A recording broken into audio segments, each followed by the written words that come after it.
Tuesday. Hope everyone had a nice long weekend. If you did, I know a lot of people worked on Monday. President's Day, strange holiday. And technically a holiday.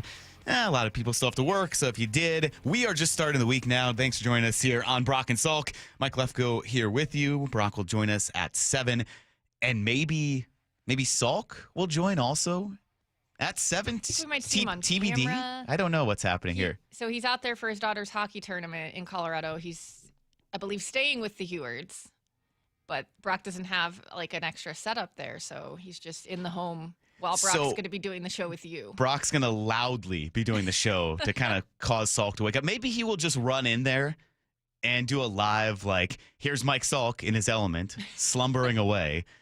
We get to see what a sleeping Salk looks like. I don't know. That wouldn't be good for anyone involved. But I think I'm good on that. Salk will be around. We'll see if he somehow pops on. So 2 co-hosts together in the same spot, but just Brock and myself here this morning as we take you through a lot to get to, a lot of guests joining us today to talk about everything that happened over the weekend. We had a lot of baseball items to discuss with the Mariners, some exciting things happening down there in Peoria, all the coaching churn, the assistants we kind of figured would happen, and we have an offensive coordinator hire to talk about and some new staff hires as well for the Seahawks. So we will talk with, we had a little Niners perspective on what the Seahawks are getting in Brian Fleury with one of their beat writers. Eric Branch will join us at 7:30.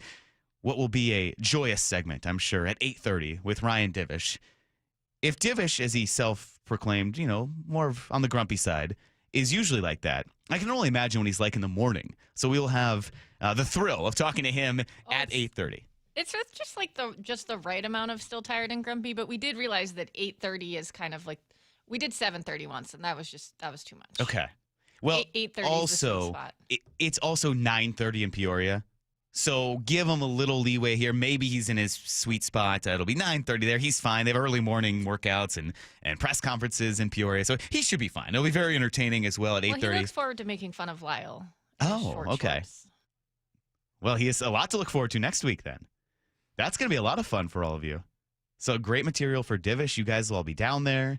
Get some tans in. Get the spring training essence of Peoria and everything happening. And then at 6:30, we're going to have Rustin Dodd on, a senior writer for The Athletic. Wrote a couple interesting pieces during Super Bowl week about the mental side of things for the Seahawks, how Mike McDonald and John Schneider kind of infused the culture that Pete Carroll laid out with the Seahawks, that Pete Carroll and John Schneider originally laid out, and they kind of re-energized it. And actually, a lot of his story centers around Dr. Michael Gervais, who you guys had on down at the Super Bowl. So it was kind of a fascinating piece there. And then he also had an in-depth piece on Jason Myers and the mindset of a kicker, that chaotic craziness that you have to be as a kicker. I don't know why you would grow up to be a kicker. All the admiration in the world for kickers because it is so boom or bust. You're literally going out there and every time you're the hero or the GOAT. You miss a key kick, it probably hangs with you forever. You make a key kick, and it's so pressure-packed and filled, and you're a hero for all time. Is it Scott Norwood, the old Bills kicker? Well, I hope there aren't Bills fans listening I think he's still... Well, I watched the 30 for 30 on those 4 Super Bowls, and it was devastatingly sad. Yeah.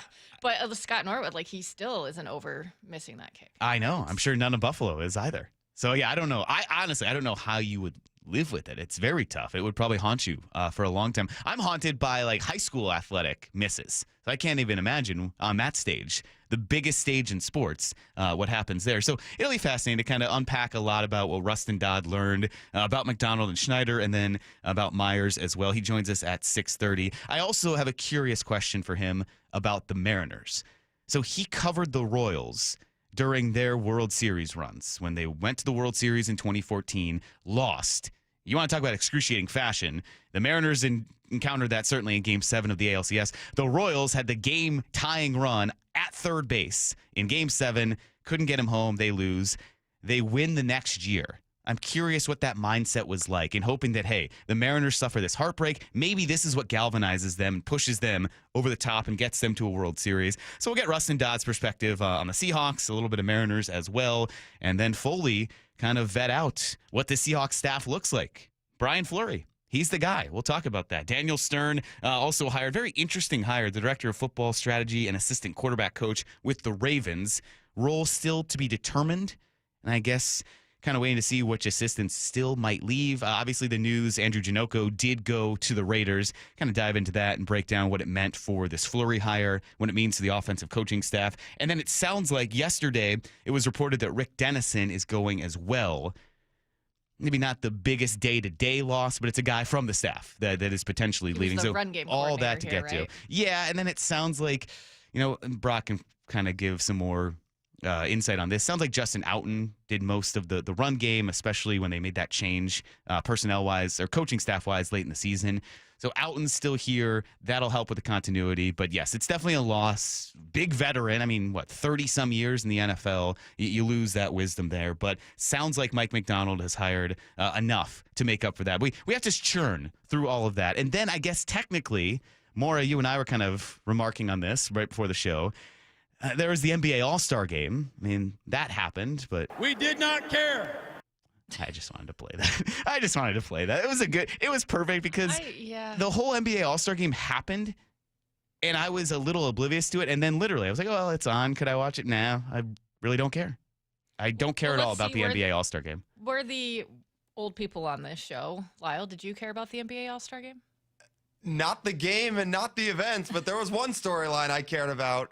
What? The Durant one? That he got caught with another burner. Yeah. I don't know how he keeps doing this, but, first off, I'm not going to say the name of his burner on air, but then the things he was saying on that burner account are completely insane. Like, I could care less about what goes on during the NBA, especially during the regular season. All the drama that goes on in that sport, it's second to none. They do have the most chaotic off season, it seems like. And then in season now. But yes, so you didn't care about the All-Star Game as well. Just the off-the-court drama that kind of encircled it. Yeah. Was there something going around that he had his phone during the game or during a warm-up or something? Yeah. During warm-ups, during introductions, He had his phone. They just let him have his phone. He's sitting on his phone, and I got to tell you, when they pan to him, in the shot I'm thinking of, this one he didn't have his phone, but they pan to him when they're doing the player introductions, and he just had this look on his face like, yeah, I got caught. I got caught with another burner. So it feels like the phrase lives rent-free in your head. It was just made for him. Like, he just constantly has to be going back and forth with people. It's incredible. He will clap back at people that have 12 followers on Twitter. So how many burner accounts do people think he has? At least 2, but maybe multiple. They think there were 2 this time. There's been least this time, because there was one in the past he got caught for. But the whole thing's crazy. I always say if something like that happened in baseball, you never hear the end of it. Do you remember when Scott Service's burner was uncovered by some members of this station? Yeah. That was fun. Not as much drama as Kevin Durant, because I don't think that account was very active, but I just remember that was pretty fun. No, so you do start to wonder how many front office types around here have burners and what they might be using them for. Well, I think they mostly, instead of actually interacting, they use them so they can see what their players are up to, probably. Yeah. So not as fun, not as drama-filled as Kevin Durant. But, okay, so what does that say about the NBA, that the most exciting part of the All-Star weekend was something that didn't even involve any action on the court? Yeah, there's the NBA. And then, of course, renewed supposed interest in expansion, but Adam Silver dressed it up as, once again, we're going to look and explore whether we should exploring expansion. It was something along those lines that he's now kind of rehashed the same version one way or another for the past 3 years. What Brian Windhorst said, even if they agree to it this summer, it's still probably a few years out. I'm exhausted. It is tiring. 2028, maybe at the earliest if you announce it sometime later this year. But yeah, at this point, I agree with, I think, most of Seattle. You can chime in if you are excited, but it's just, I don't want to hear about it till it actually happens, and then we can get excited. Other than that, every time the words expansion and NBA are uttered, I scoff. I You've get sick of cried it. wolf too many times. Exactly. Especially when there's no definitive timeline given. If Adam Silver came out and said, we are voting whether or not to expand on this date, okay, I would get excited. But it's all dressed up in these, half-truths and kind of twisted around. I don't even know what he's saying. He doesn't give a definitive answer about whether or not they're even talking about it. So that's the frustrating part there. So, yeah, a lot happening over the weekend and a lot still to get to, including more insight on some of these new coaches the Seahawks have hired and what you need to know about Brian Fleury, the new offensive coordinator. All that coming up next. It's Brock and Salk on Seattle Sports and the Seattle Sports app. I know the paint's barely dry on the new Super Bowl champ Seahawks gear, but can you believe Mariners pitchers and catchers have already reported and spring training is underway? Holy catfish, that was fast. They know from day one of spring training, they have a chance to win the whole thing. Follow how the 2026 Mariners come together at seattlesports.com. We're the home of your American League West champion Mariners. Holy smokes. Seattle Sports. Good Dog Auto Glass. When your windshield breaks, the national brands say their fix is safe, but the quality is light. Instead, trust Good Dog Auto Glass for the best in quality auto glass. Don't let the insurance company bully you. When you call, we answer the phone. Visit us online and get more bang for your buck. Trust is everything. Earning it takes years. Losing it takes 5 seconds. Lee Johnson Auto Family. I've always wanted to learn French, but the app I tried didn't help. If you want to memorize words in another language, there's an app for that. But if you want to really learn another language, there's Babbel. Babbel was designed by over 200 language learning experts to be the most effective way to learn another language. With other language learning apps, I was just playing games. I wasn't really learning. Babbel's different. Every time I open the app, I can choose to work on my writing, speaking, or listening. And it saves my mistakes for me to review, so I'm constantly improving. Babbel feels like it was created intentionally by people who really know what you need to learn another language. Before Babbel, I thought I just wasn't good with languages. But now I'm speaking French. Tout ça, c'est grâce à Babbel.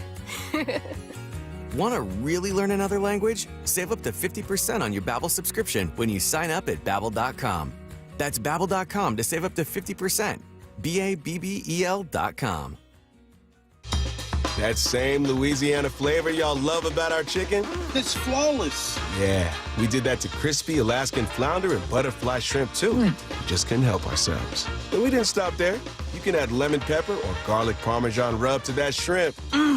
Now we only do seafood every so often, so you know what to expect. Popeye's can't miss. That's right. The seafood menu is back This is real fish. at participating restaurants. Guys, did you know your testosterone level impacts your energy, libido, sleep, weight, hair loss, mood, and even ED? And right now, Revive Men's Health Seattle will check your testosterone for free. They've helped thousands of men since 2011 feel and perform better. They're so confident they can help you, they even guarantee it. Schedule your free testosterone test, exam, and consultation today. Call 206-529-1111. That's 206-529-1111. Or visit ReviveMen'sHealth.com. Texting enrolls you in a recurring automated marketing text messages. Consent not required to purchase. Message and data rates may apply. The team's looking good this season. I think so.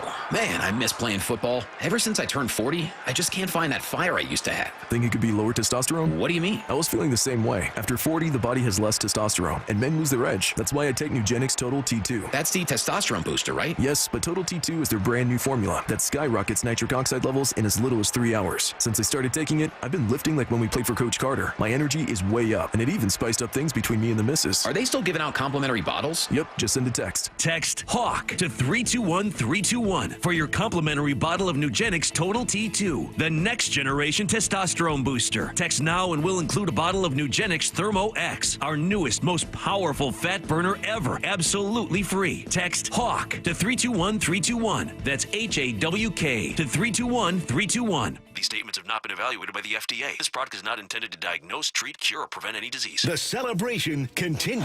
We never wavered, man. We believed in each other. We loved each other. On the home of your Super Bowl champion Seahawks, Seattle Sports. Hi, I'm Kamiko, the founder of Miko's Hot Chicken. When we started our family restaurant, we were also raising a family. But let me tell you, it wasn't easy. Our Chase Ink card was there to reward us on all of our business needs. Now we have a thriving location, and we're hungry for more. With the Chase Ink Business Unlimited card, you can earn unlimited 1.5% cash back on every purchase, so your business can go from here to possible. Chase for Business. Make more with yours. Real business owners compensated for their participation. Cards issued by J.P. Morgan Chase Bank and a member FDIC. Subject to credit approval. Terms apply. Spring training is here, and Toyota of Kirkland is throwing you nothing but fastballs down the middle. Step up to the plate on a new ride for the upcoming season with their incredible inventory and offers on Toyota favorites like the Prius, Tacoma, Camry, and Corolla. Their all-star team will get you set up with a test drive so you can round the bases and head home with that car the same day. Don't strike out on savings. Swing by Toyota of Kirkland today, just off I-405 on the Totem Lake exit, or visit online at toyotaofkirkland.com. You're losing your hair and you simply need a solution that works. You want the best. Modern technology, top-rated physicians, something that's guaranteed to work. Guys, you need world-class Dr. Perungo and his team at Advanced Hair. Advanced Hair has completely redefined hair restoration. From the experience itself to their unmatched results. Receding hairline, bald spot, thinning hair, maybe all three like I had. Get your hair back with Advanced Hair's simple one-day treatment that begins to regrow your own natural hair the very next day. Advanced Hair has changed tens of thousands of lives, including mine. And get this, Advanced Hair is once again the winner of the 425 Business of the Year. For your free consultation, call 425-449-8185. Right now, you'll get $250 off and 250 free hair grafts. Refine your hairline with the team that redefined hair restoration. That's 425-449-8185. Or for the before and afters, visit advancedhair.com. This hour is brought to you by Goldberg and Jones. Need to know. 15 minutes past every hour with Brock and Salk. Here's what you need to know. Up first. All right, a lot of coaching news over the weekend. Reports on Sunday the Seahawks are hiring Brian Fleury as their new offensive coordinator. Hasn't been confirmed yet by the team, but it's out there. It's assumed that he will be the new offensive coordinator. Fleury had been with the 49ers since 2019. Most recently served as their tight ends coach and run game coordinator. Now ESPN's Dan Graziano explains why McDonald went with Brian Fleury as the offensive coordinator after all the talk was, well, internal candidates. They might go with something internal. Graziano explains why they eventually went with the outside hire. Mike McDonald talked early in the process about continuity, and they interviewed 4 internal candidates from their offensive staff. So it was a little bit of a surprise to see them go outside the organization. I asked some people there why that happened, and the answers I got were about Mike McDonald and his process. He wanted to do a real search and really not weight the internal candidates more heavily than external ones. They really were impressed, obviously, with Brian Fleury. They feel like they hired the right man for the job, and it also doesn't hurt that there is system continuity because Clint Kubiak runs a similar system to what Kyle Shanahan's running in San Francisco. Fleury was in San Francisco in 2023 when Sam Darnold was there. Now, we'll kind of dig into this a little bit more when Brock joins at 7. I do wonder how much of this kind of coincides with Andrew Janocko being hired by the Raiders as their offensive coordinator. He was the guy that felt like would be the strongest internal candidate, certainly worked closely with Sam Darnold. But the Raiders do grab Janocko, who had been the quarterback's coach this past season with the Seahawks. And then reports last night that Rick Dennison is going to Vegas as well. So far, the Seahawks have lost Janocko and Dennison. As of now, all these other assistants still in place. And the Seahawks also added to their staff. They hired a couple of former Ravens assistants in Zach Orr to serve as their inside linebackers coach. Official role still to be determined for their other hire, Daniel Stern. This is really interesting, though, for Daniel Stern, who had been with the Ravens for a number of years. Here he is, while still with the Ravens, breaking down what the best quarterbacks strive to do in their system. I need everybody seeing things the same way, and in order to do that, I got to be the most studied guy. I got to be the most locked-in guy. I got to be the most engaged guy. I got to praise. Coach Harbaugh says seek opportunities to praise your teammates like a hawk. Every play of practice, who did I like how he did it and why? How can I tell him that I liked it because of that? You know what I mean? Seek opportunities to praise and build the relationships and build the trust and reinforce things that you like as the quarterback, how they ran their route, what they did right. And then accountability too, right? Like tell them what you need. Tell them what you need. Tell them you needed a little more negative. Tell them you needed to expect a back shoulder because of the way that the guy was playing him. Tell them that you needed the cover 2 slot out to hook it up, right? Like tell them exactly what you need and take accountability yourself for things that you realize that you up. Because at the end of the day, you are in control. You're running the ship on the field, and it's your responsibility to win the play, one play at a time, get the protection right, ID the coverage, win the play so that you can win the game. You need all 11 to do that. Yeah, we didn't add that music, but certainly very inspiring. So that's what you're getting in Daniel Stern, and it is kind of assumed as well that he'll work closely with the quarterbacks. He had that assistant quarterback coach job title with the Ravens. Here's the second thing you need to know. All right, this show is already very excited about spring training. Brock and Salk show will be down there beginning a week from today. Next Monday, the show is down there. First full squad workout for the Mariners today. So if you weren't excited already, time to get excited. And with that comes a rotation that comes in fully healthy after 2025 season where nearly all of them were hit with injuries, and both Bryce Miller and Logan Gilbert addressed that over the weekend. This was Bryce Miller talking about how long it took him to finally feel good. He dealt with so much at the start of the season, and this was Bryce kind of breaking down when he felt like he was good and past all that last year. I finally felt good at the end. It's a lot easier when you're feeling good, and it just took us a while to get it figured out and get my elbow, back to feeling normal, and then going out and like feeling good and throwing and not worrying about anything just adds to confidence. And I think like this whole off season has been great so far. Like I haven't felt anything in the elbow. Elbow's feels 100%. Shoulder feels great, and I think the added weight that I put on should help me and be a little more durable. So that all adds to the confidence, and yeah, I mean, I'm ready to get rolling, get some hitters in the box. Great news there for Bryce Miller. And then with Logan Gilbert, a guy who had what looked like, pretty severe injury that he suffered at the end of April. And he admitted here that towards the end of the season, he was obviously back, but still not 100% to where he wanted to be at. As a team, I knew we were good enough, and we could have, it's a pitch here and there. It's a couple inches of the difference of going on to the next game. Personally, I felt good enough, but you want to be completely 100% the best version of yourself. And afterwards, I felt really close to it, but just like I wanted that last little bit of I've tasted what my very best is at different times. Unfortunately, you can't always control it to line up perfectly. There's highs and lows through a season. So I definitely knew there was things I needed to work on and get better at, and I feel like I've made some small adjustments that hopefully will pay out this season. And the Mariners also added to their bullpen yesterday. Traded for reliever Josh Simpson. The lefty made his MLB debut. He also appeared in 31 games with the Marlins last season. So another lefty in the bullpen for the Mariners. First spring training game on Friday. And again, you guys, Brock and Salk Show will be down there a week from today. Their first show next Monday, live from spring training. Here's the third thing you need to know. A lot to dig in with this as well. The NFL franchise tag window opens today, runs through March 3rd. And then the Dolphins also started getting their books in order. A ton of cost-cutting moves for Miami. They released 4 players, including wide receiver Tyreek Hill and outside linebacker Bradley Chubb. So with all those moves, they free up $56 million in salary cap space for this upcoming season. Sounds like a lot, but keep this in mind. According to overthecap.com, they were nearly $53 million in the red. So now they have about $3 million worth of cap space. So the Dolphins just kind of slashing there.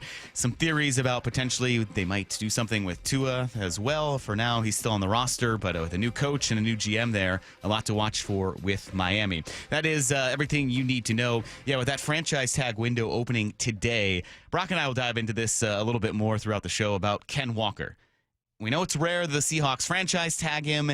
They also desperately need some clarity with their running back situation. And if Ken Walker is going to ask for a lot coming off a Super Bowl MVP season and knowing he has leverage, I mean, maybe that is the best case scenario for a franchise tag. Or as ESPN's Jeremy Fowler reported this morning, he commented on an Adam Schefter post, and Fowler said, well, maybe the transition tag is more likely, which is slightly less, about $11.7 million.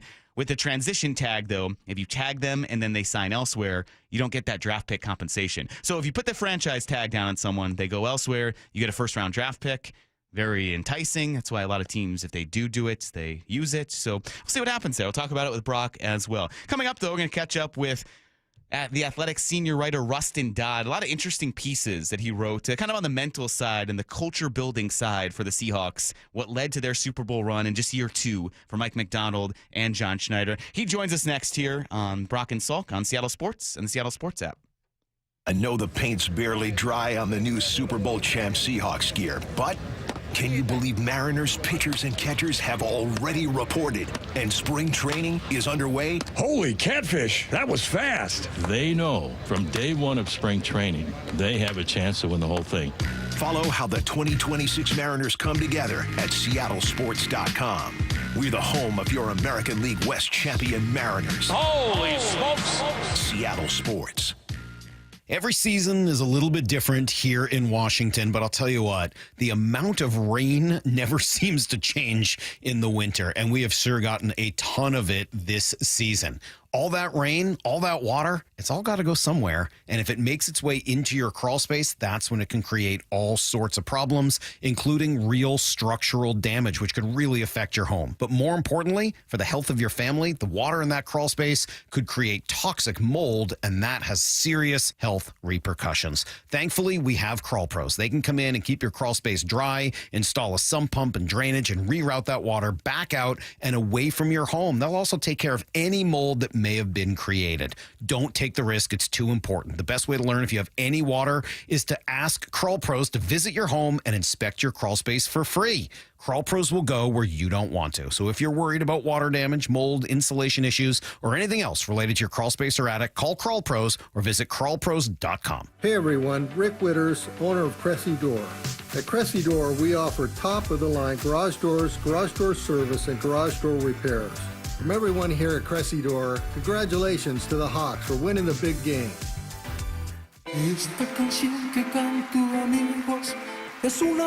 Experience the iconic Mexican music group Bronco at Muckleshoot Casino Resort, Saturday, February 28th at 8 p.m. They've sold more than 20 million albums and performed for audiences all over the world. Now Bronco is bringing their modern take on regional Mexican sound live to Muckleshoot Casino Resort. Tickets are on sale now at muckleshootcasino.com. Ready to get rid of that old car? Donate it today to Cars4Kids.org. Call 1-877-CARS4KIDS. Donation is super easy and your car can be picked up as soon as tomorrow. Call 1-877-CARS4KIDS to donate your car today. That's Cars with a K. Diabetes, high blood pressure, anxiety meds, everyone's on them. If you're a 50-year-old male, maybe a bit porky, and you may even have type 2 diabetes, $1 million of term insurance may only cost you about $200 a month. Call Term Provider. Speak with Big Lou at 800-568-2790. Big Lou will find a term life policy for you even if you have type 2 diabetes, are overweight, or have high blood pressure. Term Provider has helped thousands of people like you who think they can't afford term life insurance. To buy $1 million of affordable term life for you, all you need to do is call Big Lou at 800-568-2790. Lou will make sure the scales are tipped in your favor. Call 800-568-2790. Big Lou will answer your call and work to fit you into a term life policy that you can afford. Remember, Big Lou's like you. He's on meds too. Call 800-568-2790 or biglou.com. This is Rick Jones of Goldberg Jones Divorce for Men. Child custody is the most emotional issue our clients face. And if you're a divorcing father, the relationship with your children is about to change. But that change doesn't have to be for the worse.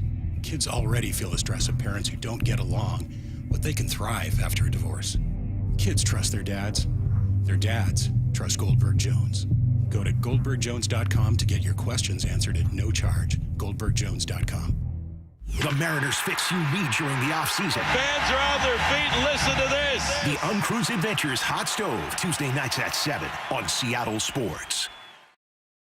Gold demand is skyrocketing to record highs. As more Americans rush to preserve their savings, will there be enough gold? I'm Dr. Ron Paul, and I believe physical gold is the only way to truly protect your 401k or IRA savings. Gold offers tangible security that can't be tracked, stolen, or inflated. That's why I strongly advocate for gold IRAs. To learn more, text the word SECURE to 989898 now. Birch Gold Group will send you a free info kit on gold IRAs. Birch Gold is the only gold company I trust, and their thousands of great reviews prove I'm not alone. So don't wait another second. Protect your retirement savings today and see how easy it is to move your IRA or 401k into physical precious metals. Text SECURE to the number 989898 for your free gold IRA info kit. Again, SECURE to 989898. Message and data rates may apply. Forget Cloud 9. We're headed to Cloud 10 with prizes up to $10,000 in cash.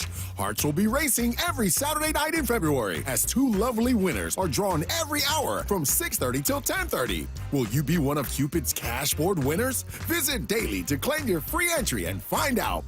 Don't forget, your Reef Rewards card can save you up to 25 cents per gallon at Lummi Bay Market next to Silver Reef. Silver Reef Casino Resort, located off I-5 exit 260. We've all been there. Sleepless nights, mind racing, wondering if your business's security service is really protecting what matters. At Bay Alarm, we can put your security insecurities to bed. Video security, burglar alarms, fire alarms, access control, 24/7 monitoring, and more. Our advanced technology and personalized support ensure you can rest easy, knowing we're here for you, your people, and your business. Visit bayalarm.com to talk to a local security expert. Bay Alarm, we got you. Brock and Salk's Rewind is presented by Toyota of Kirkland and Toyota of Renton. From the Quantum Fiber Studio, you're listening to Brock and Salk. Weekdays 6 to 10. On Seattle Sports and 97.3 FM HD2. Mike Lefko here with you this morning on Brock and Salk. Nice Tuesday morning coming off of President's Weekend. If you had it off, I know some people don't. But the cool thing about us talking about the Seahawks Super Bowl run, when you get this far in the game, you get a lot of attention from all over the country. All these great feature writers come out, write these cool stories about the Seahawks, and you learn some things that we didn't even know or necessarily know on the surface. And one of those guys who wrote some terrific pieces on the Seahawks during the Super Bowl run, Rustin Dodd-Senior writer for The Athletic, joins us now on the Emerald Queen Casino Sportsbook Hotline. Rustin, thanks for joining me this morning. How's it going? Mike, I'm doing well. How are you doing? It's 6:30 here. I'm doing well, I guess. I mean, still. Yeah, thank you for letting me come on early. I appreciate it. Yeah, I mean, you're helping me because this early, someone else talking is a great help. So thanks for joining me. I appreciate it. But you also had some great stuff on the Seahawks throughout the Super Bowl run. I do want to talk about a couple of these pieces that, for everyone listening, you can go read them after. Please don't read them now while we're talking, but read them after this interview at The Athletic. Rustin, you wrote a piece on Jason Myers, and then a really insightful one as well about Mike McDonald and John Schneider. I do want to ask you about both of them, but starting with that first one, with these two and how they kind of re-energize this culture, how did the story kind of first come up on your radar, and what did you learn by writing it? Yeah, it's a good question. I think I write a lot about culture and kind of the mental side of sports and sort of performance, and like that's sort of my beat at The Athletic. And I think, this story kind of came about. We were looking kind of for ways to kind of look at Mike McDonald and kind of write about sort of just kind of who he is and his time in Seattle so far. And the other thing that I find really interesting is when you spend a lot of time, reporting on different cultures and different organizations.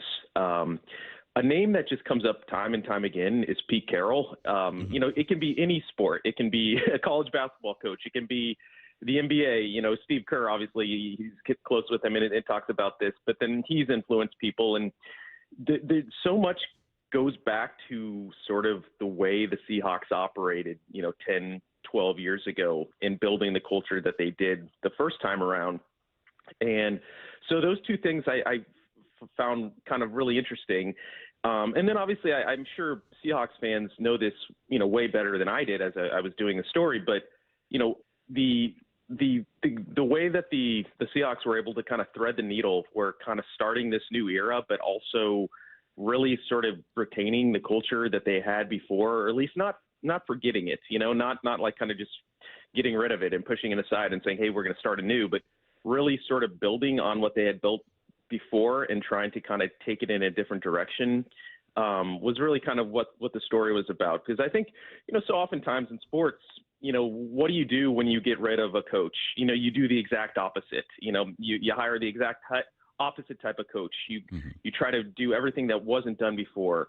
And I think the Seahawks, obviously John Schneider has given them some continuity in the front office and just sort of atop the organization. So it's a little bit different, but still, I think they were really, smart and thoughtful about how to move forward and keep, a kind of a lot of what they had built.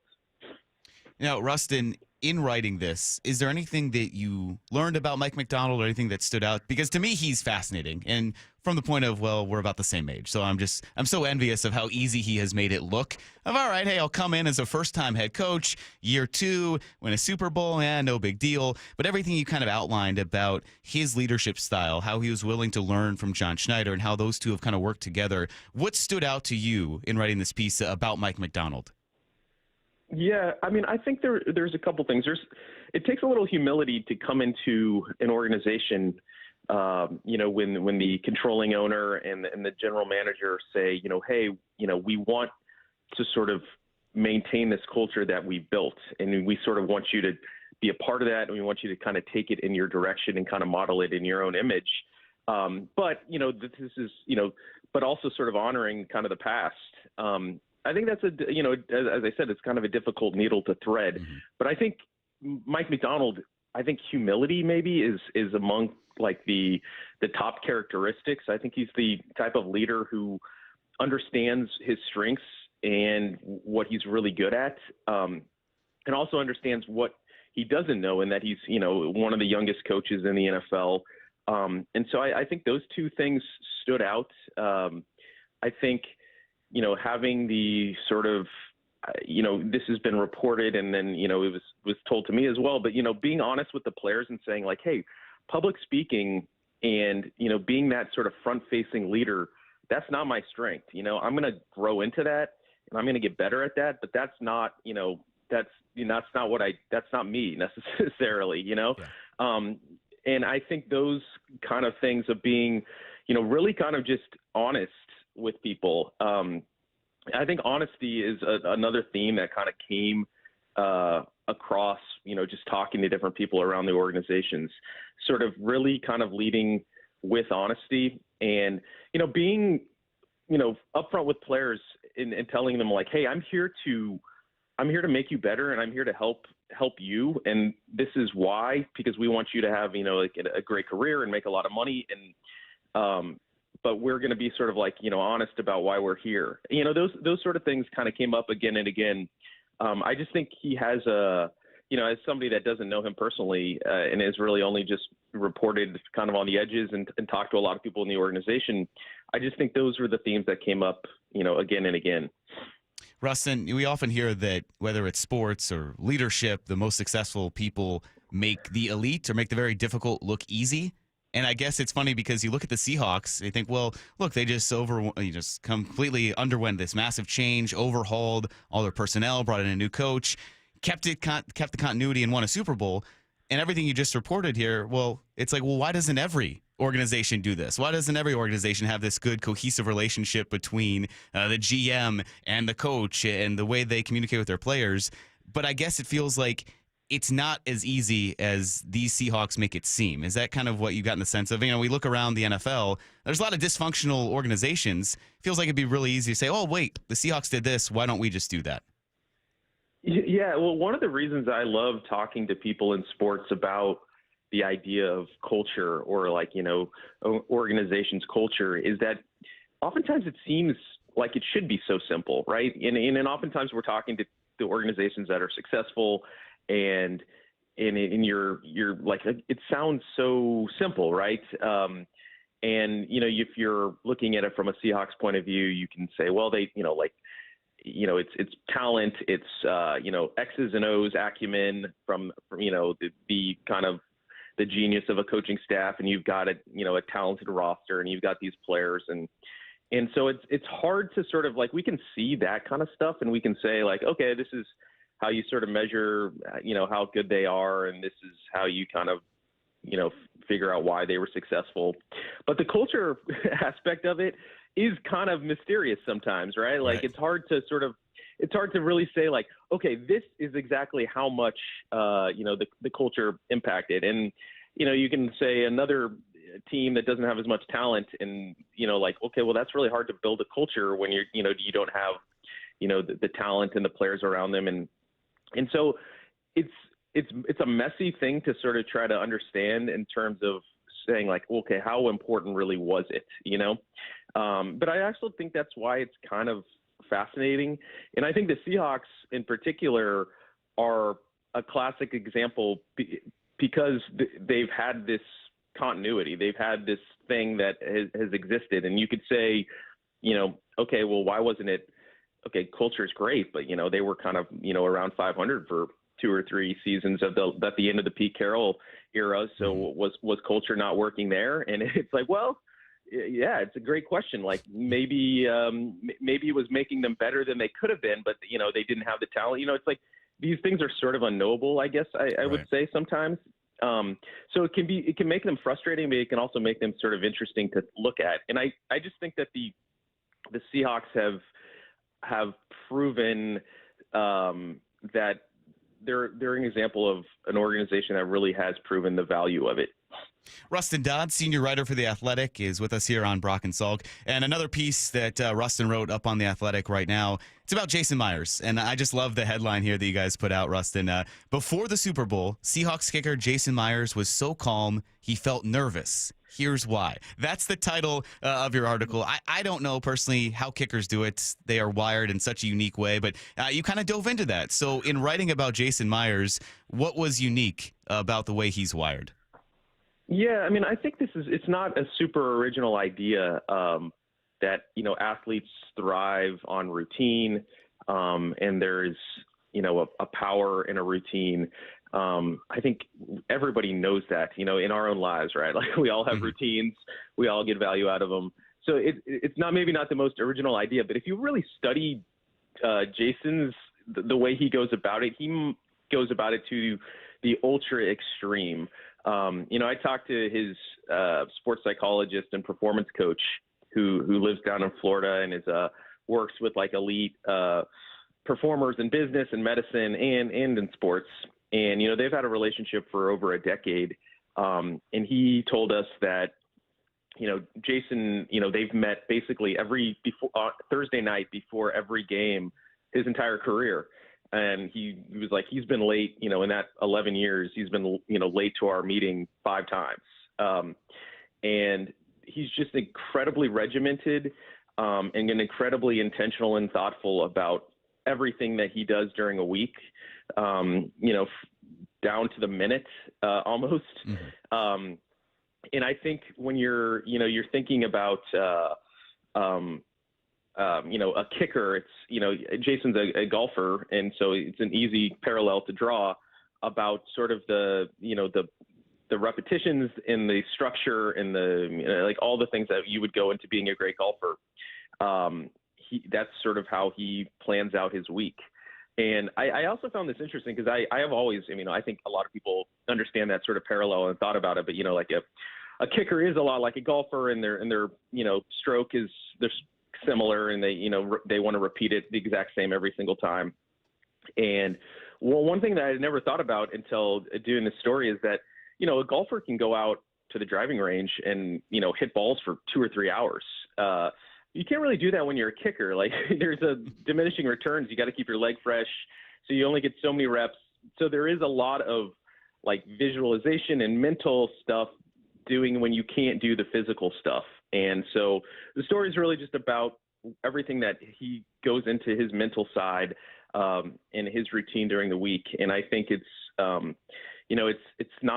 something we can all relate to, but I think he just goes about it maybe more extreme than other people. Well, and I loved your anecdote in there about the Jacksonville game where he was telling his performance coach about them resodding the field. He had seen that the Jaguars use throwback uniforms, so they had a different midfield logo that I don't want to paraphrase here, but it was that he knew that they were going to have to resod a certain portion of the field, and it turned out they actually had a kick from there. Yeah, he knew there would be sort of a seam in the middle of the field, like between the 40s, and said, so like they prepared in case that they were in that, area of the field that they would have the holder sort of move the ball off the seam.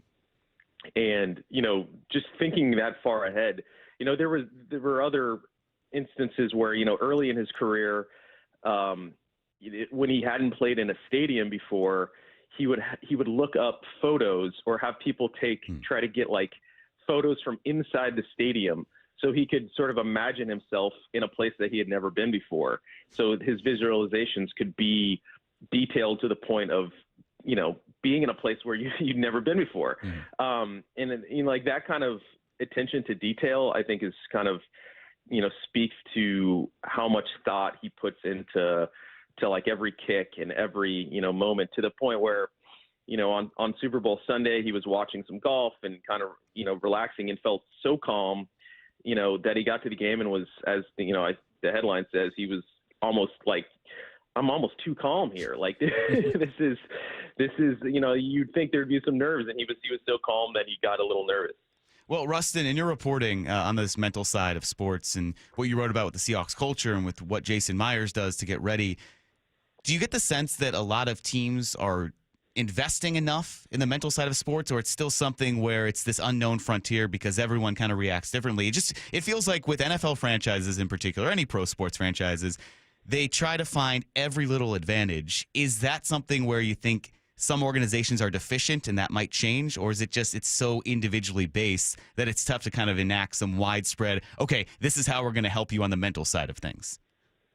Yeah, I think that the story of sports in the last 5 to 6 years has been this story of what, you often hear about, like the term behavioral science, that it's really teams are investing in all of those aspects of the behavioral sciences. So whether it's, psychology, human performance, coaches, all of this stuff. And, I wrote a little bit about this in the Seahawks story, but, Michael Gervais, the sports psychologist who worked with Pete Carroll, I think that was the other thing that the Seahawks were so influential, was not just having, a sports psychologist and a performance coach be, present and, a resource to players, which, had kind of come and gone over the last, 20, 30 years. It kind of grown, but really sort of like integrating it into the entire operation. And I think that is maybe the difference in the last 4 to 5 years, is teams really investing in that, in a sense of, this is not some like ancillary thing. Mm-hmm. This is sort of, this is, part of who we are. And this is like an instrumental kind of part of our organization. And I think, it's funny. I often, I think about it kind of this way. I think for so long, like in the 2000s and the late 90s, 2000s, we were sort of in the Moneyball era, right? Like sort of the statistical era of sports, where, teams were, focused so much on the numbers. And you saw that in the, particularly in baseball first, and then the NBA comes along, and then the NFL kind of, joins the party.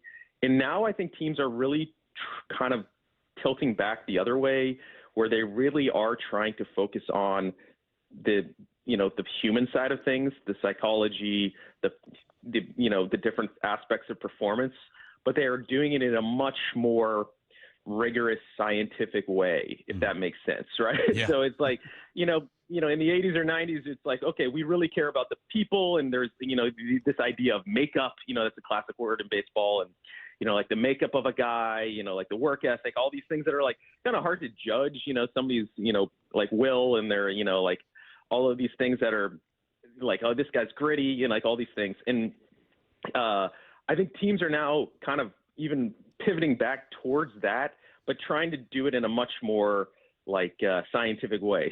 So it's sort of like the two worlds colliding, where you had sort of the old vibes era, where teams really focused on chemistry and grit and all these things that we can't really measure. And then we got to the Moneyball era, and now it's almost pivoting back around, where it's like we're trying to use Moneyball, methods to really upgrade the people, if that makes sense. I don't know if I explained that very well, but I think it's a kind of a fascinating era in sports that way. Yeah, it really is. I mean, I could go for hours more on this. We don't have that much time, so we just have a few minutes left. So, Rustin, one final thing for you here. I want to take you back a little over a decade, because we here in Seattle are trying to ascribe meaning to the heartbreak that the Mariners suffered in the ALCS this past season and what it could lead to. And I know you were in Kansas City when the Royals made their run, and in 2014, they came agonizingly close, and that led to 2015 in that World Series. So here in Seattle, we're trying to find, okay, does that ALCS loss lead to something bigger? What was the sense around that 2015 Royals team? Did they credit that 2014 heartbreak? Was that a big part of that 2015 redemption, or was it a different team and they just kind of left that in the past? No, it was. I don't want to get away from the Mariners' perspective because I think it's a really good parallel. But I even was thinking about this with the Blue Jays because, the Royals lost in Game 7 in 2014. They hadn't been to the World Series in, at that point, 29 years. And in it, being a smaller market team, it felt like a lost opportunity. It felt like the sort of situation like, oh, this is never going to happen again. Like Game 7 of the World Series, you're never getting back there. And then obviously it happens the next year. So I think the story of the 2015 Royals really was like a team that was on a mission from losing the previous year. They really did use that as motivation. I mean, I know that's easy to say. They added a few different pieces, and so the team wasn't 100% the same, but it was about 90 to 95% the same roster, and there was just a collective sense of at least that they had some unfinished business, to use the old sports cliche. And obviously, the postseason in baseball is a total crapshoot, and the Royals they should have lost in the ALDS to the Houston Astros. They were down 4 runs with like 6 outs to go in Game 5 of the ALDS. So that story could have easily have gone a different way. But I do think that they had the best record in the American League in 2015. They were just sort of on a mission the entire year. So whether it's the Mariners or the Blue Jays, I do think that there is something to draw from that it's, it seems like, you get so far and then it's going to be impossible to get back there. But the Royals prove you could do it. Well, we're hoping the Blue Jays heartbreak is just so total that it decimates them. No, I know there's a parallel there with the Blue Jays as well, but it was fascinating from the Mariners' perspective to see what you encountered there with the Royals. So, Rustin, really appreciate all the time this morning from the Seahawks perspective to a little baseball insight as well. Thanks for joining me. We appreciate you taking the time. Thanks, Mike. Have a good one. All right, there is Rustin Dodd, senior writer for The Athletic. And, the second he mentioned the heartbreak in the World Series connecting to the Blue Jays, I was like, yeah, that's probably a better parallel. But we'll hope that the Mariners, as the team projected in a lot of publications right now, Fangraphs, Baseball Prospectus, to have the best record, to have the best World Series odds, that this is what carries them, not the Blue Jays. Right, Lyle? This is the heartbreak the Mariners need, and not the Blue Jays from their World Series loss. Yeah, let's go with that. Blue Jays added a lot this offseason, but you're right that most of the outlets seem to have Seattle as the favorites. We'll see. I think certainly both teams are drawing on that. And the Mariners, I'm fascinated to hear from Ryan Divish and fascinated to hear from you guys when you're all down there next week, what you take away from talking to these Mariners players, because it was so new this past postseason run, where last year you come into the 2025 season not sure what to expect. You have optimism. You have optimism that Cal Raleigh can get better off a really good season the year before. You're curious about what Dan Wilson will bring in his first full season. You didn't expect this. You didn't expect that 2025 run. So now, building off of that, I'm sure, as we already heard from guys like Cal Raleigh and some of these veterans, you get that taste, and it drives you. It motivates you a little bit more than maybe you ever thought possible. So I was just curious to get Rustin's perspective on being there in Kansas City. He saw that Royals run firsthand. What a remarkable run that was, 2014 and 2015. And then, those great pieces up on The Athletic. When you do get some time, really recommend checking those out. The Seahawks one about McDonald and John Schneider, and then just more of a curiosity about Jason Myers. But there are some very revealing anecdotes in there. Certainly the one about him understanding beforehand, there was going to be a different patch of grass around the 40-yard line. And lo and behold, he made a 53-yard field goal in that game, so the kick happened kind of around the same area. So that was some fascinating stuff. We, of course, will dive plenty more into this current Seahawks team and the coaching staff. Brock will join me coming up next, talk about Brian Fleury, what the rest of the offensive coaching staff looks like, and maybe some Ken Walker decisions happening. Could be a franchise tag, could be a transition tag. We'll see. All of that coming up. Brock and Salk on Seattle Sports and the Seattle Sports app. I know the paint's barely dry on the new Super Bowl champ Seahawks gear, but can you believe Mariners pitchers and catchers have already reported and spring training is underway? Holy catfish, that was fast. They know from day one of spring training, they have a chance to win the whole thing. Follow how the 2026 Mariners come together at seattlesports.com. We're the home of your American League West champion Mariners. Holy smokes! Seattle Sports. That's another amazing run by Team USA. Mom, think I'll be on Team USA one day? Well, I'll take this one. What? Are you speaking to us? Yes, and to answer your question, anything's possible, especially with Xfinity. So, I can be the best snowboarder ever? Well, I can't guarantee that, but Xfinity can guarantee that your internet price won't change for 5 years. Okay. What if I practice every day? Then maybe you'll be snowboarding for Team USA at the next Olympic Winter Games. And Mom, you'll still be paying the same price for Wi-Fi. Ooh, really stuck the landing there. It's the Xfinity Gold Medal Celebration. Now through February 22nd, get our best price on gig Wi-Fi for 5 years guaranteed, just $50 a month. Plus, get Peacock Premium included for 2 years. That's a $10.99 value per month. Xfinity. Imagine that. Proud partner of Team USA. Restrictions apply. Requires paperless billing and auto pay with stored bank account. Taxes and fees extra. Actual speeds vary. Eric Johnson here. I spent the past 30 years working to help make our community better informed, better protected when it comes to consumer issues, and better equipped to take on whatever life throws at us. That's why I love the free Washington Accident book series from Davis Law Group. These books keep us better informed about the law, better able to protect ourselves on and off the road, and better off when all is said and done after an accident. Chris Davis didn't have to write these books. He did it because he saw a need. People who were in accidents or other legal situations didn't know what to do, what pictures to take, documents to request. Only a tiny fraction of the people who get these free books will ever become clients of Davis Law Group, but that's not the point. Chris wrote them because it was the right thing to do. The free Washington Accident book series is a must-have for drivers who want to be prepared for whatever the road might throw at them. Get yours at WashingtonAccidentBooks.com. Well, the wet, chilly weather has certainly arrived. It's Mike Salk here, and if your attic and crawl space are well insulated, your home should be fine. Should feel cozy and warm without your furnace having to work overtime. But you'd be surprised to learn how many homes in Western Washington lack insulation in these spaces. It's why you call Crawl Pros. If you're feeling cold drafts or seeing that heating bill spike, now's a great time to learn if you got anything going on behind that crawl space or attic by calling Crawl Pros. They'll come out to your house just like they did to mine, do the corner-to-corner inspection. In my case, they found the problem, showed me the pictures, and then they got it all fixed. Now, if they do discover your home is under or improperly insulated, they'll show you all the utility rebates that are available to help you get the work done correctly. Like if you're a PSE customer and your home was built before 1990, you could get a rebate to cover up to 95% of the cost of the insulation job. If you're worried anything is going on in your crawl space or attic, including critters, water intrusion, mold, plumbing issues, anything, call Crawl Pros and schedule your free corner-to-corner inspection at crawlpros.com. With the new IHOP value menu, $6 is all it takes to go to your happy plates, where stacks of pancakes with bacon and eggs are just $6 every day. French toast, sausage, and eggs are, you guessed it, $6. And fluffy omelets come with a side of pancakes and only cost $6.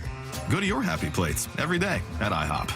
$7 in some locations. Available every day for a limited time at participating restaurants in the U.S. Hours may vary. No substitutions. Not valid with other discounts or promotions. Prices may vary.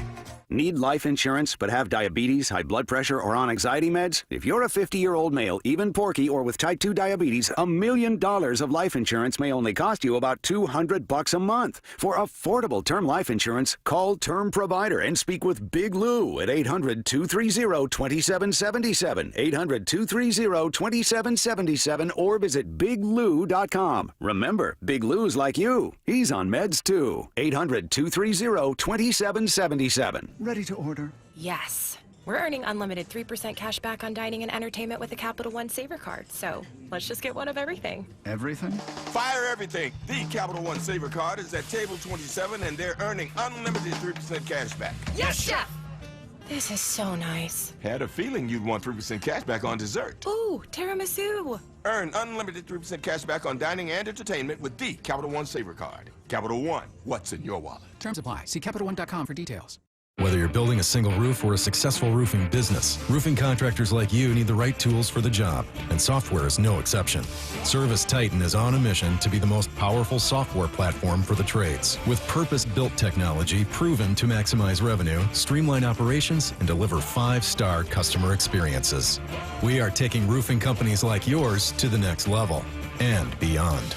Service Titan. We are built for this. See what we can do for roofers at servicetitan.com. Home of your Super Bowl champion Seahawks, Seattle Sports. They are bringing the Lombardi back to the Northwest. This is the power of 12 as one, man. KIRO AM Seattle and KIRO FM HD2 Tacoma. Give me a freaking auto! From the Quantum Fiber Studio, this is Brock and Salk on Seattle Sports. Brock Huard and Marcus. Sorry about just Mike.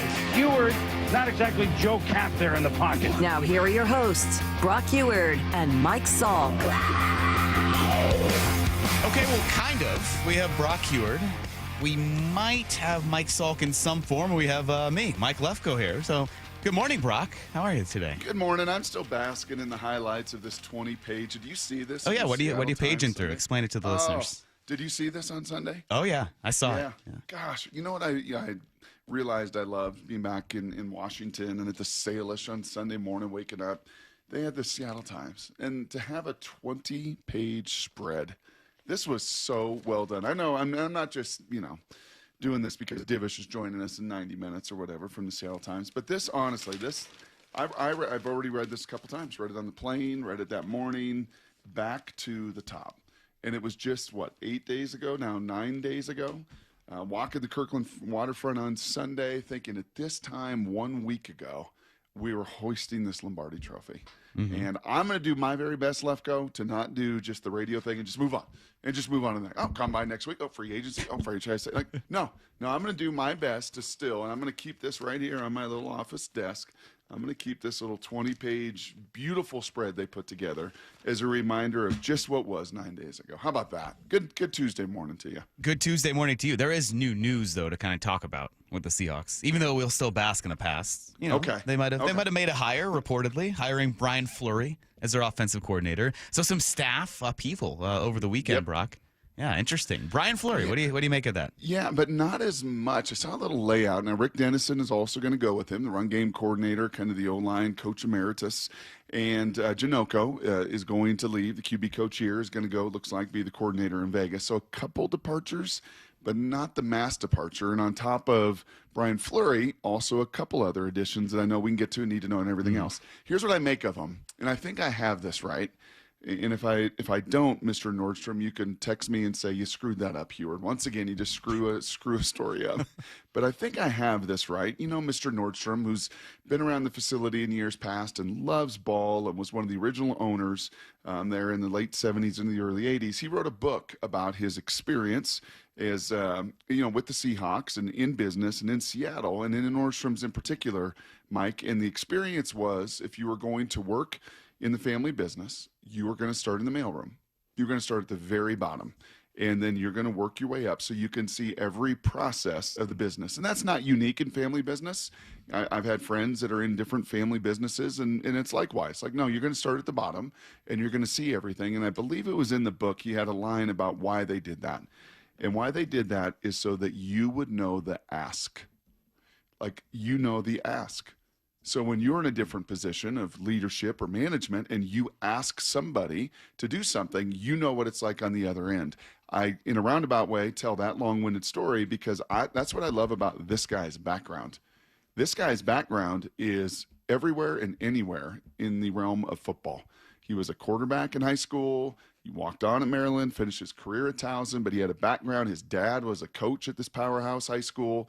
And then he goes and he's been a defensive analyst, and he's been an outside linebackers coach, and then he's a researcher, and then he's a tight ends coach, and then he's just kind of worn all the different hats that you could possibly wear. I think at his age and stage, about as diverse a bio, Mike, I could say this very short-winded, he's got as diverse a bio with as much background at his age as I think I've seen in coaching at this stage of his still very young career. Now, you're reading a lot there, and there's one notable absence, and we'll talk to Eric Branch, who covers the Niners for San Francisco Chronicle at 7:30, in his article mentioning that Brian Fleury got picked up by the Seahawks, got poached by the Seahawks. He said that he assisted in play calling duties. But as a guy that obviously has never been the primary play caller, how much of a concern is that? How do you mitigate that? That's what I'm just kind of curious about. That's that big elephant in the room. Clint Kubiak obviously took a lot off of Mike Macdonald's plate by how well he ran the offense this past year. It was his. He called all the plays. We had confidence in what he could do. With Fleury, there's just this absence there of being the guy calling plays. There is, and I think that's very real, and I don't think there is any substitute for experience and time on task. There's going to be a learning curve that he's going to have to climb, but obviously for the Seahawks to pivot, and Brady Henderson tweeted that when the news came out, this was a pivot because I think there was a lot of feeling that this was going to be an in-house hire, that you had 4 different candidates with all different backgrounds on your own staff.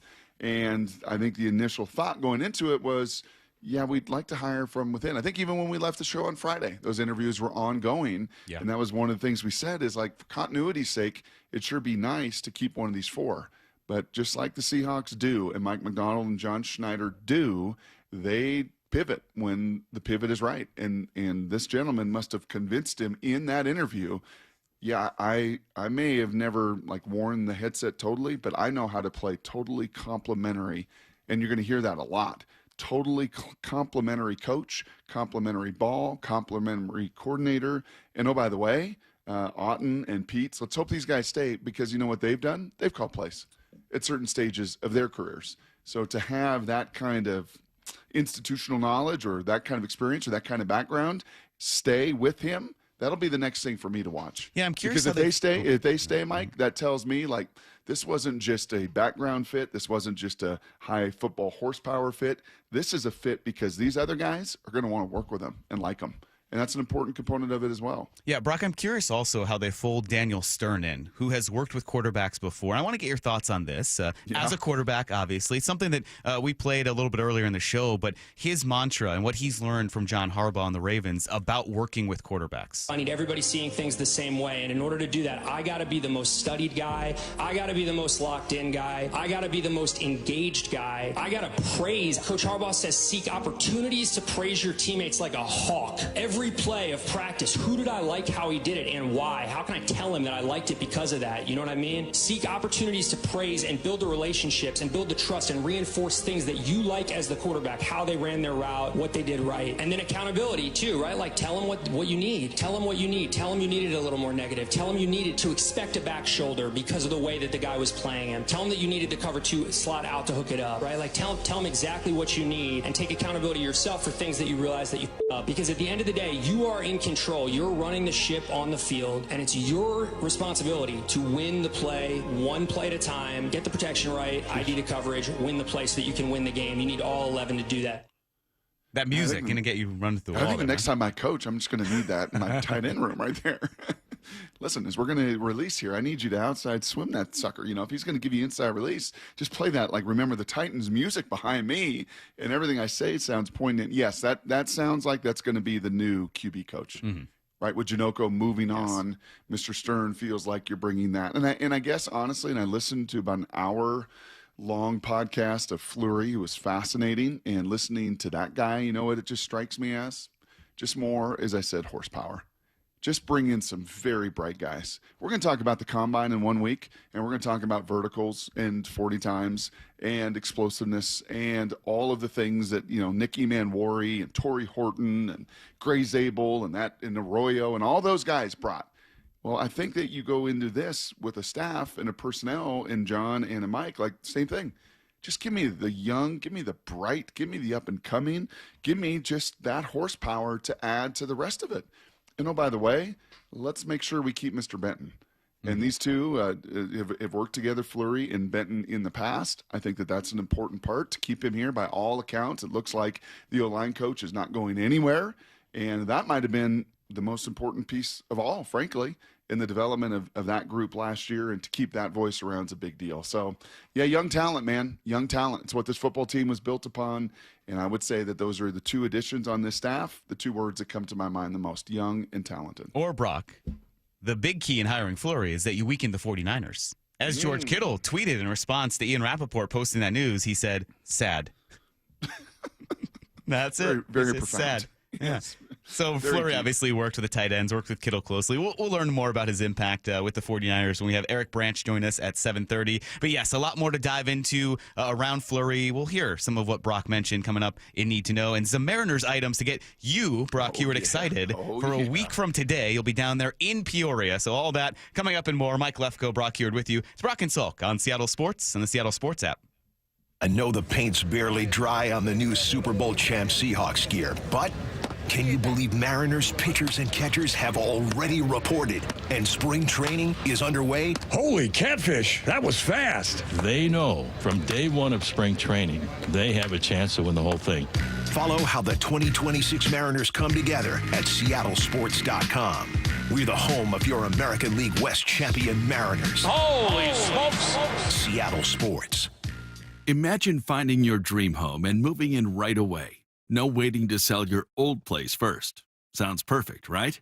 That's exactly what Orchard's Move First, Sell Later program lets you do. Buy your new home now and sell the old one later. Here's how it works. Orchard gives you cash so you can buy and move into your new home first, on your timeline. No waiting, no showings, no double moves. Then the Orchard experts take it from there. They handle repairs on your old home for you so you attract the right buyers. Once they're done, a local Orchard agent lists and sells your home for top dollar. Orchard's Move First program gives you the freedom to buy and move into your new home first and sell your old home later. Buy before you sell and get top dollar for your home with Orchard. Ready to find out how much your home is worth? Visit Orchard.com to get your free home valuation.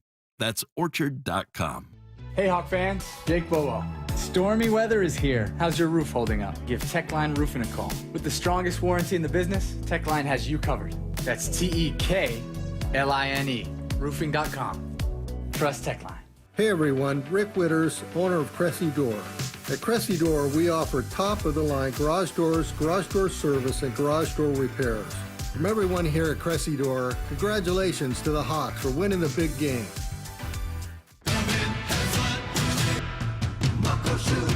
Start having fun.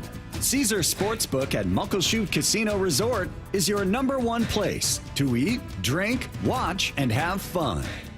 Keep up with your favorite sports anywhere and everywhere on property with the mobile app.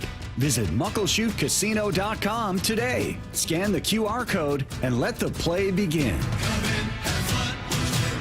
Muckleshoot. Guys, did you know your testosterone affects everything in your system, including how you feel and perform every day? Right now, Revive Men's Health Seattle will check your testosterone for free. Knowing your T levels is the first step in understanding if you have low T. Your testosterone level impacts your energy, libido, sleep, weight, hair loss, mood, and even ED. Maintaining an appropriate T level can change your whole life. Most men start to see changes in their hormone levels in their 30s. Experience and results matter. So what are you waiting for? Get your T levels checked today by local, experienced, and trusted men's health experts. They've helped thousands of men since 2011. They're so confident they can help you, they even guarantee it. Call Revive today and schedule your free testosterone test, free exam, and free consultation. Call Revive Men's Health at 206-529-1111. That's 206-529-1111. Or visit ReviveMen'sHealth.com. Need a break from everything? Escape to a place where anything is possible and the fun never stops. At Silver Reef Casino Resort, you'll discover world-class dining, championship caliber golf, a full sports book and bar, over 1,000 top-rated slots and table games, and so much more. Come join the fun and see why we've been consistently rated one of the region's top destinations. Visit SilverReefCasino.com to book your stay and discover all the exciting events and promotions we have in store for you. Silver Reef Casino Resort, located off I-5, exit 260. Compassion, communication, results. That's Pendergast Law Personal Injury Lawyers. Go to PendergastLaw.com. That's PendergastLaw.com. Every business starts with an idea. With smart business buying from Amazon Business, get everything you need to grow in one familiar place. From office supplies to IT essentials and maintenance tools. Ready to bring your visions to life? Learn how at AmazonBusiness.com. Get 5 quarts of Syntec Full Synthetic and a MicroGuard Select Oil Filter for just $32.99 plus 2 times points at O'Reilly Auto Parts. Limit supply. O'Reilly Auto Parts. This message comes from Viking, committed to exploring the world in comfort. Journey through the heart of Europe on an elegant Viking longship with thoughtful service, destination-focused dining, and cultural enrichment on board and on shore. With small ships that bring travelers closer to the destination, there's more time to explore. And every Viking voyage is all-inclusive, with no children and no casinos. Discover more at Viking.com. Our friends at Mazda of Everett always offer you their best deals. Mazda of Everett is the West Coast's largest Mazda dealer for a reason. They sell more new Mazdas than any other dealer on the West Coast. So come check out the Mazda More to Move You sales event now. Shop over 300 new Mazda CX-5s with 0.9 financing for 60 months, available on approved credit. Located on Highway 99 in Everett, or shop MazdaofEverett.com. Based on Mazda USA's retail sales reports 2025. Bonneville, Seattle, and Seattle Sports are looking for organizations that regularly distribute information about employment opportunities to job applicants or have job applicants to refer. If your organization would like to receive notifications of job vacancies, please notify Human Resources at 1820 Eastlake Avenue East, Seattle, Washington 98102, or email us at seattlealljobs@bonneville.com, or call 206-726-6902. Bonneville is an equal opportunity employer. Need to know. 15 minutes past every hour with Brock and Salk. Here's what you need to know. Up first. Brock, there was a flurry of coaching news over the weekend.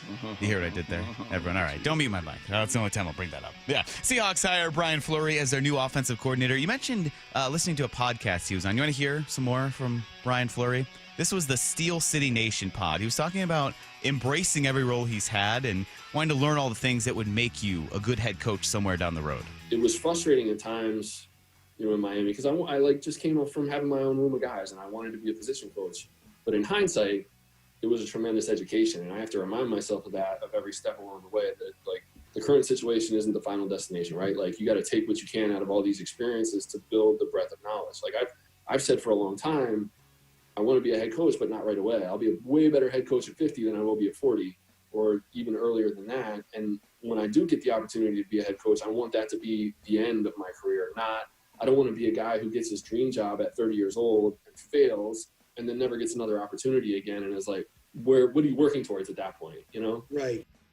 So I guess going along the lines of what you mentioned, all those stops, everything he's learned along the way. It is a Saban, it's kind of the Saban way. That you look at a lot of the young Saban coaches, and he does the same thing. Oh, you're an offensive guy, you're going to go coach defense. You're going to see, and even, Mike, when I see defensive coaches draw plays up, still to my eye and my optics, it's like, what are you doing? That's like backwards. The whole game is backwards. Why are you drawing it that way? It's like right-handed versus left-handed. What are we doing here? But it gives you so much more scope. It just so much more understanding. And honestly, I'll look at his Wikipedia and I'll run through later every stop that he's had, not even professionally. It was like a 10-year period there, even in the high school and college route, where he was like, man, he has coached just about every position group. And when you can do that, guess what it gives you, Mike? It gives you a whole lot of confidence. It's like you. You can run the board. You can produce. You can be on air. It's why you walk so cocksure in every day with those shoulders back, that chin up, because Lefko can do every job in the building. Just like this guy seemingly. Oh, do I need to fix my posture? Yeah, I was slumping over a little bit. All right, you're right. No, you mentioned that. And then some other hires that we kind of briefly touched on, we'll dive into a little bit more here. They also, over the weekend, hired a couple of former Ravens assistants. Zach Orr, who will be the inside linebackers coach, and then Daniel Stern, who we touched on. Official role still to be determined, but yeah, what do you make of two Ravens guys coming over here with McDonald? Yeah, he didn't get to do that a couple years ago, right? They said no to a bunch of his hires. They were under contract. Just, I think, like the Seahawks have said no with a couple of their guys that are currently under contract that wanted to go elsewhere, or people wanted them elsewhere. Or was a guy he wanted. I know this firsthand. Brady Henderson has reported this, that a couple years ago, that was a guy he wanted to bring, and they were like, nope, and then ultimately elevated him to the D coordinator spot, and they are close. He loves, you listen to him, like Mike McDonald's his big brother that he loves. You know he can't wait to come out here and work with the Super Bowl champs. And you played that sound to Stern earlier. He's just sounds like a very, very bright, just growth mindset. Just a growth mentality, which absolutely permeates that building. Here's the second thing you need to know. First full squad workout today for the Mariners. And Brock, some important news was just passed to me during the break. It's apparently Tuesday, not Monday. I keep saying it's Monday. First work day for us. So I said it's Monday? No, I've said Monday about 7 times already since hosting this show. So it's Tuesday, so you will be down in Peoria hosting your first show in 6 days, not in a week. First show coming up 6 days from now. That's so it's right. getting closer and closer. And what you'll get to experience, that rotation, some highly touted young arms as well, and Ryan Sloan and Kade Anderson. And then also, I don't know if you saw this, Brock, we have some new fathers down at Mariners spring training. Logan Gilbert and Emerson Hancock. They had their young babies out there, some adorable photos and videos of them with their kids. And then Cal Raleigh holding Logan Gilbert's child. And Logan was talking about that, what it's like to have his kid there along with Emerson Hancock. It's been really cool. Yeah, that's my favorite part of the day, the past few days. And him having his kid and us being so close, our families, our wives, everything. Having them play on the field. It's like something you dream of and you see other guys do it and have their boys on the field, but actually having your own grow up at spring training or in the clubhouse is really cool. Cal gonna be the babysitter when you need him? No chance. I don't trust that guy. I don't trust him. You know, that is right up my alley. Yeah. Like I needed more fodder to ask these guys questions off the field. Now I got it. I do have a vivid memory of Logan Gilbert. This was years ago when he was engaged, and he had kind of a rough outing in the Mariners. I don't know if you've probably seen this, right? They'll put out a little like crackers and cheese and a little spread right there where we do our show, like after games for some of the families and the wives and everything else. And I remember Logan coming over wanting no part of that, like walking out of there like, oh, what a bummer, like. That was a tough start. Spring training, albeit, tough start. And then I remember meeting his wife, and now you got the kid. And, just kind of the maturation of this entire group. And, oh, by the way, I'm sorry, I just cannot escape Quadzilla. Did you see Sloan's power? Is this going to be the new, did you see Ken Walker? Did you see It's going to be Brock. Ryan Sloan's Quadzilla? Have you seen Ryan Sloan? Have you seen this dude? Yeah. Wow. I know that Kade Anderson has added some weight. Maybe your first question to Divish? Tell me about Ryan Sloan's body. Well, it might be 1 hour from now. Yeah. Here's the third thing you need to know. Some other NFL news, Brock. The NFL franchise tag window opens today, runs through March 3rd. We'll have plenty of time to discuss the potential of a Ken Walker franchise tag, pros and cons, whether it's likely or not, and maybe that transition tag that could be applied. Jeremy Fowler said maybe a transition tag more likely in this case after it was thrown out there could be a franchise tag. And also, one interesting move, the Dolphins released Tyreek Hill and Bradley Chubb. Ended up releasing like 4 guys, cleared up $56 million in cap space. Now they're only $3 million though positive in the cap. Wow. So a lot of cost cutting happening over these next few weeks. Yep. Yeah, that's interesting with the transition tag and the difference between those. Remember, the franchise is like once you franchise, you put that label on it, that's a guaranteed 1-year deal. Really no way around it. I think you can get rid of it by signing him and add an extension to that. But the transition tag, that was an old Steve Hutchinson move. That was we're committed to you, but if somebody else in the market is more committed and wants to pay you more, they're going to then give us a high draft pick as well. So you're kind of flirting versus committed. And one way or the other, I would think that's the card that's going to be played for Ken. I don't think you're not going to franchise or transition Woolen or Mafe or Kobe Bryant. He would be the one over the next, what'd you say, till March 3rd? He'd be the one over the next 2 weeks that you're going to keep an eye on. That's still crazy. It's only 2 weeks away, and a combine coming up. Free agency will be here before you know it. That legal tampering that we all love to talk about. So that is everything you need to know. I do have some hockey news, but I'll save it until you wake up, Salk. So if you wanted to yell loudly to him at this point, we can do it, or we can wait. We'll talk about some women's hockey, his forte here. The Olympics going on. We'll bring that up a little bit later. But coming up, we need to learn a little bit more about Brian Fleury. We heard from him. We kind of weighed in on what his role will be. Heard some cuts from his past, the podcast that he was on, but a guy who covered him with the 49ers. He's been there for years, Brian Fleury has. So has Eric Branch, 49ers beat writer for the San Francisco Chronicle. He joins us coming up next. It's Brock and Salk here on Seattle Sports and the Seattle Sports app. I know the paint's barely dry on the new Super Bowl champ Seahawks gear, but can you believe Mariners pitchers and catchers have already reported and spring training is underway? Holy catfish, that was fast. They know from day one of spring training, they have a chance to win the whole thing. Follow how the 2026 Mariners come together at seattlesports.com. We're the home of your American League West champion Mariners. Holy smokes! Seattle Sports. Hey, Brock Huard here for my friends at People Come First. PCF Construction Group. People come first. This spring and summer coming right around the corner. And if you haven't called PCF about getting started on your new deck, well, now is the time. With a patio cover, a heater, and fireplace from PCF, you can enjoy your outdoor deck or patio all year long, just like they built for Molly and I some years ago.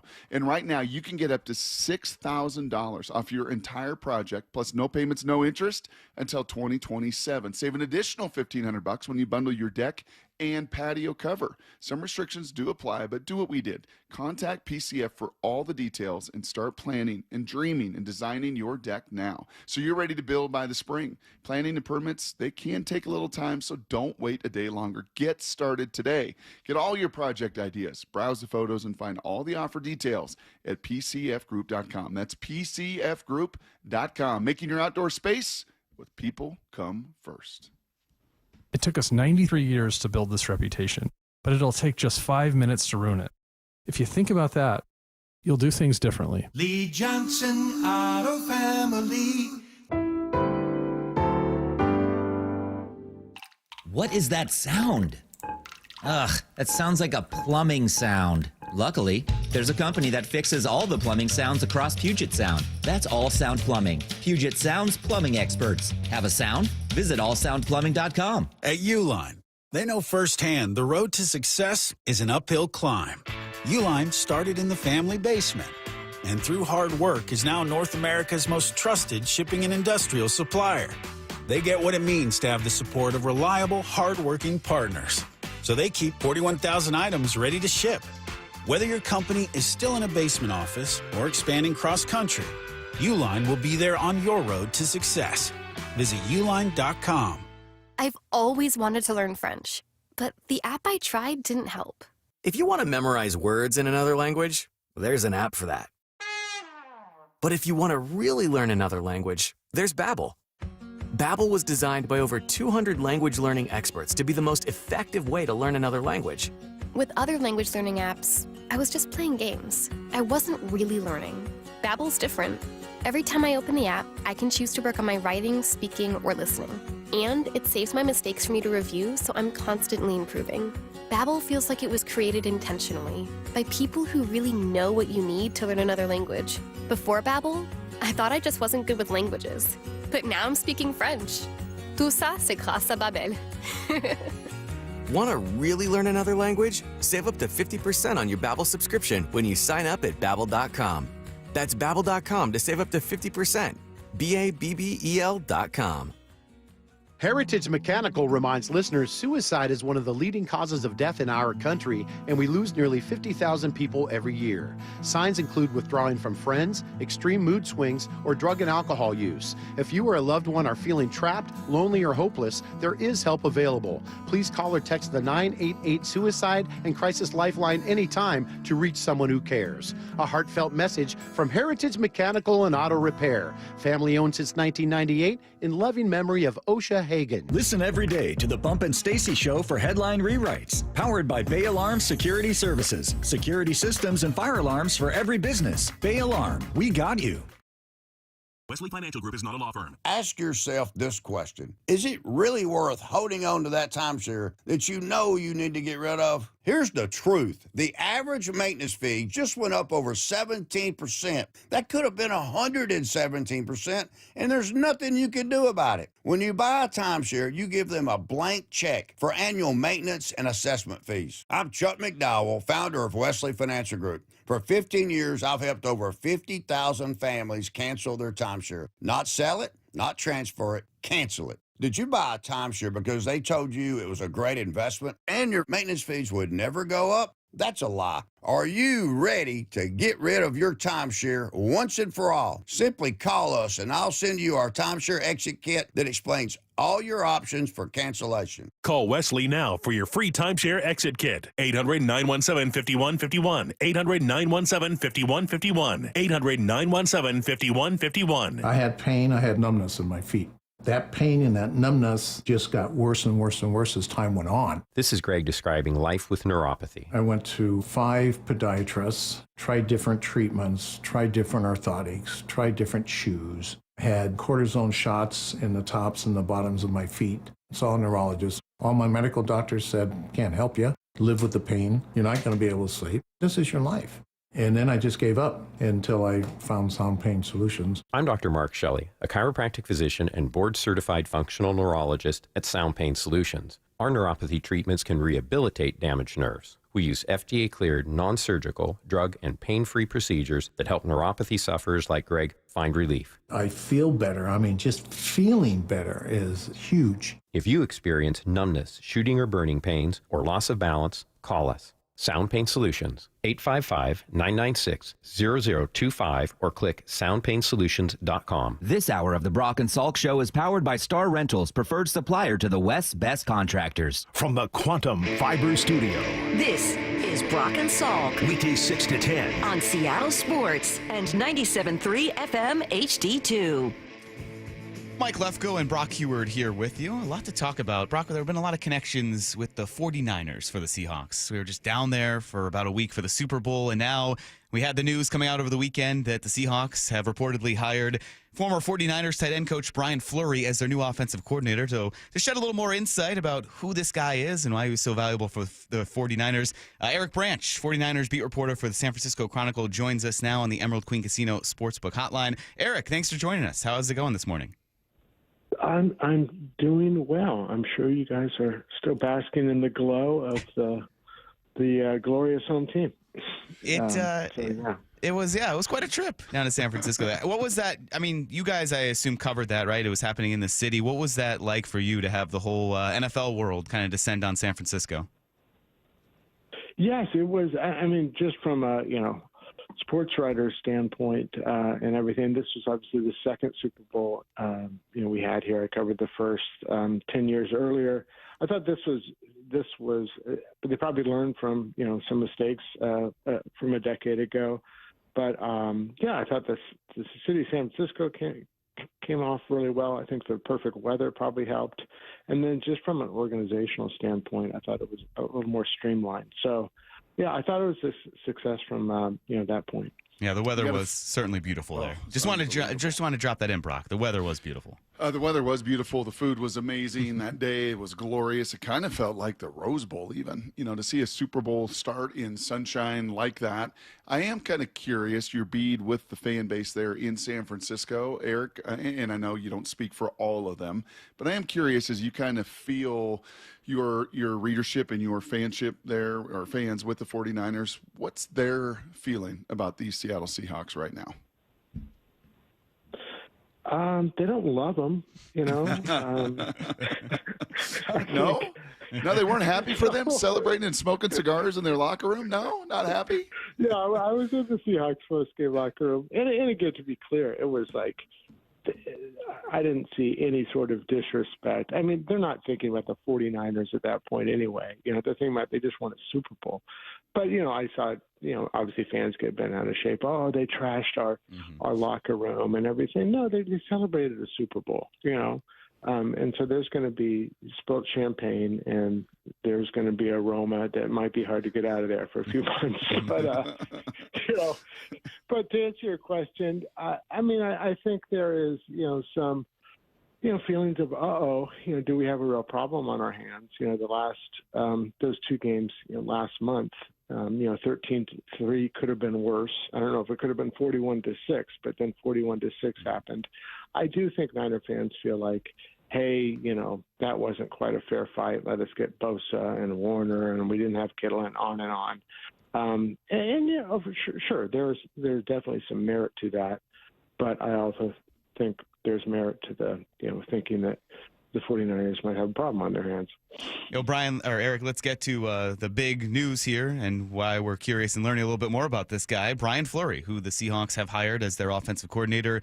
What did he mean to the 49ers? Why was he so valuable to them? Well, I can tell you, that he, began, in 2019 as a quality control coach. And, it's telling that he worked his way up to really having, Kyle Shanahan's trust. And by that, I mean, by the, end of his tenure, he was, taking an active role in the game planning. And also, he was one of, three coaches that had Shanahan's ear as far as in-game play calling. And Shanahan is very demanding. He doesn't suffer fools. And, so that obviously says a lot about, the impression he made, during his, 7 seasons here. I know Shanahan really appreciates Fleury has a really holistic view of football. And, he was in high school and college. He was a quarterback. And they really kind of cut his teeth, in his early coaching career, both in college and, with the Browns as a defensive coach. And then he had, he was actually a defensive quality control coach in 2019. And then since then, he's been on the offensive side with the 49ers. But even early, early at Towson, he was even a special teams coordinator. So when I say holistic, like everything, Shanahan thinks that's super important, because he had this experience when he was a quality control coach with the Buccaneers in the early 2000s with John Gruden, and they, he'd go into defense. He was told to go into defensive meetings, and it gave him just an appreciation of the other side of the ball, how defenses think, and it gave him a feeling of that's more insight in how I can attack a defense. So anyway, long answer, but that's part of what the Seahawks are getting. What kind of personality, what kind of presence does he have as you've kind of been around him and covered him? Yeah, it's interesting because he was a position coach. I guess he added that title of run game coordinator. We don't have a whole lot of access to those coaches at lower level. We do get them twice a year. They make assistants available to us for 30 minutes, kind of during OTAs and then training camp. So that's not a whole lot, but I will say. I really, he was a go-to guy for me, as far as getting insight, telling stories. Just, normal, down-to-earth, funny. He got along famously with George Kittle. So I'm not saying that he has a Kittle personality, but they certainly clicked. Kittle thought the world of him. But, yeah, he's a guy just from a journalist perspective, he'll give you a quote. He'll give you a story. Now, I don't know, now he's the offensive coordinator. Will he clam up and be paranoid like all these other NFL coaches? I'm not sure. My sense is, he's old enough and has enough experience and, assured enough that, he'll let his personality show. Eric, you mentioned that he helped with the play calling, or he assisted Kyle Shanahan. We know how much Kyle Shanahan has input and calls the plays for the offense. So where you see him now moving over to Seattle, where he will call plays or at least be ahead of a unit that will call plays because Mike McDonald is so defensively oriented, what do you see as a potential challenge or something that might be new and perhaps out of his comfort zone for Brian Fleury? Well, I think it's just the fact that he's never done it, I mean, having an occasional suggestion for Kyle Shanahan, during a game, and I don't know, obviously we don't know how much, how much he was talking into his headset or not, but whatever it is, it's just not the same. And, so just because I think there is a shine that comes with, hey, he was with the 49ers and Kyle Shanahan, but, they just had Bobby Slowick, who spent, I think, 6 seasons as a 49er assistant and, passing game coordinator. And then he became, the coordinator for the offense coordinator for the Texans, and was like, oh, watch what he does. And he was fired after 2 seasons. So there are just no guarantees. Mike McDaniel, obviously, offensive coordinator, not a play calling offense coordinator with the 49ers, but, he became the head coach of the Dolphins. And, for a little bit, it looked like he was Bill Walsh, and we know how that ended. So, you just don't know because he's never done it. I do think it's, I don't know the Seahawks organization inside and out, obviously, but, they obviously had a lot of in-house candidates, for that position. And Fleury obviously really impressed them. So, just the little my little exposure to him and just his pedigree and his background, I would imagine he's going to do well. I will say, there was probably a significant blow in losing Clint Kubiak, and talking to Brian Greasy, the 49ers, former quarterbacks coach, before the Super Bowl, for a story about Sam Darnold's, season with the 49ers in 2023 and how that kind of rebooted his career. Greasy, obviously had an impact on Darnold, but he said, a big part of that was Kubiak and the relationship that they formed and the trust they built. And, he thought that was a huge, part of his success with the Seahawks. So there is that side of it. I mean, something, has definitely been lost. But Fleury was with Darnold, that season. So there is some sort of relationship, I'd imagine. Hey, Eric, last thing for me here, and thank you for the time early this morning. Was this expected? I know that Brian had interviewed for the coordinator job in New England and, been in the process a little bit, but, with all the jobs filled and the coordinator spots and the head coaching spots kind of filled around the league, was this kind of out of left field that Mike McDonald, with all of his in-house candidates, would go and ultimately poach a 49ers tight ends coach? I think just from what I said before, the fact that, and I don't know those in-house candidates, with the Seahawks, but I just thought that would have been, the way they would go just because of the familiarity there. Mm-hmm. So, from that part of it surprised me. But, for all the reasons that, I outlined, it doesn't usually surprise me. It's Kyle Shanahan, it's the Niners. Fleury was there for a long time, and rose through the ranks. So, part of it was like, well, that makes sense. But it was like, the other part. Let's just say this: when that news broke, was it Sunday? I did not have my Fleury to the Seahawks, story prepared. You didn't? I did not. Yeah. No. You've got to be prepared for all of these things. Any moment's notice. There is no off season in the NFL. Well, exactly. As my wife, because we were at Costco, and I was like, "Oh shoot, I got to write this story." And she's like, "Really?" She's like, "Who is this guy? What? Is that a big deal?" Yes, I got to put my hot dog down, and I got to go in the car. Right in the middle this. of lunch at Costco. Yeah. Well, Eric, thanks for the insight. Eric Branch, 49ers beat reporter for the San Francisco Chronicle, has been our guest. We appreciate the insight, Eric, and thanks for joining us this morning. Yeah, thanks so much for having me. Appreciate it. All right, there is some good insight about Brian Fleury. And Brock, I'm curious about. Well, look at this. Yeah, look at this, Lefko. Okay, I went back to the old Wikipedia. So I saw you scrolling, expanding, yeah, enlarging that font. I'm gonna trust Wikipedia because Eric hit on all of this. Look at this resume when he was done playing. So don't just look at the NFL aspect of it, because he spent a decade at both the high school level and small college level.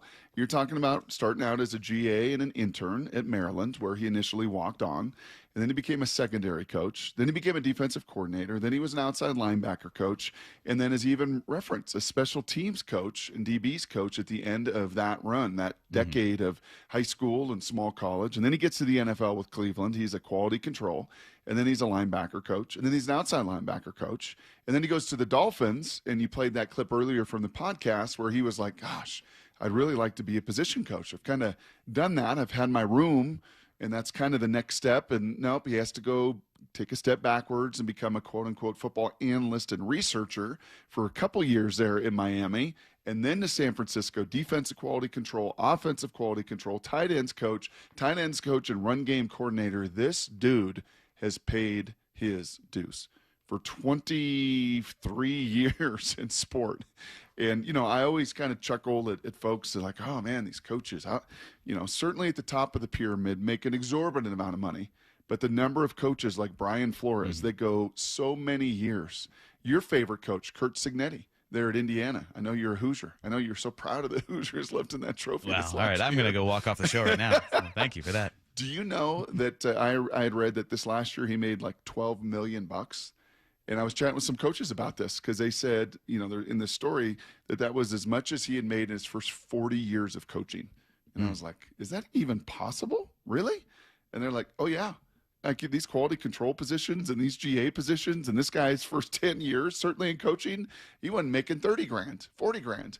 And even into the NFL, those were some of the entry-level positions. So just a remarkable run here, an outside-the-box candidate for sure, a pivot from the in-house guys, but one that has absolutely paid his dues in the coaching profession. Yeah, I'm going to ask him about his favorite type of ramen because I'm sure that's what they subsist on. You hear those stories about canned meals and finding food wherever you can. So you're right. Paid his dues. Sneaking some Cheez-Its from the snack line there in the facility, or some crackers, or some taking a little bag and shoveling cookies into the bag to eat later. So yeah, well now he's here, and hopefully he will be here for a long time. But you do have that churn. Kyle Shanahan has experienced. I mean, he lost his coordinators again. Lost Robert Saleh again. Now he's the Titans head coach. Mike McDonald experiencing this. Another offensive coordinator to put in here. So we will see. But we're going to learn a little bit more about Brian Fleury because it's time for Blue 88.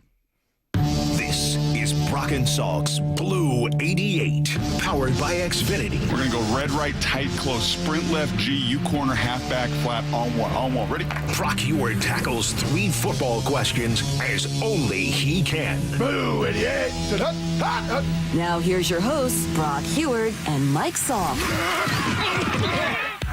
All right, Brock, we talked a lot about Brian Fleury, but what are the 3 Ps that come to mind with this hire? Yes.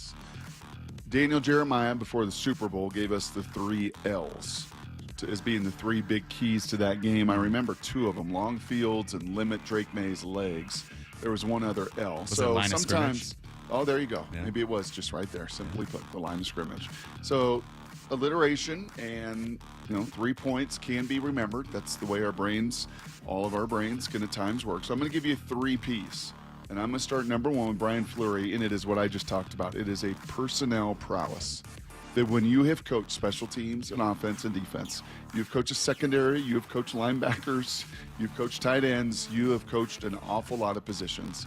So he has a personnel prowess that when he interviews, and I am sure it was a pretty detailed interview, and I can imagine John and Mike like, wow, this guy knows his stinking ball, like on every level of it. Like, yeah, he does.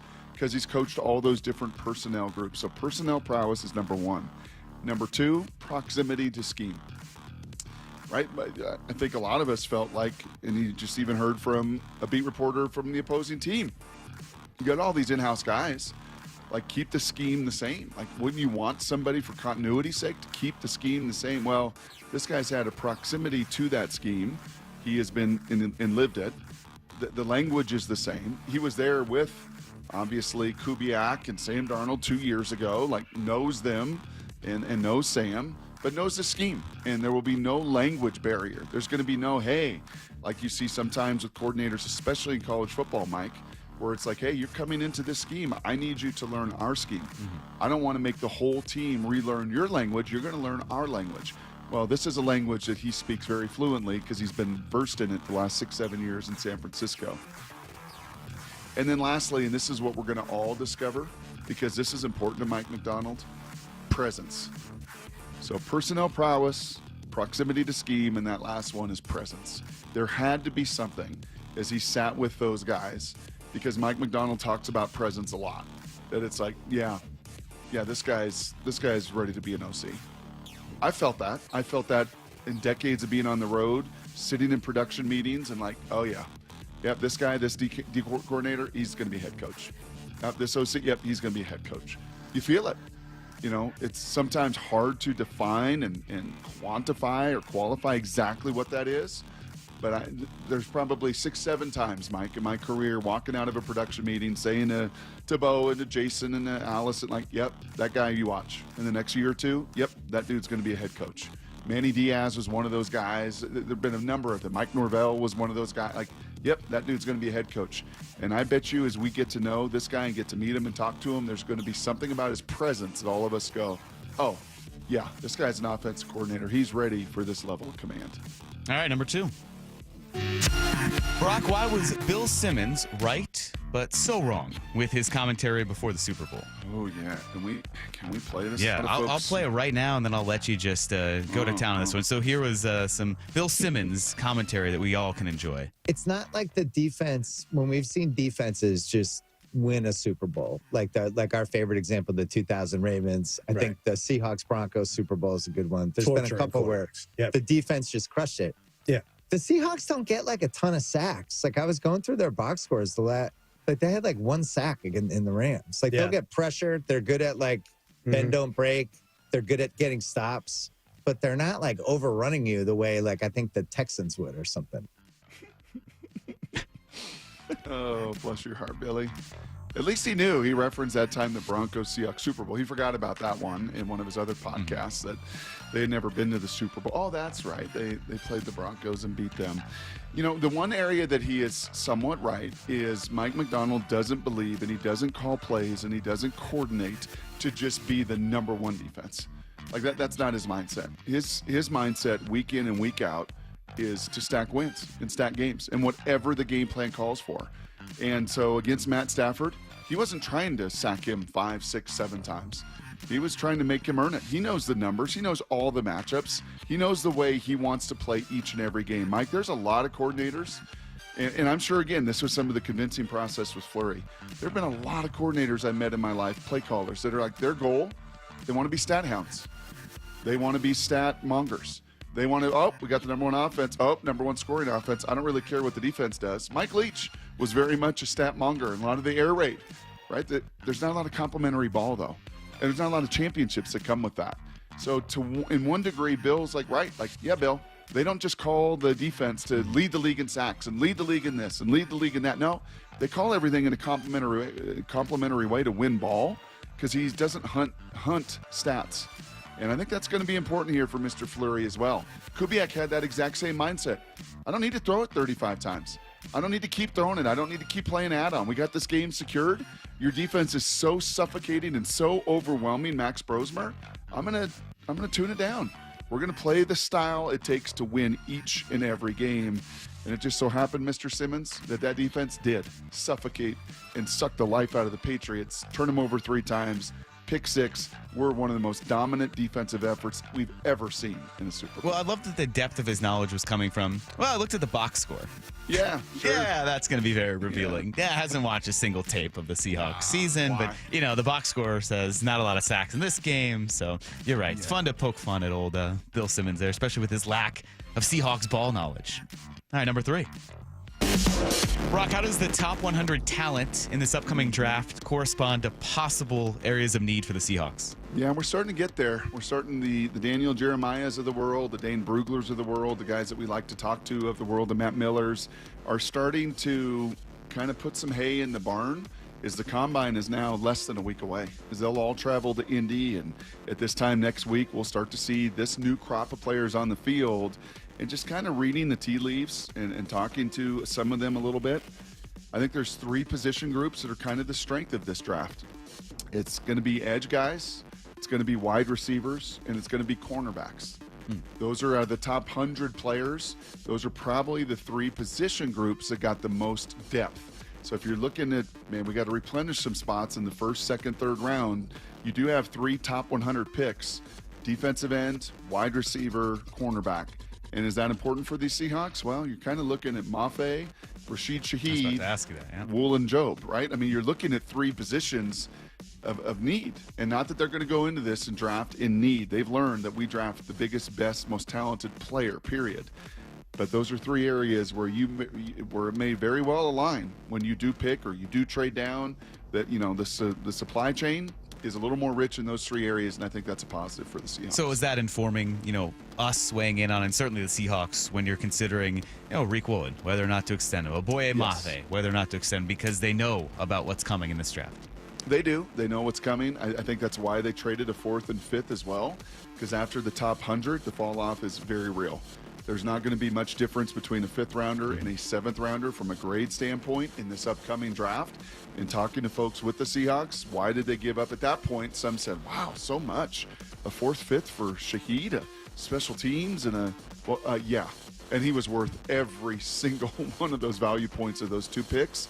But the first 100, yeah, finding a difference-making end or receiver or corner, I think, will be a big part of this draft. All right, that's Blue 88. Certainly a lot of football talk so far with all the coaching news of Brian Fleury. Still not official yet by the Seahawks, but the reported hire, and we're acting like it is because it will be confirmed in due time. So all that news, but a lot of baseball things happening. You guys will be down there at the start of this upcoming week. So 6 days, today's Tuesday, 6 days from now, you guys will be doing your first show down in Peoria. We're going to talk about the reports coming out of camp. Ryan Divish will join us at 8:30 as well to shed a little more insight on this Mariners team and what to get excited about outside of Ryan Sloan's body, Brock, all right? I know you can get down there and get excited, the Buff Dudes report, but there's a lot more to get excited about. We'll talk about all that coming up next. Brock and Salk on Seattle Sports and the Seattle Sports app. I know the paint's barely dry on the new Super Bowl champ Seahawks gear, but can you believe Mariners pitchers and catchers have already reported and spring training is underway? Holy catfish, that was fast. They know from day 1 of spring training, they have a chance to win the whole thing. Follow how the 2026 Mariners come together at seattlesports.com. We're the home of your American League West champion Mariners. Holy smokes! Seattle Sports. Good Dog Auto Glass. When the stakes are high, you want the best on your team. When your windshield breaks, don't settle for your insurance company's fix that's just safe enough. Trust Good Dog Auto Glass, where the quality isn't light. We do all the things the little guys don't, and we do all the things the big guy does. We answer the phone when you call, we work for you, and we will walk you through the insurance process. Visit GoodDogAutoGlass.com, Puget Sound's most trusted auto glass company, and get more bang for your bark. 1-877 Cards for Kids. KARS Cards for Kids. Ready to get rid of that old car? Donate it to Cars for Kids. Call 1-877 for Kids to reach a friendly live agent. Donation's super easy, and your car can be picked up as soon as tomorrow. Call us now, 1-877 for Kids. 1-877 for Kids. Donate your car today. Did you know you can donate real estate too? When you're hiring, have you ever felt like you're missing out on meeting truly great candidates for your roles? It seems impossible to find them, but they have to be out there somewhere, right? Well, they're not hard to find when you know where to go, and that place is ZipRecruiter. And right now, you can try ZipRecruiter for free at ZipRecruiter.com/radio. ZipRecruiter helps 10 million people with their job search every day. And because these people are actively looking for jobs just like yours, it's easy to find the right person right away. In fact, 4 out of 5 employers who post on ZipRecruiter get a quality candidate within the first day. But if you're not using ZipRecruiter, you're missing out. So see what it's like when the impossible is easy. When you go to ZipRecruiter.com/radio right now to try ZipRecruiter for free. Once again, that's ZipRecruiter.com/radio. ZipRecruiter.com/radio. Never miss out on great candidates with ZipRecruiter. Let's talk about your hair. Well, maybe after we talk about my hair. I've got great hair, as you know, and it's because of Advanced Hair. Yep, Advanced Hair Restoration. Their simple one-day treatment offers life-changing results that I can attest to. Guys, it's not magic, but it's close to it. They put hair where you need it most, and bam, it grows. It's actual science. Advanced Hair has top-rated physicians, modern technology, and best of all, you get your very own natural hair that begins to regrow the very next day. It's even guaranteed to grow for life. So schedule your free consultation now at 425-449-8185. Mention Curly to qualify for $250 off and 250 free hair grafts. It's a limited time offer. Advanced Hair, the winner of the 425 Business of the Year, and the team that gave me my hair back. More importantly, they'll do the same for you, guaranteed. 425-449-8185 or advancedhair.com. Every season is a little bit different here in Washington, but I'll tell you what, the amount of rain never seems to change in the winter, and we have sure gotten a ton of it this season. All that rain, all that water, it's all got to go somewhere. And if it makes its way into your crawl space, that's when it can create all sorts of problems, including real structural damage, which could really affect your home. But more importantly, for the health of your family, the water in that crawl space could create toxic mold, and that has serious health repercussions. Thankfully, we have Crawl Pros. They can come in and keep your crawl space dry, install a sump pump and drainage, and reroute that water back out and away from your home. They'll also take care of any mold that may have been created. Don't take the risk. It's too important. The best way to learn if you have any water is to ask Crawl Pros to visit your home and inspect your crawl space for free. Crawl Pros will go where you don't want to. So if you're worried about water damage, mold, insulation issues, or anything else related to your crawl space or attic, call Crawl Pros or visit crawlpros.com. Never have I ever called my sister from the finish line of my first marathon. Hello? You won't believe where I am. Are you running? Mile 26. I'm gonna make it. Switch to T-Mobile's 55 Plus plan and get iPhone 16e with its advanced camera system on us. Plus, 2 lines for just $30 a line. Guys, I can't believe it. I knew you could do it, babe. That was amazing. Mom, how do you feel? I feel great. I can't feel my feet. Let's take a picture. And then you may carry me to the car. Share every stride, every mile, every memory on America's best network. Switch to T-Mobile's 55 Plus plan and get iPhone 16e on us and 2 lines for just $30 a line. With 24 monthly bill credits and 2 eligible port-ins on Essentials 55 Plus for well-qualified customers with autopay plus taxes, fees, and $35 device connection charge. Credits end and balance due if you pay off early or cancel. Contact us. Finance agreement 128 gigabytes, $599.99 required. Best mobile network in the U.S. based on analysis by Ookla of Speed Test Intelligence Data 1H 2025. Visit T-Mobile.com. Home of your Super Bowl champion Seahawks, Seattle Sports. They are bringing the Lombardi back to the Northwest. This is the power of 12 is 1, man. KIRO AM Seattle and KIRO FM HD2 Tacoma. Give me a freaking auto! From the Quantum Fiber Studio, this is Brock and Salk on Seattle Sports. Brock Huard is my hero. Jay Buhner just punched me in the kidney. We're going to see you on the interview. Doesn't really work that way, Sherm. This is a show that has my name on it. It kind of does, though. Now here are your hosts, Brock Huard and Mike Salk. Hello. Mike Lefko and Brock Huard here with you on this Tuesday morning. I'm going to keep saying that because I'm very well aware it's Tuesday, Brock. Yeah. Now, first day of the week for us. If you did get President's Day off, congrats. If you didn't, have a nice 3-day sorry. weekend?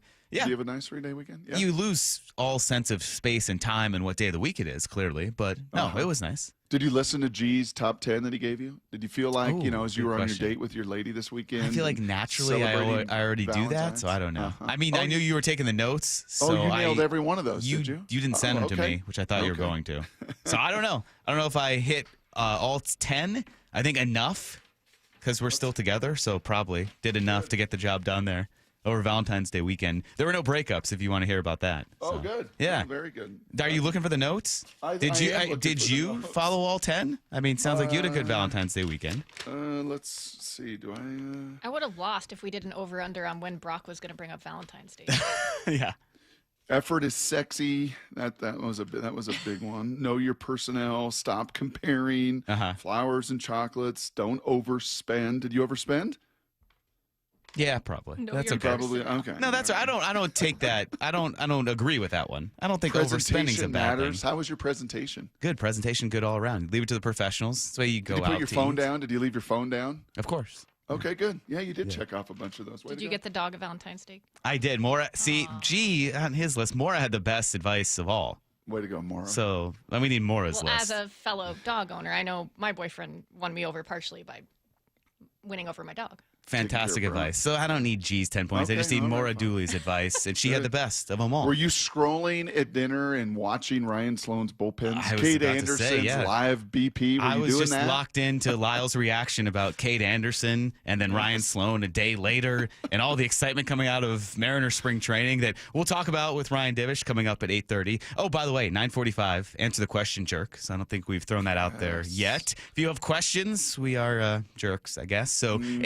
866-979-3776. Answer the question, jerk, at 9:45. But yeah, Brock, a lot to be excited about with these Mariners, and a lot of it around the young guys. Not to say that the veterans are boring. We kind of know what to expect, but when you have a team like that and you get this buzz, it's very exciting to imagine what the future will be like for this team. I may be wrong on this, and Lyle, please correct me if I am wrong, because I think the schedule and the timing and spring training and covering it the way you have the last number of years. And we've been down there a bunch, and to your point, we're going to head down there Sunday for the week. It looks like more, I don't know if you've looked at the weather, but it looks like low 80s, upper 70s. It's going to be just beautiful. I was thinking about it as I was scraping the frost off my car this morning. Yes, so come join us next week. If you're wondering, should I, could I? Yeah, do it. Come down to spring training. It's phenomenal. But Shannon has said it's going to be a little different. It's going to be more condensed. It's going to be ramped up because these guys are going to leave for 3 weeks of the WBC, and the Mariners got a bunch of them. So it strikes me that if today is the first official day, is that what you said? Yes. Today is the first official day. Well, to your point of watching Kade and Sloan throwing live BP right now, like, if today's the first official day, over the weekend we already watched, because I think the Randy Rosarenas and those guys are going to be playing, the Cal Raleighs. They need to see some live pitching. So this isn't like some slow burn, some slow ramp. We're going to build to this. Like, no, these guys got down here already a couple weeks ago, the pitchers and catchers, and the guys playing in the WBC have really gotten down there. And the fact that we're watching Kade Anderson face, the major league guys, and watching Sloan do the same thing. And I bet you a Rosarena and those guys walked out of the box and were like, are you serious? I mean, this isn't Wu. This isn't Bryce. This isn't Logan. This isn't Luis. These are our two young guys that were just drafted, and one's 20, can't even buy a beer, and they're doing this. They're throwing 99 at my knuckles. Like, no, thank you. So the fact that we're already getting this and seeing this is, kind of whets the appetite that much more for spring training. And I think for the short term of the immediacy of this 2026 season, because there are a lot of hopes pinned on this specific season, you do kind of temper the excitement around the role that Sloan and Anderson will have for this specific team. Long term and for the future of the Mariners, absolutely. But for the immediacy of how do they compete in these first few months? How do they get into a position that they are projected to be the best team in the American League? What group leads to that? I'm more excited about the position guys and the position battles that we're going to see a lot of with everything you were mentioning. All these veterans kind of head out of camp, go to the WBC. Great opportunities for guys like Cole Young to go and claim that second base spot where it seems like it's his that hopefully will be to lose. You have a cluster of guys in there. Everyone loves the Ryan Bliss potential. It's like that backup quarterback, the unknown of Ryan Bliss getting hurt so early last year. It's like, oh, he's a guy we recognize. He could be a second base option, but Cole Young has the more promising future. And then, of course, at third. The third base situation is the most intriguing storyline by far in this Mariners training camp, because spring training, because you have Brendan Donovan, and I can't wait to see what he looks like. And for all intents and purposes, he's the perfect Mariner, it sounds like. We'll ask Divish about what he's actually looked like out there. But if Colt Emerson can claim that role, oh, that's very exciting for this Mariners team. Yeah, I was reading those guys, Daniel Kramer, or Adam Jude, excuse me, and Daniel Kramer. I tried to read all of those guys, but I was reading Adam Jude and Ryan Divish in particular in the Times this weekend, and they were asked the 5 burning questions of spring training. So I know as the week gets going, I know as Salk will eventually wake up and eventually get back to work and ready himself for spring training. He will put together his storylines, as will I, but they kind of were the 5 big burning questions with camp, and Colt Emerson was the 5th. And it was like, is this possible? And I think both Jude, just to paraphrase and Divish, both said this is maybe the most mature 20-year-old they have ever seen in a Mariners uniform. That just kind of, I like that word prowess today. That's going to be your word. Prowess. I get stuck on a word sometimes. Yeah, I think I'm going to get stuck. stuck on that word prowess today. I kind of like that word. And just his maturity and the way he goes about it and the noise of the ball off of his bat and the way that he goes to work and the way that he ascended, Mike, last year, as a young high school kid, as a shortstop that is just kind of, grown into his body. And Ryan was, said very clearly, like, listen, this isn't Julio. When Julio was in this same spot at 20, Julio just physically looked like an Adonis. Like, this guy's just different, and then just earned that job. Kind of, I remember very vividly that call and service in his office and service letting him know, like, hey, call mom. Like, that was so stinking special. This kid's got that opportunity. They're going to give him the runway over the next month, to your point, and why it's one of the most intriguing stories. They're going to give him the runway to do what Julio did a couple years ago. Like, hey, man, like, we're not putting the stopper on you, the reins on you. Like, no, we're not just guaranteeing that you're going to start the year in AAA. Let's see you work here for the next 4 weeks. And this guy, certainly, we felt it last year when we sat down with him. I don't know if you guys got to do that last year, Mike, at spring training. But 12 months ago, I remember sitting with him like, yeah, he's pretty young still. Like, he's just right out of high school. Like, he's still pretty young. But when you do what he did a year ago, go from A to Everett to AA and end the year at AAA, and then even the taxi squad for the playoff situation, yeah, he showed you a season ago that he's just not going to burn in the minors and, like, be satisfied with being in the minors. This guy wants to be a big leaguer and wants to be one sooner than later, and you're right, will be really intriguing to watch over the next month. Yeah, because this is when it's all coming to fruition, right? This loaded farm system we've heard about for so long, this number one farm system that now slipped a little bit with trades, with graduations up to losing prospect status, but still a top 3 to 5 farm system in all of baseball. We're seeing all these position players finally start to get there, and it has been perfectly choreographed to go along with the peak of these young superstars and Julio and Cal and this pitching staff. And I know patience, you can't say that word, as Jeff Passan learned, and it's not a fair word to say, but you have to understand that now it's all coming to fruition and that this is the year that could all come together, especially after an ALCS, a Game 7 in the ALCS. It could all come together in this season. So I'm excited about these position guys, then, of course, Sloan and Anderson and the future beyond that. Yeah, I know many of we got new listeners. That's going to happen in a Super Bowl year and everything that the Seahawks did. And you're probably still a little bit in Seahawk mode, and the name Nick Emanwari and the name Gray Zabel and Torrey Horton and those rookies maybe then a little more than a Colt Emerson or a Kade Anderson or a Ryan Sloan. But you're going to get to know those names. Like these are like different kind of talents. I mean, these are blue chippers that around the league. This isn't just the Mariners know or the rankings know. Like, everybody knows. Like, oof, that guy's got a little something unique to him. Nick Emanwari is a little different than the rest. Yeah, that Ryan Sloan that threw 99 with a slider that had 20-inch break, is Divish going to tell you? Like, that's not normal. That 20-year-olds aren't supposed to look like that and perform like that. So just as those rookies and that influx of young blood was such an important part of the Seahawks winning the whole doggone thing, yeah, maybe not in April or in May or in June, Lefko, to your point.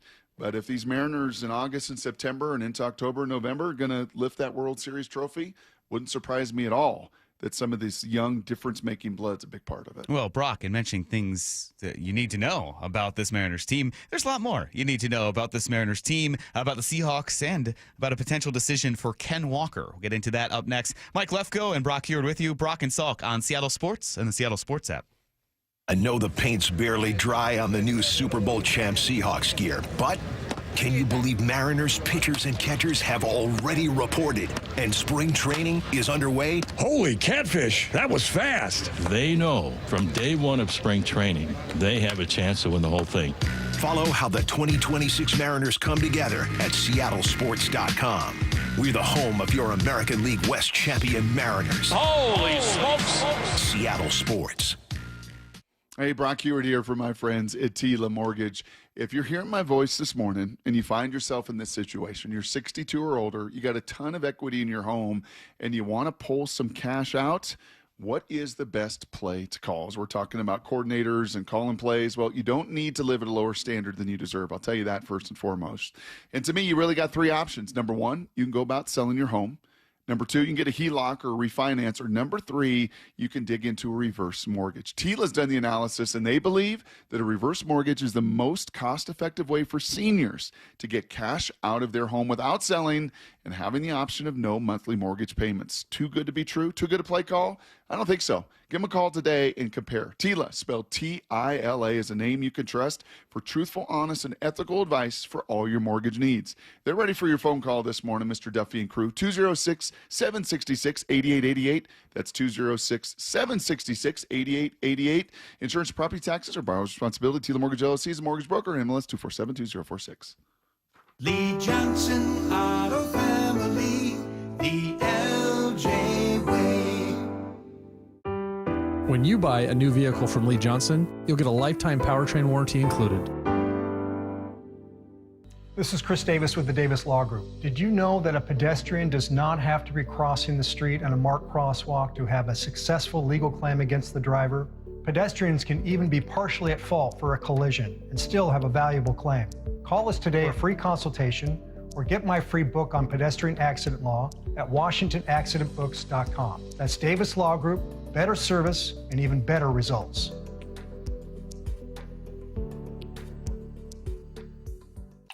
What is that sound? Ugh, that sounds like a plumbing sound. Luckily, there's a company that fixes all the plumbing sounds across Puget Sound. That's All Sound Plumbing. Puget Sound's plumbing experts. Have a sound? Visit allsoundplumbing.com. Check engine or ABS light on? Take the guesswork out of your warning lights with O'Reilly Veriscan. It's free. Ask for O'Reilly Veriscan. O'Reilly Auto Parts. Confidence is knowing you're ready to handle whatever comes your way. That's what it feels like to take on your workday with Cintas. They make sure your AEDs are up to date, your fire extinguishers are tested and inspected, your floor mats are cleaned and delivered, and your workwear looks good, feels good, and is freshly laundered with the Cintas Apparel Plus program. So are you ready to take on today? Visit Cintas.com. Oh, I'm ready! And get ready for the workday. Go from daydreamer to industry leader with Amazon Business. From office supplies to IT essentials, Amazon Business provides tools that help you save costs and make insight-based decisions. Learn how to bring your visions to life at AmazonBusiness.com. Forget Cloud 9. We're headed to Cloud 10 with prizes up to $10,000 in cash. Hearts will be racing every Saturday night in February as 2 lovely winners are drawn every hour from 6:30 till 10:30. Will you be one of Cupid's cash board winners? Visit daily to claim your free entry and find out. Don't forget, your Reef Rewards card can save you up to 25 cents per gallon at Lummi Bay Market next to Silver Reef. Silver Reef Casino Resort, located off I-5 exit 260. Home of your Super Bowl champion Seattle Seahawks. They are bringing the Lombardi back to the Northwest. Seattle Sports. For those diagnosed with anxiety, depression, or PTSD, Northwest Ketamine Clinics wants you to know hope exists. A recent patient, Evan, details his experience. Every day was a struggle. I was constantly throughout my life researching what are new ways, are there any breakthroughs for depression, anxiety, these things. And at some point I started to read a few things about ketamine. I probably read every single thing on the website multiple times. Northwest Ketamine Clinics defines success as a reduction in symptoms by 50% or more. Over a 3-week period, 86% of their patients are successful. When I arrived at the clinic, it was just a beautiful, peaceful, quiet place. As I saw that healing and growth could take place, and as I put the energy into it, I just saw so many things change in my life. Welcome to the Pacific Northwest's most experienced ketamine center. Book a free phone or video consult at nwketamineclinics.com. Healing starts here. Ooh, that face. Quantum fiber internet loves that face. That's Jamila. Hey, Jamila. She's thinking outside the box from inside the box. Quantum fiber Wi-Fi keeps her meeting game strong. From the back door to the front lawn. Rushing all of the video calls. Back to back to back video calls. Quantum fiber internet blowing the socksies up all those people in all those boxes. Yay to you. Switch to today at quantumfiber.com. Additional pods may be needed to achieve Wi-Fi coverage in some locations. Limited availability. Service in select locations only. Our friends at Mazda of Everett always offer you their best deals. Mazda of Everett is the West Coast's largest Mazda dealer for a reason. They sell more new Mazdas than any other dealer on the West Coast. So come check out the Mazda More to Move You sales event now. Shop over 300 new Mazda CX-5s with 0.9 financing for 60 months, available on approved credit. Located on Highway 99 in Everett, or shop MazdaofEverett.com. Based on Mazda USA's retail sales reports 2025. Need to know. 15 minutes past every hour with Brock and Salk. Here's what you need to know. Up first.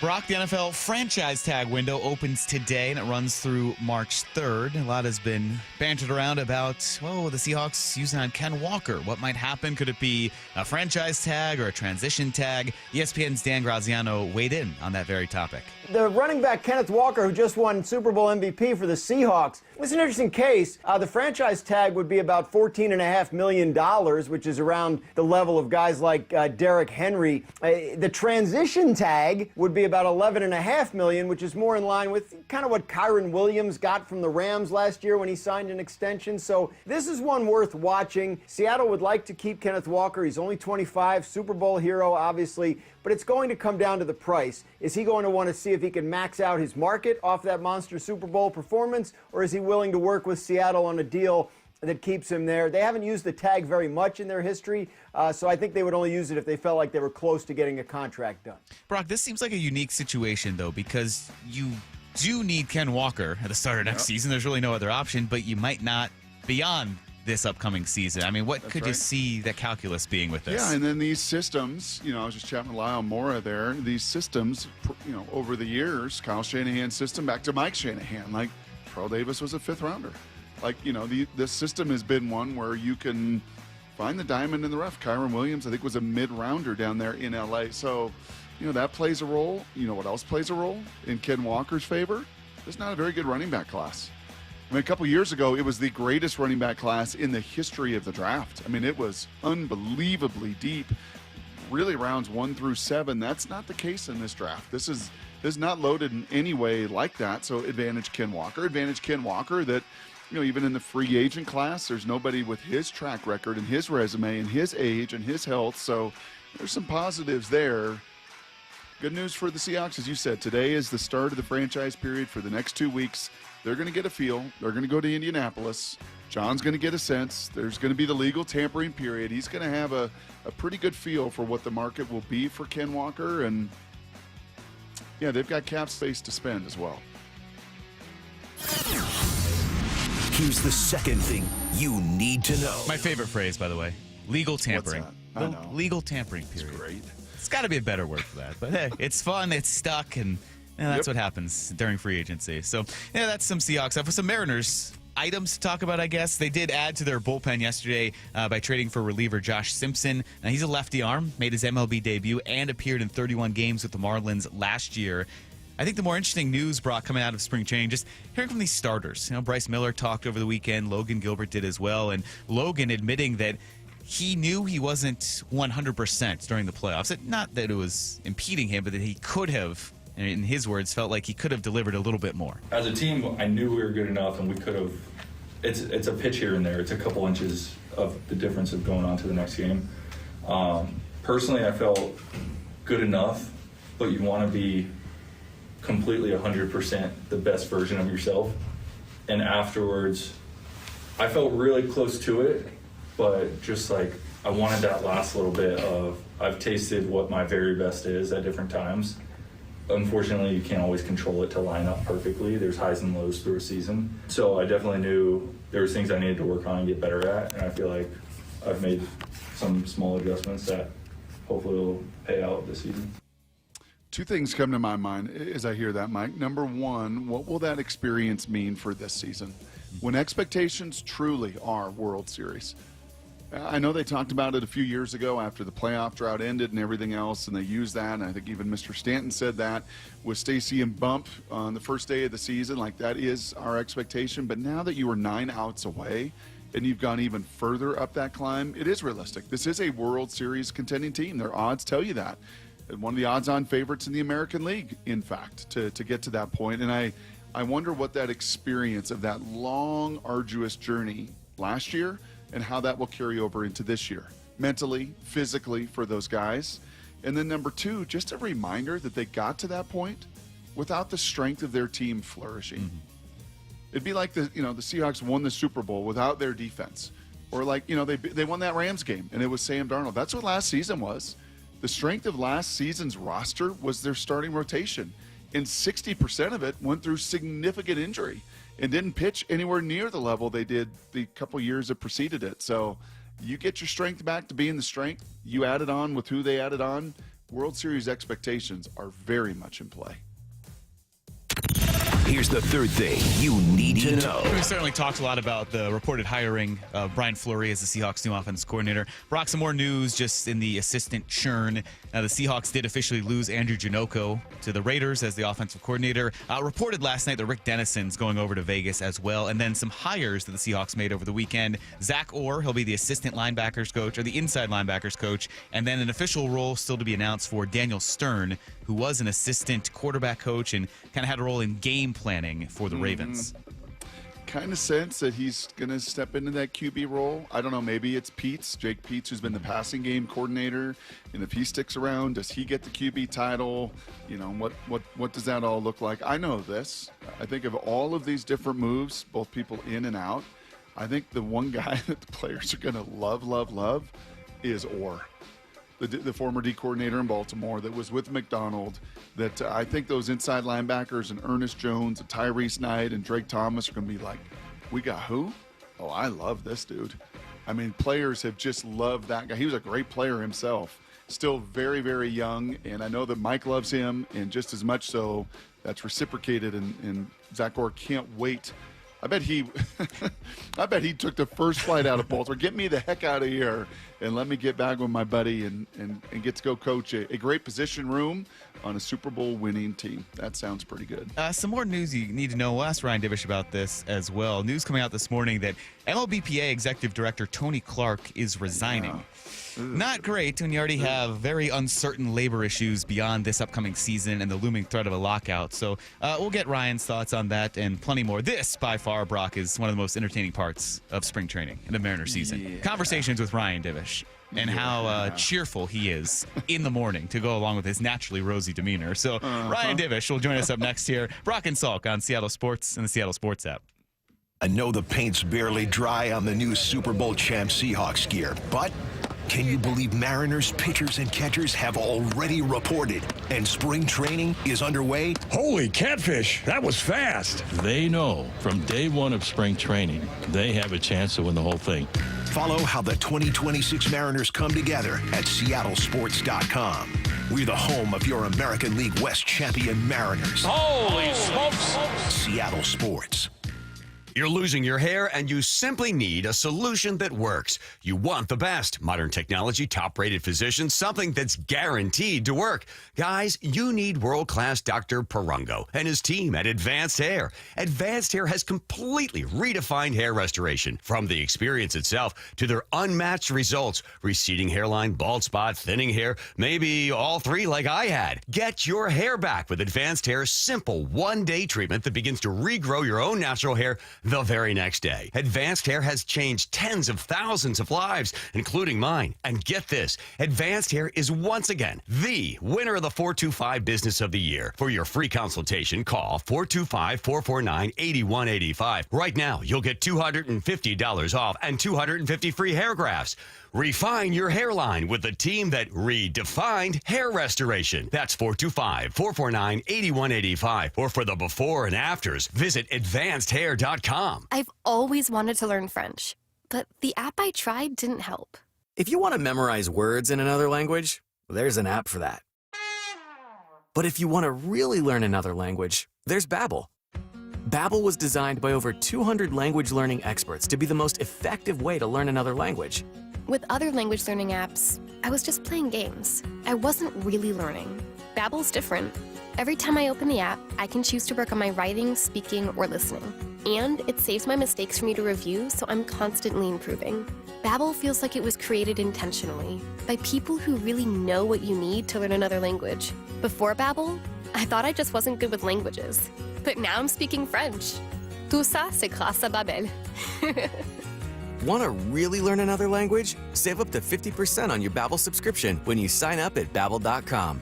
That's Babbel.com to save up to 50%. Babbel.com.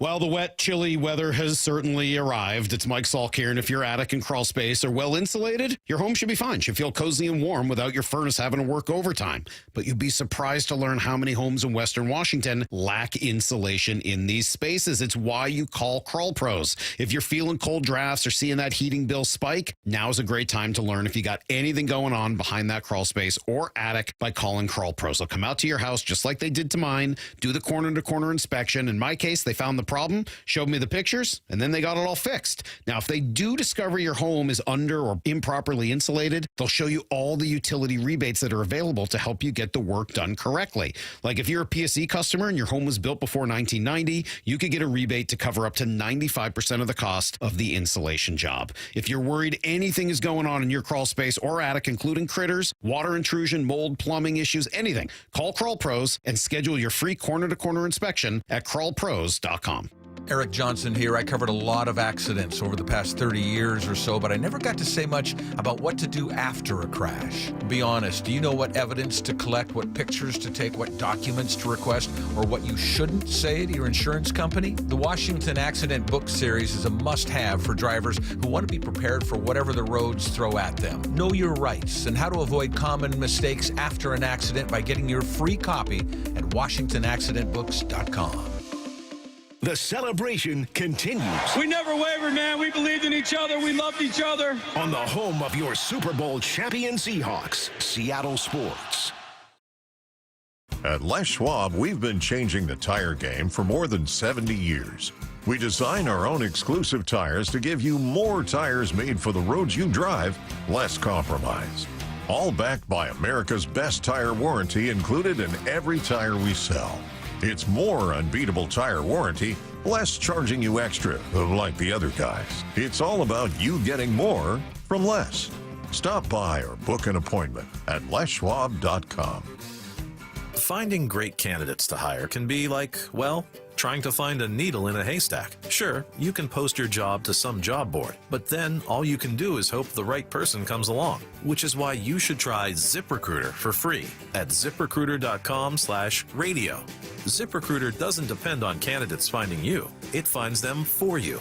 Its powerful technology identifies people with the right experience and actively invites them to apply to your job. You get qualified candidates fast. So while other companies might deliver a lot of hay, ZipRecruiter finds you what you're looking for. The needle in the haystack. See why 4 out of 5 employers who post a job on ZipRecruiter get a quality candidate within the first day. ZipRecruiter, the smartest way to hire. And right now, you can try ZipRecruiter for free. That's right, free at ZipRecruiter.com/radio. That's ZipRecruiter.com/radio. ZipRecruiter.com/radio. ZipRecruiter. If you think you know cruising, think again. Uncruise Adventures is the opposite of the big ship experience. Our small, award-winning vessels carry just 22 to 86 guests. Enjoy all-inclusive farm-to-table dining, guided excursions, and all the gear you need. No dress code and no crowds. Come as you are and explore Alaska, Hawaii, Mexico, Costa Rica, or the Galapagos. Visit us at uncruise.com. And Seattle baseball fans, mention this ad for exclusive savings. From the Quantum Fiber Studio. This is Brock and Salk. Weekdays 6 to 10. On Seattle Sports and 97.3 FM HD2. Oh, Brock's smiling already. Mike Lefko, Brock Huard here with you. Are you going to wake Salk up for this or no? That's all right. We don't need him for this. Our guy, we enjoy talking to him all the time, especially when it's spring training and baseball season's here. Mariners beat reporter for the Seattle Times, Ryan Divish, joins us on the Emerald Queen Casino Sportsbook Hotline. Ryan, how are you this morning? I'm good. How are you guys doing? How are the 2 double-doubles to start spring training? Solid? Yeah, I mean, like I've changed up the order a bit. I get 2 double-double animal style with no lettuce because I'm not interested in eating a salad on my burger. So, a tradition I didn't even like none other. Ryan Divish, yeah, burger. Yeah, my first meal of every spring training since 2008. Oh, I didn't even get fries. I just got the 2 double doubles. Yep. I mean, sometimes I'll get the fries with cheese and a little bit of the In-N-Out sauce on there, but I'm trying to be a little healthier, so I just got the 2 double doubles. I didn't go quadzilla like the 4x4 like Carlos Silva. 4 4x4s. One of the greatest displays of eating I've ever seen in my life. Wow. Did he really? New challenge for this show when they go down there, maybe? Wow. Who can handle like that? 4x4. A 4x4 burger is Brandon Morrow at the time called it the most disgusting display of eating he'd ever seen. Yeah, so Titus is ordered. Titus goes 2 double doubles. He goes animal style fries, and then he goes 2 Flying Dutchman, which is 2 more patties with cheese, and he mixes those 4 patties with the animal fries. So he's but 4 4x4s. Yeah. No wonder that dude weighed about 285. Yeah, nice. Well, Tim Lincecum's order, because I know Jim Capel, the late Jim Capel wrote about it. Tim Lincecum's order at In-N-Out was 3 double doubles, a large order of animal style fries, and a milkshake, a strawberry chocolate milkshake. That's strong. But we knew why Lincecum would eat that much at a given time. I think for those that know Tim Lincecum, so that's why. Oh, I know you. Is today the official start of the whole roster being there, Divish? Is that right? Yep. Yeah. Dan was getting ready to give his speech. He was pacing outside the clubhouse with his notes. He had his dad readers on. He's kind of looking, trying to decide what he was going to say. I don't think this is the most comfortable thing for him. I remember like Scott Service, because he read all them coaching books and loved all that coaching stuff and leadership stuff. He would work on that stuff all spring and would practice it and be ready. I don't think that's Dan's comfort level. I think he knows the importance of it and everything, but and it's different. I'm sure the message is different this year compared to last year. I mean, last year it was his first spring training. There were some new guys, and there wasn't the expectations that maybe there are. I went into last season thinking they could possibly compete for a postseason spot, but I didn't think that they were going to, run away or win the division. Or I didn't think that they were going to get as far as they did in the postseason, just given some of the concerns about the lineup on the daily basis. But this year you look at the division, you look at the landscape of the American League, and you look at the fact that they were able to do all that last year with their starting pitching not being that great. Well, then all of a sudden, you think, okay, if they just get, 130 starts from their core 5 guys, they could be really good this year. Yeah, so Ryan, what stands out about the mindset of this group? I know most of those guys, if not all of them, had been down there already, albeit today's the first official day. But based on everything you just said and based on we know how far they got and how close they came, what's that mindset? What have they built off of last year? Yeah, I mean, it's like a business-like confidence. Brock probably deals with this coaching-wise, and I did as well. It's some people walk on the field telling themselves that they are good, and telling other people that they're good. But other people walk on the field knowing they're good, and everybody else knows they're good too.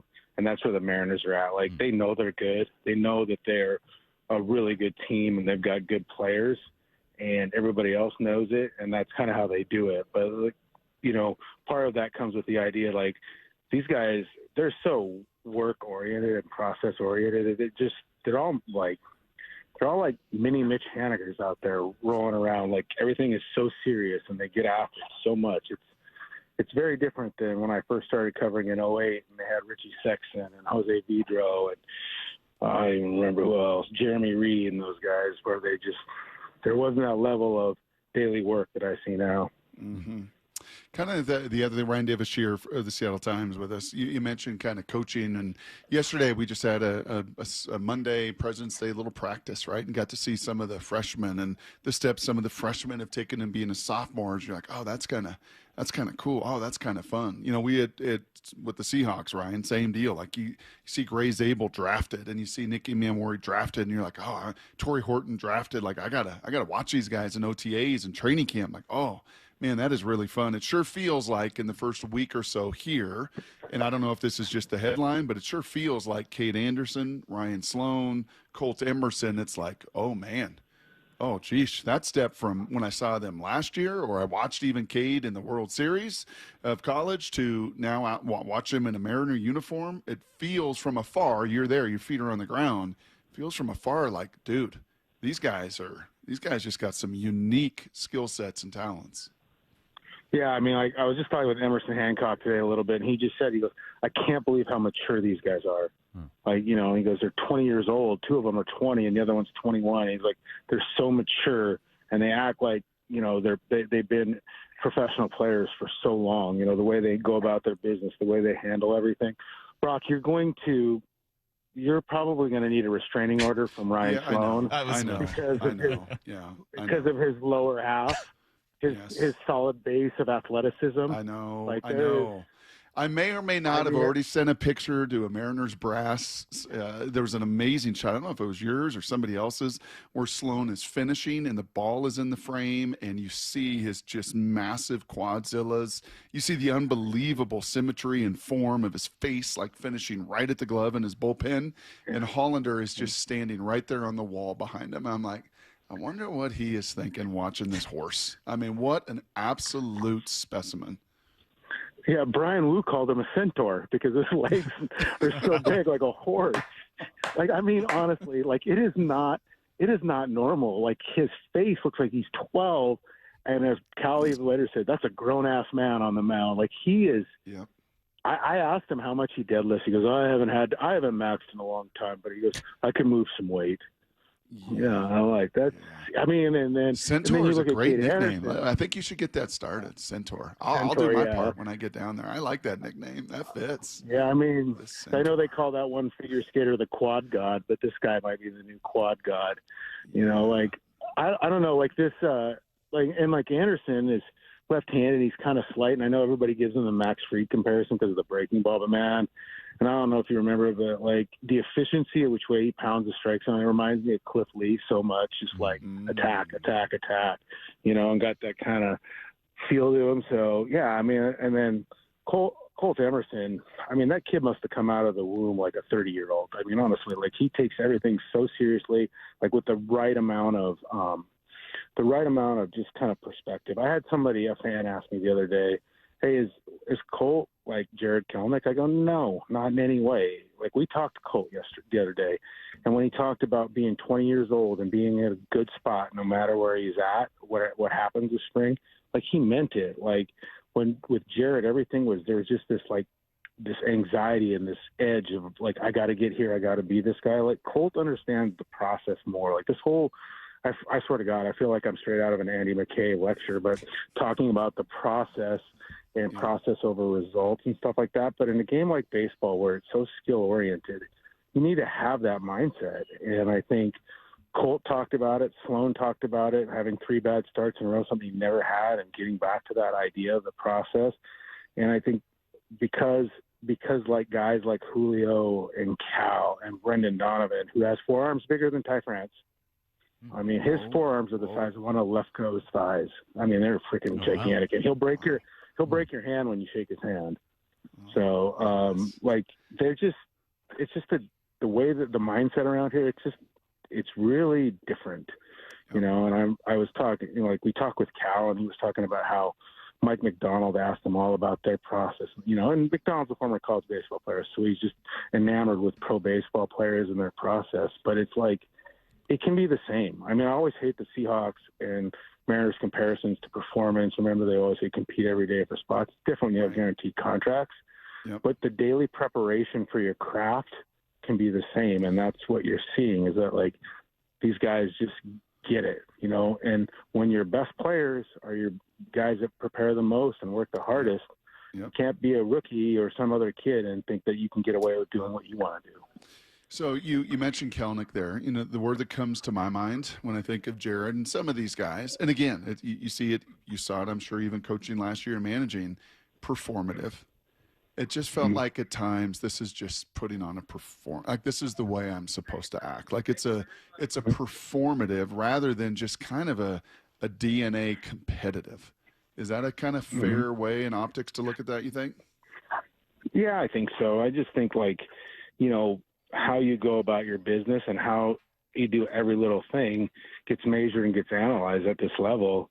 And, having the right idea of who you are is big. I mean, like we talked to Julio today, and I think the difference that I see in Julio, there's a piece there that I think started at the All-Star break last year, but there's also an identity of who he is as a player, particularly as a hitter, with the work of Edgar, with what, over the years, like he just kind of knows who he wants to be as a hitter and what he wants to do. In years past, there was always kind of a swing change or a setup change or anything like that. This year he came in just like, this is why I was good last year, and I'm going to keep doing that, and I'm not going to deviate because I've figured out what works best for me at the big league level. Could that mean that he has a faster start to the season? I think the Mariners certainly hope so, but I just think he's in a better place than I've ever seen him, like mentally. Physically he's going to always look great, but like mentally he just is like at peace with who he is. There's that understanding, and many players will search for this. I mean, I'm sure you did too, like understanding who you are as an athlete or a player at the level you're given doesn't always come for everybody, and players search for it all the time, and Julio finding out what kind of hitter he is and what makes him work, he's found it.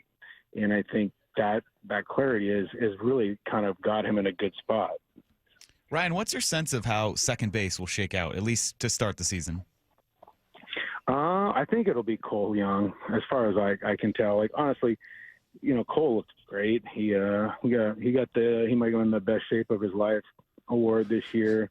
Came in, put the Fortnite down a little bit and started getting down to it in the weight room. He looks like an athlete, really chiseled more, just kind of reapportion some body weight, which, Brock and I probably need to do at some point. Mm-hmm. But I think, he's really, really good. And when you don't have that kind of 6-week stretch that he had where he was one of the most productive second basemen in baseball. And then obviously you had the fall off. You don't have that without having the ability to be good at the big league level. So I think right now, Cole basically would have to play his way off the team in spring training. Like if he was really, really bad or got dinged up, I think they're going to give him that chance. The interesting thing will be with Colt, how they do it. Like, because you can't put him on the big league roster, on the opening day roster, without a plan to play him 5 times a week, right? Mm-hmm. Maybe you sit him against tough lefties or whatever, but if Colt Emerson's on your roster, he's playing because he's good enough to make the roster. And that's the thing they're going to have to figure out. They could do that. Colt's going to play some second base. He's going to play some third base, and they can make it work. And if somebody gets dinged up, then he'll be there. But I think right now, like if I had to pencil out the second base job for opening day, it would be Cole Young, and then you'd have Donovan at third and JP at short. Where does Divish fit into the best shape of his life? Some years ago, you did the old treadmill test. I remember that. I think you had the oxygen mask on and everything. Where are you fitting right now? Well, pear is a shape, right? Fire hydrant is a shape. I'm shaped like a fire hydrant right now. I skipped the Super Bowl and went to Hawaii with my fiance before spring training, and I ate a lot of loco moco and spam musubi. So I'm and then I had Leo's. I had Leo's Island Barbecue. Yeah, I had Leo's Island Barbecue in that. Hey, Ryan Sloan, he took Leo's too. That's how you get quads like that. So, yeah, man, like I think, I know you guys are excited. I know, Brock, you're excited to get down here. And I can't, it's supposed to be 82 on that Monday, 82 or 84. So I can't wait to see Salk put the just copious amounts of sunblock on and how it gets trapped in all his fur. So he just looks whiter than he already is. Yeah. But like, I think great look. Yeah. I think that's one thing you'll notice is just kind of it's a business-like confidence down here, and then obviously, like I said, you're going to be stalking Sloan and some of those guys. I got my plan. Yeah. I mean, so what role, Divish, what role does the WBC play in this? Does it feel like things are expedited and the urgency is even higher as guys are going to head out in just a couple weeks to play for their country? Yeah, it is because like guys like Cal would be here early and even Julio, but they're already doing live BPs and seeing pitching and facing pitchers earlier, probably a week earlier than they would before. And, all these guys, what they want to do is have enough enough at bats when they go report so they feel like they they're ready to go play in games where the results count. It's not like going in a Cactus League game where you get your 2 plate appearances, play 4 innings, and walk off and sign some autographs. Like, these guys are going to have to go play. The other thing, too, is, like, I think, and Julio figured this out last year. I'm sure Cal will learn about it quickly. But, like, all the stuff that you have to at your own facility, like how you work, your routine and everything like that is not the same when you go to the WBC. Yeah, there are going to be lots of coaches and people to help, but, like, they don't, it's not set up exactly the way everything is at the Mariners. They have the trajectory, they have all this stuff, and they do their early work. Like, those guys have such a routine about the number of swings they want to get in, all the stuff, the lifting, everything. And so adjusting that to a different facility, different coaches, and some pretty big names and superstars, that's going to be something that they really have to adjust to. But yeah, like, I think the biggest concern will be pitching. You've got Spire, Bizzardo, and Munoz all going to pitch in the WBC.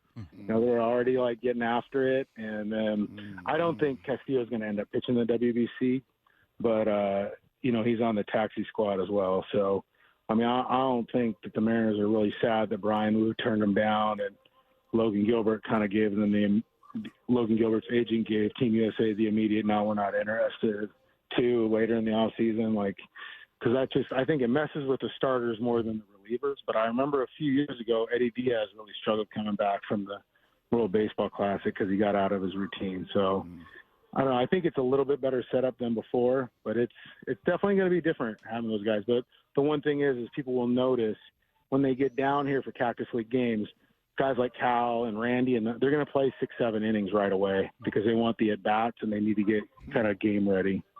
Ryan, you mentioned all the fine dining options down there in Peoria. First of all, does Brendan Donovan know about Leo's Island Barbecue? And then what was your impression of him after talking to him for the first time? And what have you gotten the sense of how he's fit in? Not at a position, you mentioned third, but in that clubhouse with this group of guys. Yeah, I don't know if he does or not. I mean, that boy can, I bet you think of him as like a second baseman, and then you see him, he's built more like a third baseman. Like, he's a big dude. Like I say, he got forearms bigger than Ty France. Like he's stout guy. I think he's very serious by nature. Very very amenable to talking and everything like that. But he's very serious by nature. Very focused on his daily work and getting better. Which fits in very well. Like, you can tell why him and Cal already get along, and some of those guys. But I thought it was a big thing, and I know Daniel Kramer posted a video of it, but one day they were doing infield work, and Donovan was at third, and he went up, and it was done. They were supposed to go do something else, and Donovan went up to Perry Hill and was asking him about charging on bump plays and when he should go to the bare hand and when he should go to the glove. And Perry was explaining to him, he goes, hey, can we get some more reps? And so they just did 10 reps of, these bump charges and throwing. I mean, that's who the guy is. Some guys would say, oh, I'll wait another day, or I'll wait till we work on it in a team practice. No, he did it right then and there because he had a question. He wanted to make sure he was doing it right. And I think something like that speaks to, his mindset. And it's important. I think that's, he's not Winker. It's not like some of these guys. I think the Mariners have done a much better job of bringing in guys that have a better mindset and have a better feel for what they want to accomplish, because, not to go all leadership speak, but the way the Mariners work and stuff, that's not the expectation. That's the standard. There's a difference. And the standard is you come in and you prepare and you do everything you can to get ready to win that day. And some guys that they brought in the past didn't like that or couldn't figure it out. They're making sure that they bring in guys that follow that kind of mantra. I like that. I think the team across the street did that with DeMarcus and with Cooper, and I think it played a huge role with those veteran guys and in that Super Bowl run they went on. Hey, last thing for me here, Ryan, the news this morning that the Players Association leader, Tony Clark, is out. What do you make of that? Do you have any insight or read into what that means? No, I mean, he'd gotten to be a somewhat contentious figure in the Players Association too.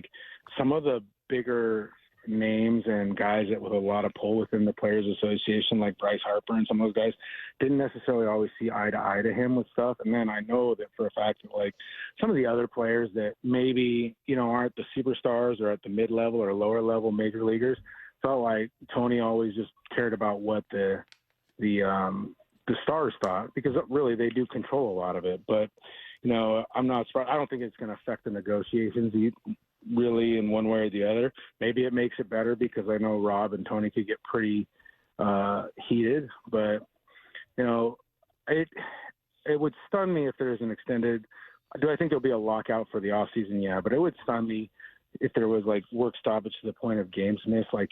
How stupid could you guys be at this point if you were to do that? Baseball's finally getting back to where it needed to be. You're starting to figure out your streaming stuff. You had a great World Series. You had all these eyeballs on it. The game is getting stronger. You have stars. A lockout with a work stoppage in missing games would be just catastrophic. And I don't think that anybody wants that. But also the players don't want a salary cap either, so I guess there is that impasse. Yeah, well, Ryan, thanks for joining us. Great stuff as always. You've made me sufficiently hungry, so I'm a little annoyed at that. But we appreciate all the food insight, all the Mariners insight as well. And I am sorry you'll be saddled with this group beginning next week. Oh, yeah. Can't wait. Yeah, left when you come down here, we got to go to this place called Jalapeno Sonora. Okay. They have these steak tacos where they melt pepper jack cheese and they put hatch green chilies on them.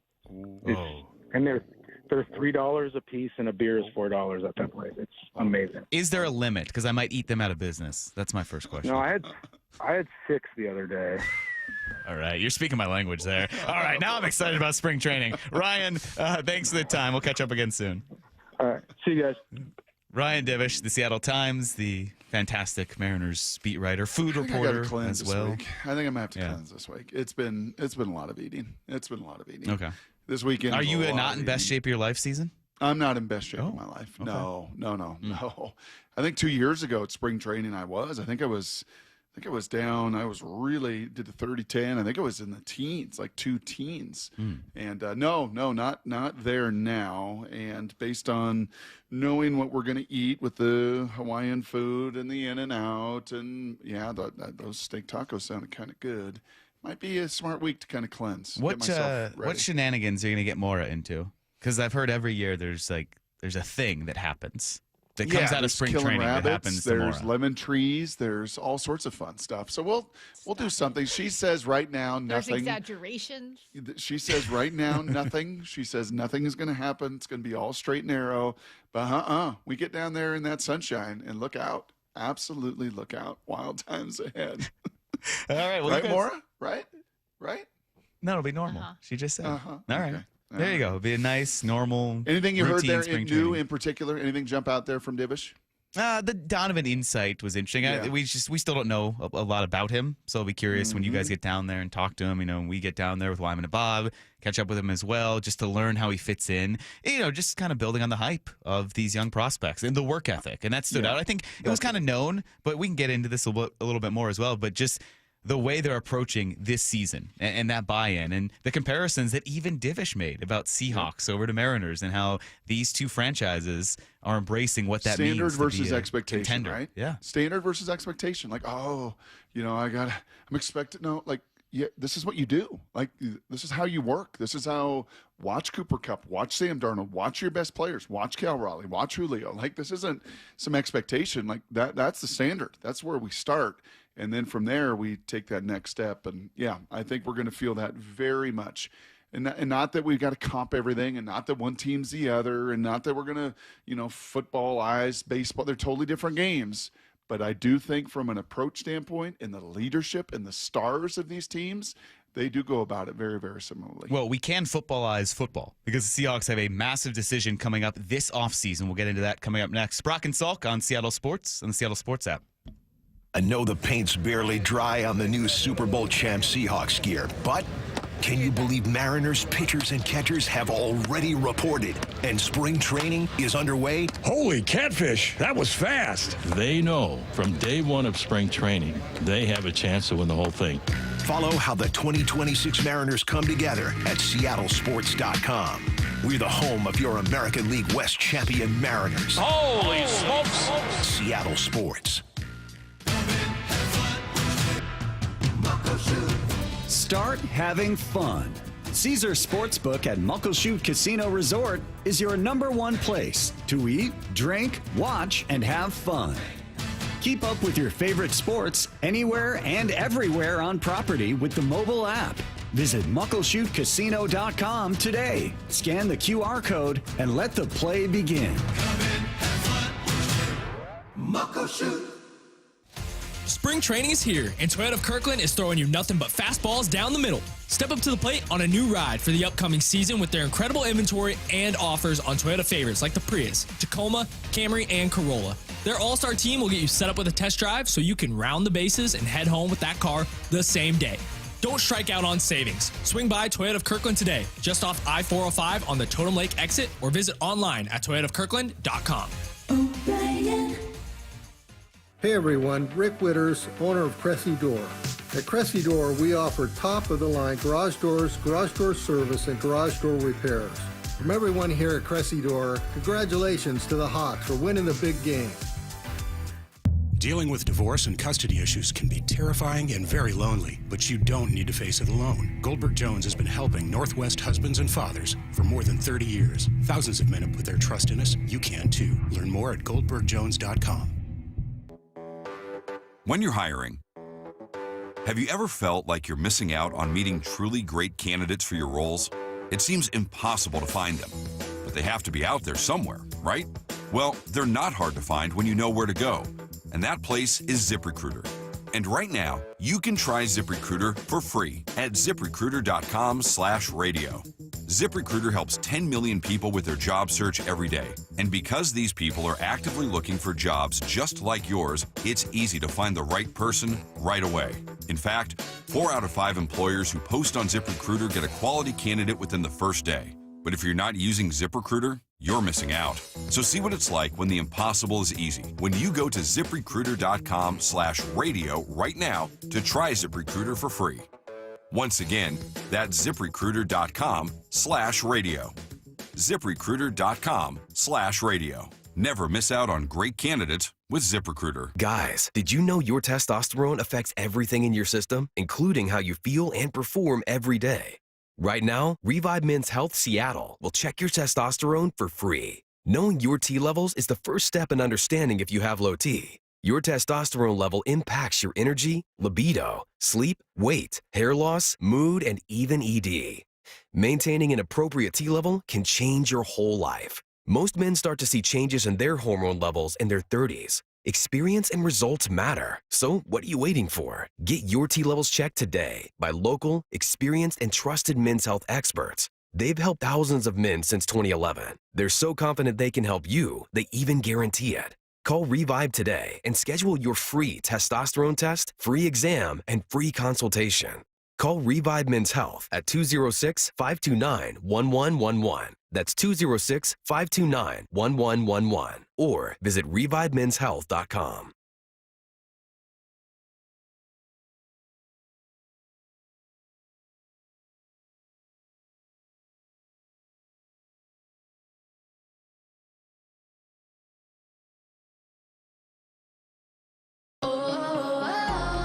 My perfect day has sand, salt, water, and friends. But my moderate to severe plaque psoriasis can take me out of the moment. Now I'm all in with clearer skin thanks to Skyrizi. Risankizumab Riza, a prescription-only 150 milligram injection for adults who are candidates for systemic or phototherapy. With Skyrizi, most people saw 90% clearer skin, and many were even 100% plaque-free at 4 months. Skyrizi is just 4 doses a year after 2 starter doses. Don't use if allergic to Skyrizi. Serious allergic reactions, increased infections, or lower ability to fight them may occur. Before treatment, get checked for infections and tuberculosis. Tell your doctor about any flu-like symptoms or vaccines. Thanks to Skyrizi, there's nothing on my skin, and that means everything. Ask your doctor about Skyrizi, the #1 dermatologist-prescribed biologic in psoriasis. Visit Skyrizi.com or call 1-866-SKYRIZI to learn more. Home of your Super Bowl champion Seahawks, Seattle Sports. They are bringing the Lombardi back to the Northwest. This is the power of 12 as 1, man. KIRO AM Seattle and KIRO FM HD2 Tacoma. Give me a freaking auto! From the Quantum Fiber Studio, this is Brock and Salk on Seattle Sports. I don't read the internet, guys. Take the bull by the hands. And Brooke Huard. And Brooke Huard. Now here are your hosts, Brock Huard and Mike Salk. All right, we feel a little strange introducing the host of this show, but it appears we have a tag out, a substitution. We don't have Brock anymore. What? We have Mike and Mike Salk. Hey, Hi, good guys. morning, Mike. Yeah, Brock bailed. I was sitting bailed. outside here in his basement, which is larger than my house. And he said, "You're in. I'm out." So I decided to come in for a few minutes. How are you guys? You know, you guys could just let me go, and you two could do the show like normal. No, Right. no, absolutely not. I'll tell you what, though. You know, Brock always tells us about this full cow that he buys every year and then freezes it. Not the cow, like after it's been cut up, butchered, I should say. And he made me steaks last night with that cow, that meat. It's that much better. It was unbelievable. Lefko, as a food connoisseur, like he had some little stuff from Costco, and that was really good. But the ribeye had like the fat. You don't even taste, like you don't even sense it. You just taste how good it is. My God. You know, this has been a tough last like 30 plus minutes for me because Divish was just on talking about all the food he's eating down at spring training and all the things that he's going to take you guys to and his traditional in and out. Yes. Right? And so I was already hungry, and now you just described an incredible steak. Yeah, no, it was unbelievable. Yeah, it was pretty legit. So how's the sleepover been? So it's been pretty good. Brock said no to my request to sleep kind of at the foot of the bed with him and Molly, so that was a no. It's, you know, really dry and very high here. And so I think at least one of my daughters had a bloody nose that I'm pretty sure ruined at least half of his house. And it's not like there's cheap stuff in here. So, yeah, that was pretty intense. It has the largest bathroom I've ever seen, and that is in the basement. I'm telling you, the bathroom down here, I wish I could get a square footage on it.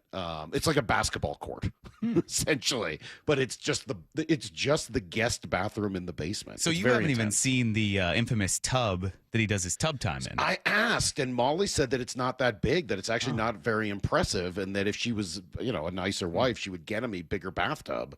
It's not like they don't have the space for it. All right. Well, fascinating insight there. What would you like to talk about? Are we talking some women's hockey? Ken Walker? I was saving that need to know. Yeah, we can talk Ken Walker. I mean, what's the deal? What are they going to do? I mean, he's going to get a tag, right? Isn't this like the easiest decision of all time? Well, so why would you franchise tag him though? $14 million. Jeremy Fowler put out. Is it that much? Yeah, it's $14.7 million. So Jeremy Fowler this morning said, well, maybe a transition tag is more likely. And there were some people who texted in, well, what's a transition tag? Well, you tag them at a lower cost. If you lose them, you know, if someone matches that with a franchise tag, you get a draft pick. And it's like, what, compensatory pick at the end of the first round. With a transition tag, you get nothing. So if you lose them, you don't get anything. They you lose them in free agency, essentially. But with Ken Walker, doesn't it feel like a transition tag would make sense unless you are worried that someone's going to sign him to a multi-year deal? Seems like they need him for this year and not really beyond this year. Yeah, which is why I don't really even have a problem with the franchise tag. Yeah, it's 1 year at $14 million. You probably don't want to spend that much money, but it's a 1 year deal. Like you can kind of afford anything for 1 year, move some stuff around, and then deal with it after that. I know this is sort of hard to hear. I just really don't want the Seahawks to ever say they need to do anything. I mean, you don't need Ken Walker. You like Ken Walker. You want Ken Walker. You don't need Ken Walker. And I just want them to just go through with that as their mindset. And if that means it's a transition tag or the franchise tag for a year, great. And if he wants to sign at the right price that you think is right for a running back, okay, cool. Like I like Ken Walker. I'd be happy to have him back. But if he's like, hey, I need to be paid like a top 3 running back for the next however many years, and it starts to mess up your cap, and you know all these other things that you have coming, what am I going to prioritize a running back with Boye Mafe and Derek Hall and Witherspoon and this list goes on and on and on, JSN? Like, no. Figure it out. Well, Mike, we were going to talk Ken Walker with Brock, but we could talk about anything with you. We could talk Mariners. I mean, I'm excited about the Mariners. Let's talk about what we've been talking about with Ryan Sloan hitting 99 over the weekend. So he's the talk, right? He's the talk of the spring. He's the talk of spring. Well, it's funny because he's not going to make an impact immediately on this team, but it's wild how much these pitchers have dominated the headlines with the excitement and buzz around Kade Anderson and Ryan Sloan. Yeah, I mean, look, depth is of such importance at that position, and I think we all found out last year, right, as you dealt with some injuries in the starting rotation, that it's just nothing ever goes the way you plan for it to go in Major League Baseball over the course of 162 plus. So, yeah, are they going to make an impact, either of those guys right away? Absolutely not. Could it be by mid-year? Yeah, I mean, I think it could be. And they've got a couple of guys, right, to try to get them through those first 3 months if and when injuries do occur. They got Dane Dunning and what's the name of the guy they got from the Mets who was with the Red Sox before that? I mean, like, they've got some guys. They picked up another dude, yesterday, the day before. So, like, they have those sort of optionable players or players that you can use in DFA and kind of move on from. And they always need guys like that. But yeah, I think we're all kind of just waiting for the moment where you need that little extra injection of something. And I think that will eventually come in the form of Ryan Sloan and Kade Anderson, who aren't that far away. Okay, so what are you going to be looking for at spring training? Because you guys will be down there. And I kept thinking it was Monday. And I kept saying, hey, next week, a week from today. Then Lyle was like, actually, it's Tuesday. I was like, oh, all right. So in 6 days, you guys will be doing a show from Peoria. What do you want to see when you're down there? Well, I mean, look, the best thing for me, it's always Julio. Like that to me is still the biggest. It's not an unknown because Julio is going to be good, but it's that biggest X factor because I have to imagine, and I don't know this for a fact, but I have to imagine that Cal's going to regress a little bit to the mean. That doesn't mean he goes back to 30 home runs, but I don't think anyone is sitting here counting on 60 again. So and then you've lost the home runs from Polanco. So where does that come from? And to me, the answer continues to be Julio. What does Julio look like, and how can he get himself in a spot where he starts being Julio in April instead of in June or July? And, it's not like if he doesn't do it, this team is, screwed. They're not. I mean, we've seen that they can kind of survive anything, and it's a really well-built roster. But how do you kind of continue that? It's no longer good to great because they played great last year, but how do you go from great to consistently great? Yeah, to me, Julio is still the guy right in the middle of all of that. Yeah, we had just had Ryan Divish on, and I know you were listening because it's always entertaining. He missed you as well, but yes, I could tell. You very much were missed. But, he talked about the change in demeanor and expectations with this team. That they come in, there's this business-like approach of understanding that the World Series is essentially the goal this year because of last year. Yeah, World Series or bust, right? And so how do you handle those expectations? Last year, honestly, the expectations for them were fairly low, lower than they had been even the year before, right? If you go back 12 months and kind of remember the frustration after the quiet offseason, and Polanco's going to play third, and Ryan Bliss. There were a lot of questions about the beginning of that. Rowdy Tellez going to play first base. There were a lot of question marks, and I think it did take some of the pressure off them. They were able to play the, hey, you may not like what we've done, but we like what we've done kind of card, right, in the clubhouse. That's not going to work this year. This year it's, hey, everyone thinks you're going to win the AL West. Everyone thinks that you are, if you're not the best team roster-wise in the American League, you're one of the 2 or 3 with the Blue Jays and maybe Yankees, and maybe you want to throw somebody else in there. But, they have arguably the best roster in the American League. So how are you going to go out and capitalize on that? Well, Mike, this has been fun, I guess. Welcome back to your own show. You're so good with your clock integrity. Yeah, I know. Hey, I'm feeling impressive. it. Gotta Very keep impressive. It good. I saw you look down. I was like, yeah, don't worry. We'll get out of here on time. Are you sticking around? Is Brock back? What's happening? Absolutely not. Okay. No, I'm out. I've done my duty for the day. We're going to fly back home tonight after what has been an awesome time. Tomorrow we saw Garden of the Gods. I know that's a big part. We went down to Colorado Springs yesterday. My high school is right across from there. I used to run cross country right there. in Garden of the Gods. And what a place that would have been to do that. Oh, my God. Yeah, it's really pretty. Wow. It is gorgeous. So, I think maybe Red Rocks today. I'm hoping Yanni is performing. And then we'll head home. So we'll be ready to go tomorrow morning, 6 a.m. Well, I kind of enjoyed this Mike and Mike. No other names allowed on this show. But Salk, thanks. Yeah, you'll be back on tomorrow. We'll come back with a lot more you need to know here. It's Brock and Salk on Seattle Sports and the Seattle Sports app. I know the paint's barely dry on the new Super Bowl champ Seahawks gear, but can you believe Mariners pitchers and catchers have already reported and spring training is underway? Holy catfish, that was fast. They know from day one of spring training, they have a chance to win the whole thing. Follow how the 2026 Mariners come together at seattlesports.com. We're the home of your American League West champion Mariners. Holy smokes! Seattle Sports. Right now, save $16 on a pair of Rain-X Rugged XL wiper blades, plus get 2 times O rewards points only at O'Reilly Auto Parts. O'Reilly Auto Parts. This is the story of the one. As an HVAC technician, he and his digital multimeter are in high demand. So when a noisy office HVAC turns out to be a failing blower motor, he doesn't break a sweat. With Grainger's easy-to-use website and product information, he selects the product he needs to keep everything humming right along. Call 1-800-GRAINGER, click Grainger.com, or just stop by. Grainger, for the ones who get it done. How can you free your team from time-consuming office tasks? Amazon Business. Smart business buying tools enable buyers to find and purchase items fast so they can focus on strategy and growth. Free up your teams and focus on your future. Learn more at AmazonBusiness.com. Hey, Brock Huard here for my friends over at People Come First. PCF Construction Group. People Come First. In spring and summer, it's coming right around the corner. And if you haven't called my friends at PCF about getting started on your new deck, well, now is the day and now is the time.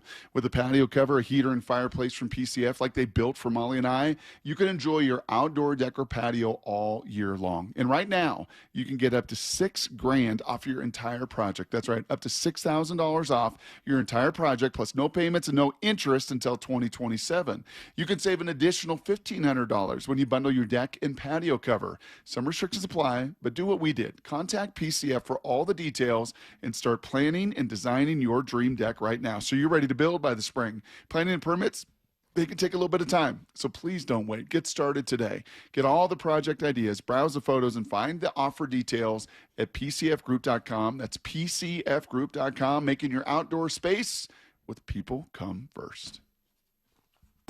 Sometimes we hang on to our old attorneys and coaches too long. They've been around, they've done good work. But when the legal game changes, you need a team that is hungry to win now. At Bible Law Group, we're that faster, hard-hitting legal team, ready to fight for every inch in the courtroom. With over 40 million closed for our clients, we know how to win, and we're ready to take on the biggest legal case of your career with you. Don't stick with a playbook that's gone stale. Switch to the legal team that's ready to win now. Let Bible Law Group be your linebacker in the courtroom.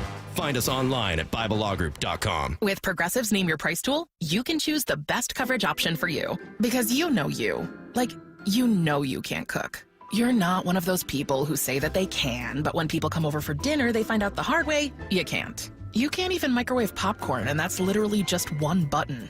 Plus, measuring and patience are huge parts of cooking, and that's just not you. Only you know you. So get coverage options within your budget with Progressive's Name Your Price tool. Progressive Casualty Insurance Company and affiliates. Pricing coverage match limited by state law. Welcome to guided meditation. Close your eyes. You're at the beach. The seagulls are calling. You take out your iPhone 16e you got from Cricket and use Apple Intelligence to clean up that selfie you just took. It's a good one. You send it to your friends instantly thanks to reliable nationwide 5G. They're totally jealous. Get iPhone 16e for $49.99 when you switch. Smile, you're on Cricket. Requires new line on the Supreme Unlimited plan. First service charge and tax due at sale. $25 activation fee. Terms and restrictions apply. Cricket 5G is not available everywhere. See store for details. Home of your Super Bowl champion Seattle Seahawks. They are bringing the Lombardi back to the Northwest. Seattle Sports. See your favorite Seattle Mariners up close at the Peoria Sports Complex. Come to sunny and warm Peoria, Arizona to celebrate an AL West championship and the beginning of another great season for your Mariners. Spring training in Peoria has plenty of sunshine, warm temperatures, great food, and the best seats in baseball. It's family fun for fans of all ages. Book your trip today. Support your 2026 Seattle Mariners in Arizona for what promises to be another exciting season. Get your tickets at PeoriaBaseball.com. Experience a luxury resort, breathtaking wildlife, spectacular wilderness, and amazing fishing at Queen Charlotte Lodge in northern British Columbia. King salmon runs are at their peak in May and June, and halibut and lingcod are always plentiful. Check out how easy it is to visit QCL at fishqcl.com. That's fishqcl.com. Queen Charlotte Lodge. Experience fishing first class. And remember, our dollar's worth $1.35 north of the border. Imagine finding your dream home and moving in right away. No waiting to sell your old place first. Sounds perfect, right? That's exactly what Orchard's Move First, Sell Later program lets you do. Buy your new home now and sell the old one later. Here's how it works. Orchard gives you cash so you can buy and move into your new home first on your timeline. No waiting, no showings, no double moves. Then the Orchard experts take it from there. They handle repairs on your old home for you so you attract the right buyers. Once they're done, a local Orchard agent lists and sells your home for top dollar. Orchard's Move First program gives you the freedom to buy and move into your new home first and sell your old home later. Buy before you sell and get top dollar for your home with Orchard. Ready to find out how much your home is worth? Visit Orchard.com to get your free home valuation. That's Orchard.com. Need to know. 15 minutes past every hour with Brock and Salk. Here's what you need to know. Up first. Well, first need to know that Brock is tagged back in. There he is. Yep. Hello. Welcome back. A little sabbatical there. What a Who was pop your man. favorite tag team growing up in the 90s? Good question. The British Bulldogs? No, because I liked the Road Warriors. I liked D-Generation X, and that was more of a that's good. wide-ranging. It wasn't just two. That's true. Yeah, so it's a tough question. I don't know. I'll have to give it some thought there. That is a good question, though. Thanks. Brock, there's some coaching news that we've been catching up on kind of all show, mentioning Brian Fleury, the new Seahawks offensive coordinator. We've learned some about him, and he has been on some podcasts in the past, played one clip. Here's another one from a podcast he was on a few years ago talking about having a holistic approach when it comes to a team. If you want to invest all your money on offense, that's great. Just understand you're going to have to score a lot of points to win games. If you're not invested fully with the defense, you can follow the model that Kyle and John have followed, where we're going to invest heavily in defense, particularly the defensive line, and play good defense and run the football and try and control games. And, we're not worried about scoring the most points in the league. We're going to score enough points to win the games, and that's what it is. So I think there's a lot of different ways to do it. I think the most important thing, though, is that you have, or somebody has a holistic vision of how the two pieces work together. Because there's too many situations I've been in where they aren't in sync at all. There's no comprehensive formula for how the offense and the defense are going to complement each other. Yeah, complementary and alignment. I think those are going to be the terms you will hear whenever he is introduced and we get to know him, whether that's going to be around the combine, just when that is, the pre-draft process, when we finally do get introduced to Brian.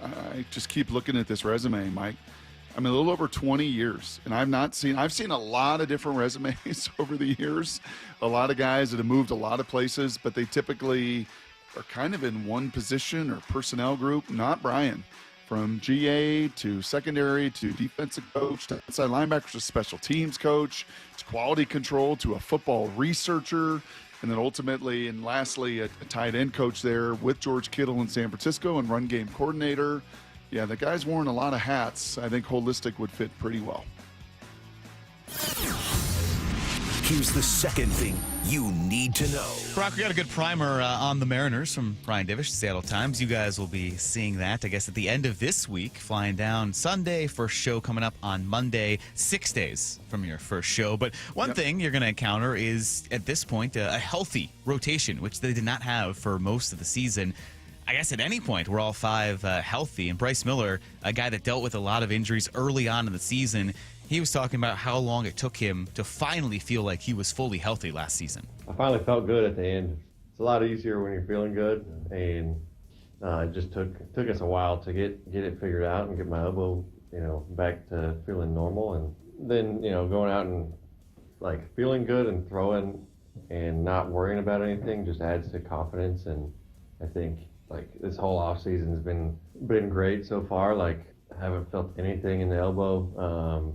Elbow's feels 100%. Shoulder feels great, and I think the added weight that I put on should help me and be a little more durable. So that all adds to the confidence. And yeah, I'm ready to get rolling, get some hitters in the box.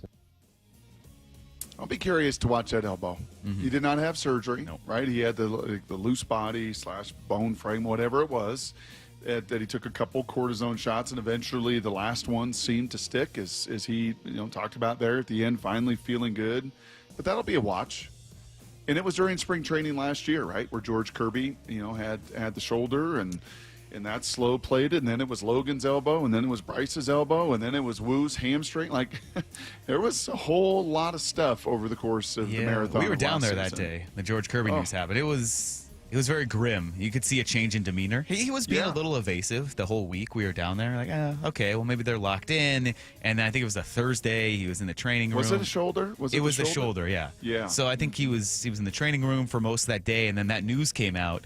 And it was kind of like, okay, that's what's been Now it going on makes all sense. week. Yeah. So, hey, if you don't have to worry about any of that, good stuff for the Mariners heading into this season. And you will, as Ryan said, have to watch a little bit the WBC end of things. I was watching Mooney the other day, and he had a live BP, and he was hitting 99. And on one side of it, I'm like, that's awesome. On the other side of it, I'm like, it is early February. We're not even mid-February. Now we are, but like mid-February, and we're touching 99. Like, okay, go do the WBC, but we really need you for about 180 games this year, so please pace yourself.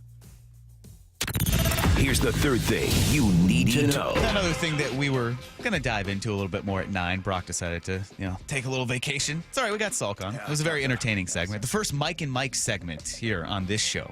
No other names were allowed. Honestly, I don't think it's ever happened. Never been Salk and me on this. No. How do you feel?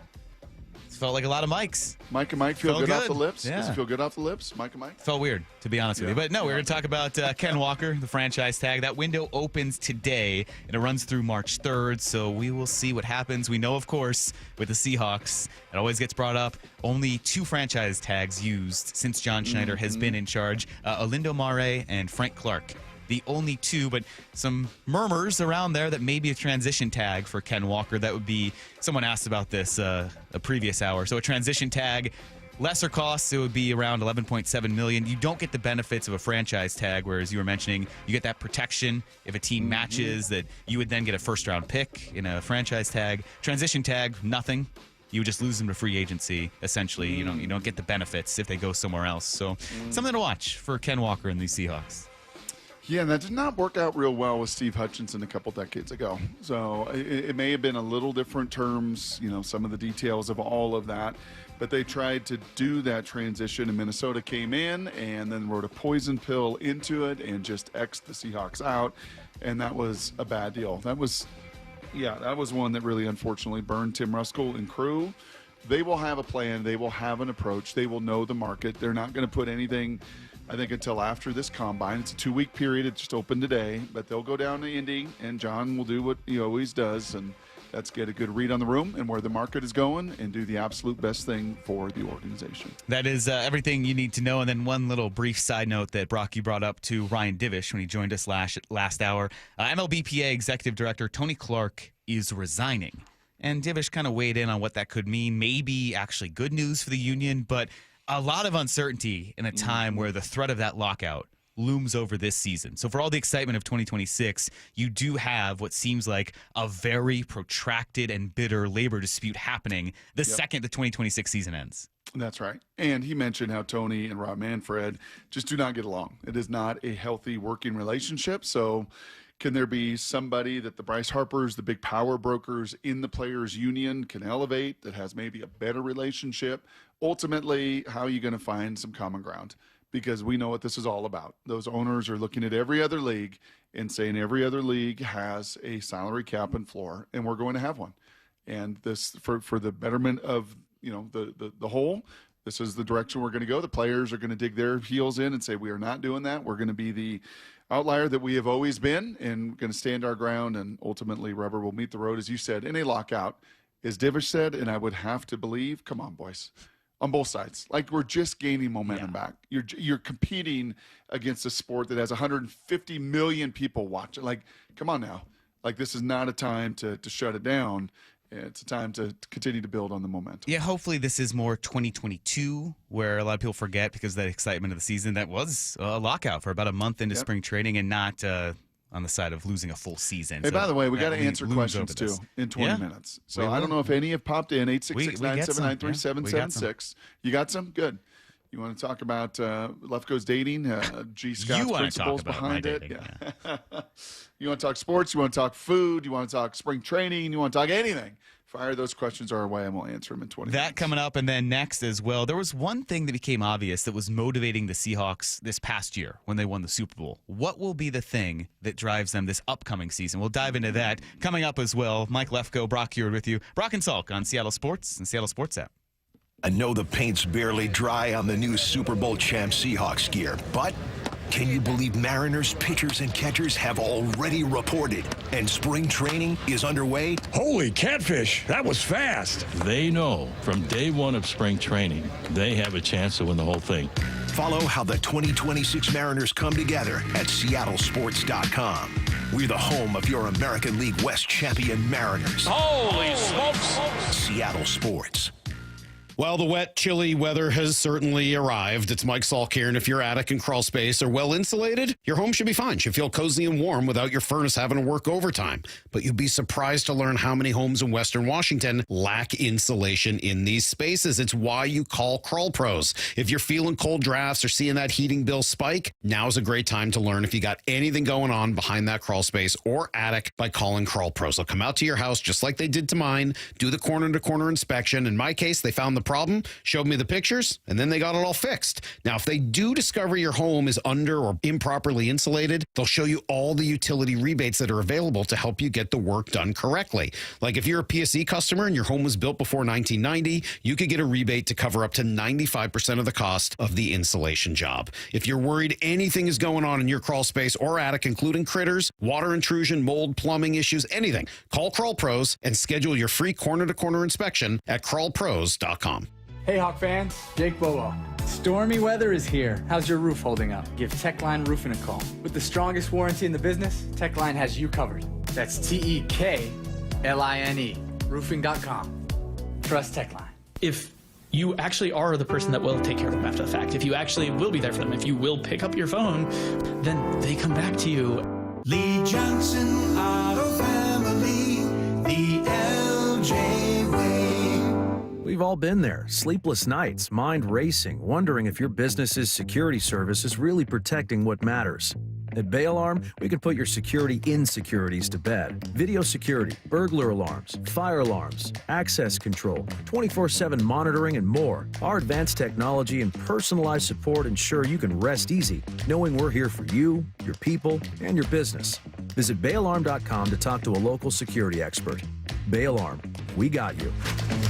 Finding great candidates to hire can be like, well, trying to find a needle in a haystack. Sure, you can post your job to some job board, but then all you can do is hope the right person comes along, which is why you should try ZipRecruiter for free at ZipRecruiter.com/radio.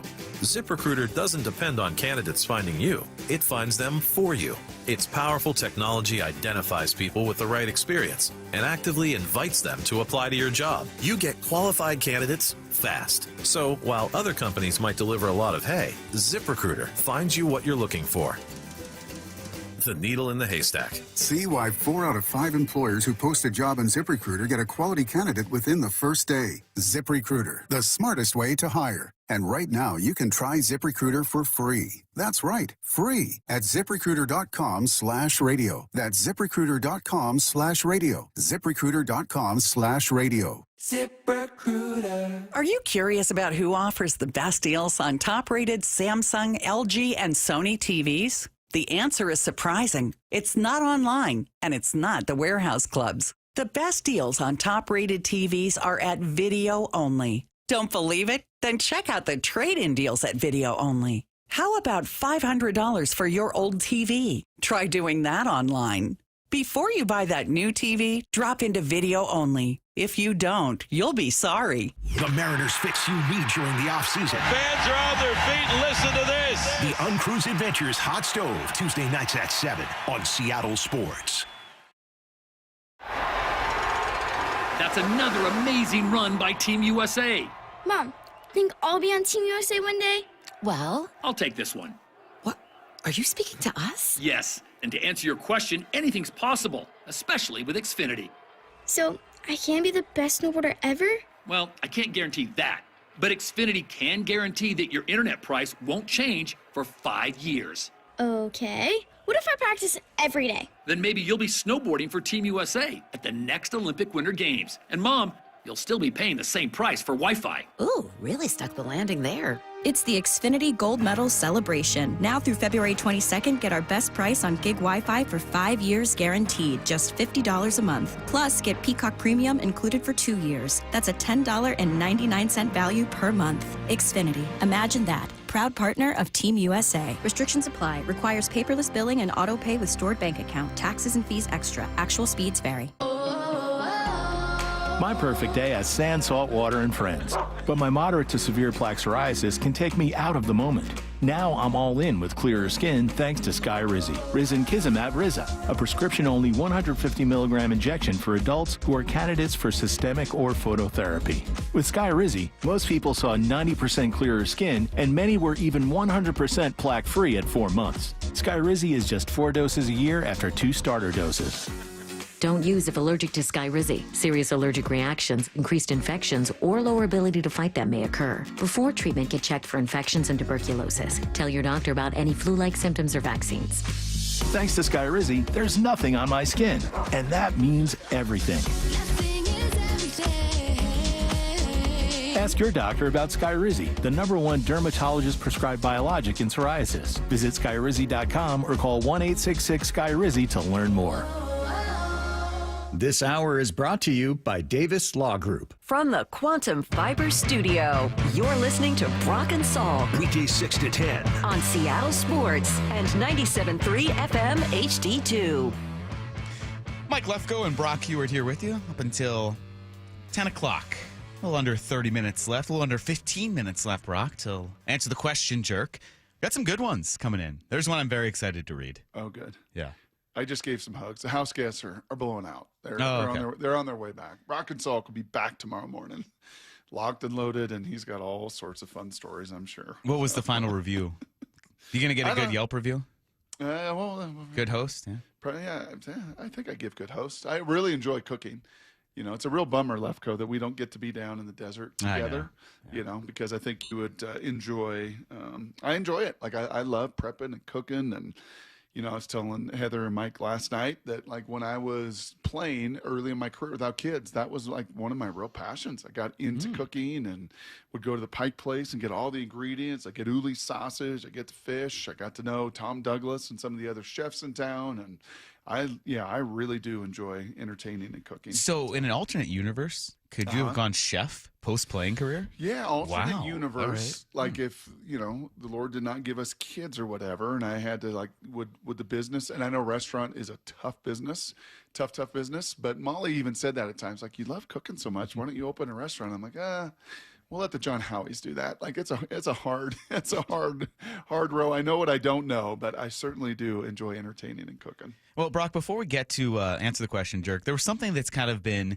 I wouldn't say nagging at me, but just a curiosity, because I don't think I realized until, you know, you get the post-Super Bowl reaction, and players have a good way of compartmentalizing or maybe not revealing too many things out in the public, but they are driven behind the scenes by certain things. I don't think I realized how much the key players on the Seahawks had to prove last season, and that what drove them was trying to prove these doubters wrong. And I was going through the list. I was like, well, it's everyone. It's pretty much. We knew Darnold was trying to prove the perception of him was that he can't get it done, can't do anything in a big game. He's probably the tip of the spear of that, right? He's the tip of the spear. Front and center. Yep. So that's the obvious one. But then you go down the list and you think, okay, all these key players, Ernest Jones, trying to prove that he belongs as the leader of this team, that the Rams, trying to stick it to them. You know, when we heard his passionate defense of Darnold after that Rams loss and what it did for them. DeMarcus Lawrence, the fight, the very public fight he got in with Micah Parsons. Cast aside, coming off an injury-plagued season. So he's got something to prove. Cooper Kupp, obviously. This was the one to me that kind of stuck out. He said all the right things when he got here in Seattle. Cooper Kupp, you know, grateful for the Rams. It was a very tense, kind of strange situation. But it became a little more apparent after that NFC title game just how much it meant to him to beat that Rams team, to stick it to the Rams, to cast him aside. So Cooper Kupp trying to prove it to someone. Ken Walker, obviously, in a contract year. JSN alone as the #1 receiver for the first time, proving that he is the best in the world. And he did. So with all that and everything that led to a Super Bowl, you know, you get fed now. Not to say the Seahawks won't be motivated, but to me, I was just thinking, all right, what's going to drive this team? What's going to motivate this team like it did last year? And maybe it's an internal thing. Maybe it's something from the coaching staff down on. But I'm just fascinated to know what drives this team like last year. Yeah, that's kind of like a what's their why. Yes. I think the way you kind of frame that, Mm-hmm. right? That you wanted to chat about today. And I think it's such a really cool conversation is you kind of go through that, Lefko. It reinforces a thought that I had a bunch. And I remember sharing on a few different occasions, like, man, the window's still going to be open, right? The window opens and closes in the NFL, but man, is this like the most perfect timing of this window being open of these veterans that you're talking about. And really all of them, like Sam, Cooper, DeMarcus, the way contracts were structured, they could have been one-year deals. Yeah. Like if this goes sideways and they didn't perform well, they would not have last Friday guaranteed the kind of money that they're going to guarantee that they did guarantee on all those guys' contracts going into next year. They were kind of like, okay, it's a 3-year deal, but it's really, we can get out in 1 year if this isn't working for both sides. Well, it worked as beautifully as it possibly could.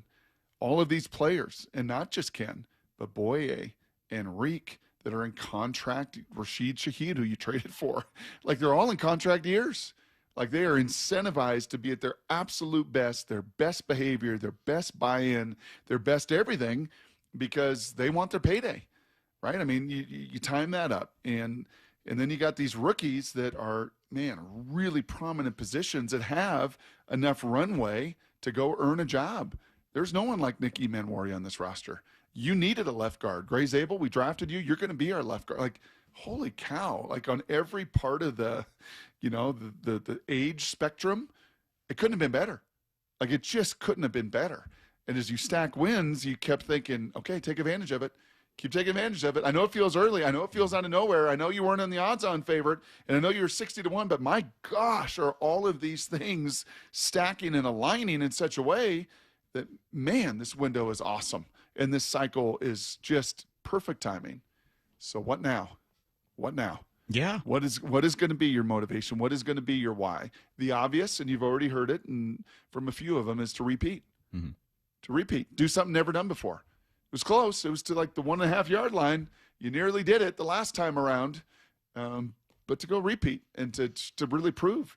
And to prove now with expectations, you are this team. We are these dudes. We're not the underdogs. We're not the 60-1. We're right there, right at the very top of the odds with the Rams and the team you just beat. Like you're right there as odds-on favorites next year. So yeah, the motivation will be and the messaging will be quite different, Mike. Yeah, you know what I think this year will be about, Brock? Because I agree with you. They have a great chance to repeat. If last year was the external motivation, that extrinsic motivation of trying to get something, that reward externally, right? To please others or to kind of show someone, hey, I'm doing this because I want to be better than you, or I want to get the most money or get those rewards. Well, there's that intrinsic motivation, that internal drive that I think a lot of Seahawks have. And what came to mind was the interview you guys had with Jordan Palmer. And before you had him on, he was on the Rich Eisen show, and he had mentioned a story about Sam Darnold. So this is what gives me a lot of confidence. And I'll play this cut again about what drives Sam Darnold and what motivates him. And it should give everyone a lot of optimism that Darnold will stay as motivated as he was this past year. Sam Darnold is internally motivated. So I'm not a strength coach and I don't run guys, but let's say that we had a hard workout and I wanted them to get 12 reps of something hard. If I wanted Sam to try and get 12, I would tell Sam, last time you got 11, see if you can get 12. Josh is more externally motivated. Doesn't really care what he did last time. He just wants to beat that guy. So I would tell Josh, Sam just got 11, okay? Neither is right or wrong, by the way. Right. Neither is good or bad. Sure. But it's important as a coach, and I would say all the way down to my first and second grade flag team, to understand what motivates guys. Sam is incredibly internally motivated. So he is motivated, I think, to get to the Super Bowl and win it because of how hard he's worked, because of his teammates, because of the sacrifice his family, and all the cliche things that's true of everybody. But other guys, and it's not wrong, would want to be the first and would want to win before that guy and would want to have more success than that guy. So that's why my answer is, what would it mean for him to be the first guy of that draft class? I think nothing. He was talking about Josh Allen in that comparison. But in hearing that, what jumps out to you about Darnold and how he might be wired and what might change or what might not change now that he's won a Super Bowl? Couple things come to my mind, Mike, and I'll go back to something Divish said to us an hour ago about Dan Wilson pacing, getting his notes together, prepping to walk into that clubhouse for the first time with this whole group this year. And how maybe, Dan doesn't come from the school of, football clinics and football books and baseball teaching books and everything else. He's just kind of a real guy, right? He's just Dan the man, just kind of a simple man, and he's about his authenticity as much as anything else. Mike Macdonald's about their standard. Like the standard is the standard. And I think internally, we will have all these conversations, but I honestly think internally, it's like nothing changes. We're gonna stack and behead every opponent we have, and it's gonna be harder. And it's going to be in prime time. And all that outside noise is going to be bigger. But just like we did in the title game and in the Super Bowl, did it matter? It didn't matter because the standard is the standard. So I think internally, if anything, it'll just sharpen that. But externally, I think for me, the way I will look at it and everything you went through with all those individual players did prove it. Many of them went from good to great, to the greatest in the world at receiver, to a great quarterback, right? They went individually. I think the challenge will be collectively doing that as a team. Yeah. How do we collectively as a team go from great to greatest? Really? How does great stay great? Yeah. Yeah. It's tough. I mean, there's a reason why. No repeat champs. You have the Chiefs. Outside of that, in the last 20 years, no repeat champions. You could tie it back 25 years, and you have the Patriots. But until the Chiefs did it a couple years ago, it was those Patriots teams in 03 and 04, and you didn't have anyone. You have very talented teams. You had the Seahawks who had that stretch. We know what they did, and then they had a little dip. We've had the Niners get back there a couple times. Eagles teams, the Falcons had their periods of being good, but it is so tough to repeat because now everything that the Seahawks were carrying as that motivation, the iconic "we did not care" about the Niners and the Rams being picked ahead of the Seahawks. Well, now the Niners and Rams are looking up top of that division. That's right. And you don't think that drives them a little bit more in these OTAs? And, that extra rep, everything we've talked about with that motivation and drive, it will be that internal challenge for the Seahawks. I do think this team's wired to do that. And a lot of it I put on Mike Macdonald, everything we've learned about him. And what you've mentioned, was this your word of the day, process? Or was it a different P? I forgot. Process. Prowess, yeah. Well, my P of the day, and we were talking about Brian Fleury, I think will be process. And in hearing those Seahawks talk about the Super Bowl as just another game, and Mike Macdonald and the process to get them to this point where they were good enough that it didn't really matter that it was Super Bowl. They were just playing another game.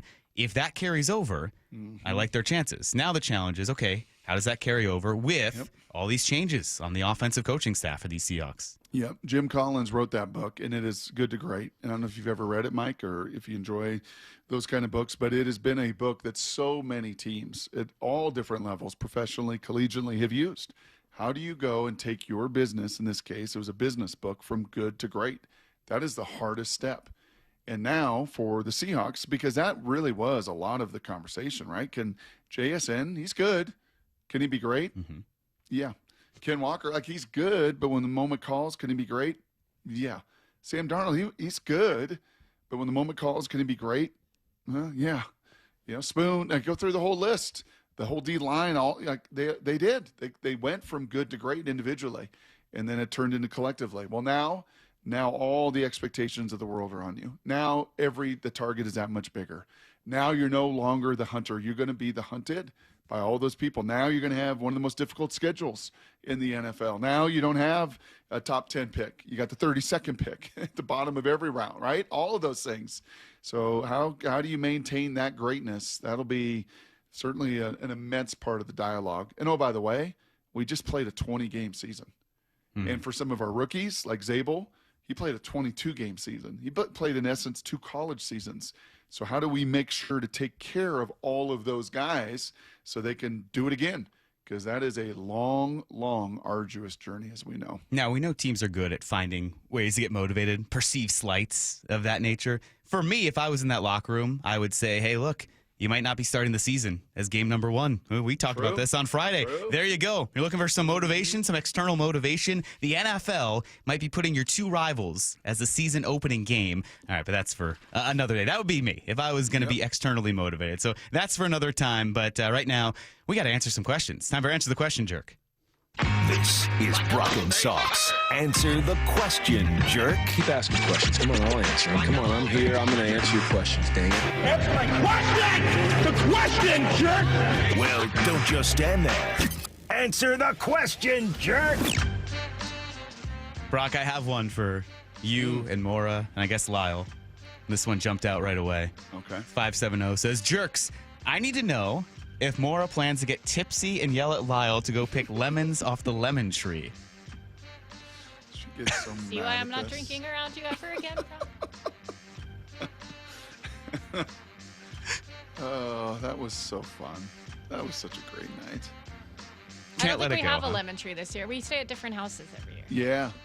That would be even crazier than if he yelled to go pick lemons. Do I understand this house is a little closer to the facility too? Sounds like. Yeah. Awesome. I heard it's close to mountains. No, she may not. I'll put together a good meal though, and I feel bad. It wasn't a lemon tree. That was the whole point. It was some kind of fruit that was lemon-like, and I wanted to know what it was. I know. And I love I still don't think we ever figured it out. 425 says, Jerks, which is better, winter or summer Olympics? To me, it's the Summer Olympics. There's just more. Like the winter has hockey, and it's going to be amazing. And it looks like it's going to be U.S. and Canada men and women, and that will be the culmination of a lot of it. But some of the events, I'm like, what are we doing here? Well, that's why. So I've changed my feels tune. a little fabricated. No, see, I've changed my tune. I used to be Oh. big summer guy when I cared about the Olympics. And I was like, all right, these are more recognizable sports. But eventually, I don't care about watching every single track and field event and all 18 forms of field hockey and all the swimming and all that. I like the absurdity of the Winter Olympics. You're going to take time out of your day. Why not watch skeleton? Something you're never going to see again. Or whatever they're doing now, doubles aerial luge on the backside flip. Two-person luge. Have you tried to watch that? It's wild. What are we? All these events are what crazy. Are we doing? All Who these had the idea that double moguls. we're going to do a two-person luge. Yes. You're going to lay on top of this. Like, Isn't what it are we fascinating? doing? That's You're why gonna I'm go 90 miles an hour. Like, why? I'm more entertained with the Winter Olympics. Short track speed skating. Come on. I'll watch almost anything with the skiing and snowboarding jumps, and like the speed skating's fun. There's a lot of good stuff. Yeah, I mean, there is some good Summer stuff. The Olympics is just bobsled's kind of boring. Fun, the hockey's fun, but all the track events, amazing. These can watch times that track you know whenever. that have been locked in, the high jump, the long jump, all of the sprints, the swimming, and we're going to have flag football. We're going to have flag football this upcoming Olympics. I got to be totally honest. If you guys are talking about luge, I'll just tell you what's on my mind about it. Is all you have to do to be in the Olympics for luge, sign up, like sign a flyer? Because if you're Michael Phelps or that's somebody, curling. you know you're the best swimmer on earth, and it's very apparent when you watch. In luge, I mean, who does that? I honestly think maybe you could just sign up. That's why it's crazy. That's why I want to watch it. I don't want to waste my time watching good swimming. That's fine. They're good. They're the best in the I world. was watching skeleton the other day. Skeleton, right? Curling. Come on. Crazy Which sports. is skeleton is just sledding, right? Just downhill, face first sledding. Yeah, but and very those people fast. are going 80 miles an hour. What are we doing?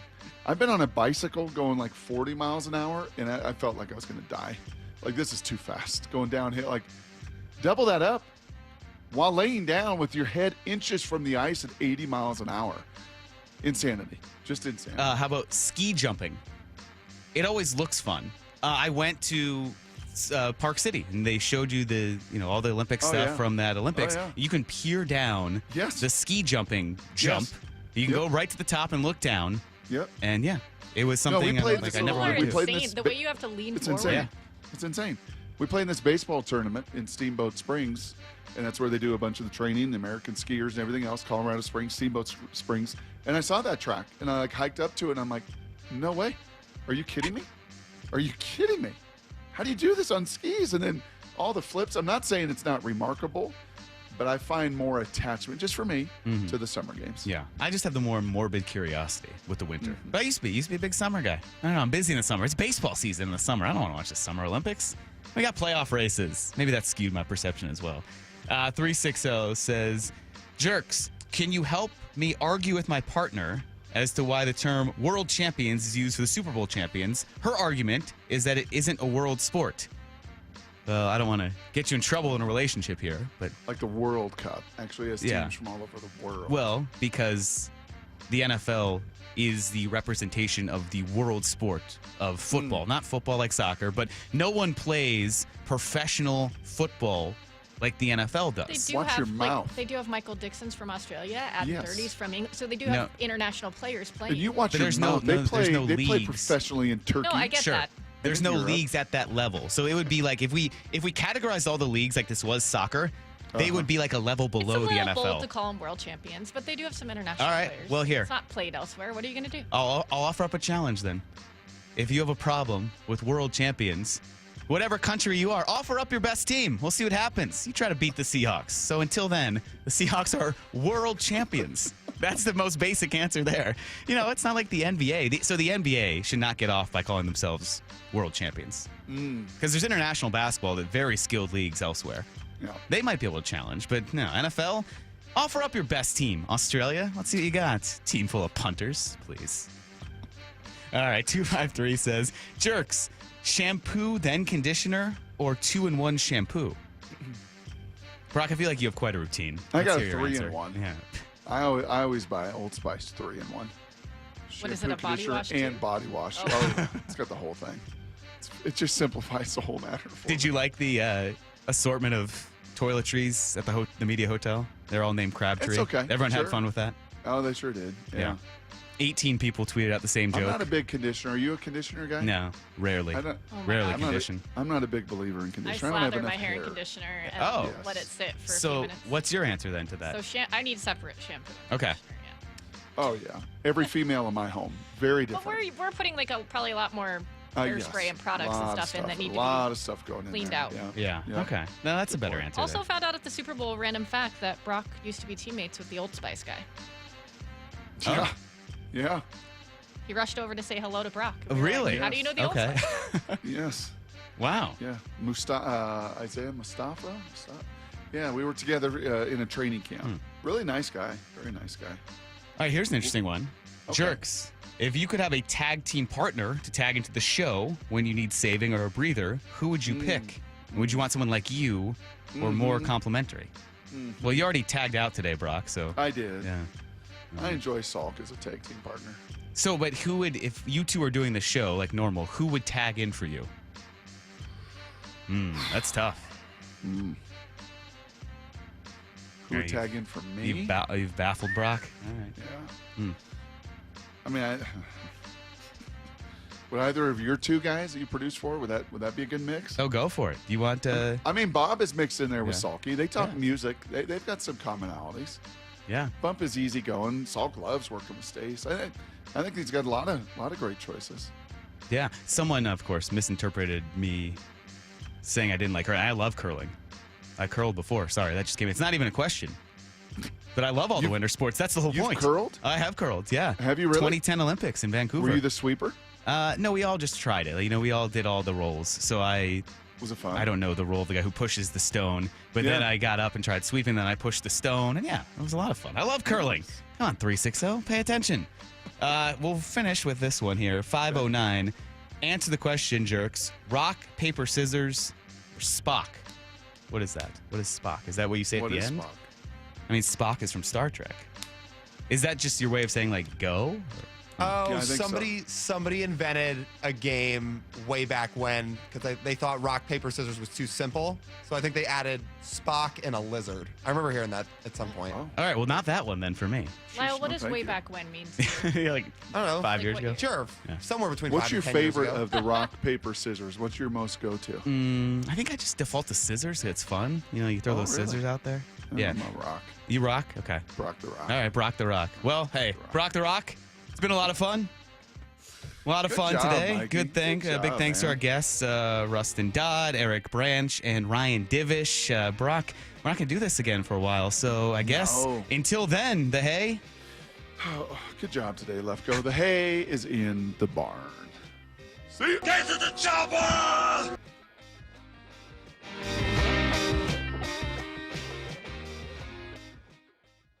I know the paint's barely dry on the new Super Bowl champ Seahawks gear, but can you believe Mariners pitchers and catchers have already reported and spring training is underway? Holy catfish, that was fast. They know from day one of spring training, they have a chance to win the whole thing.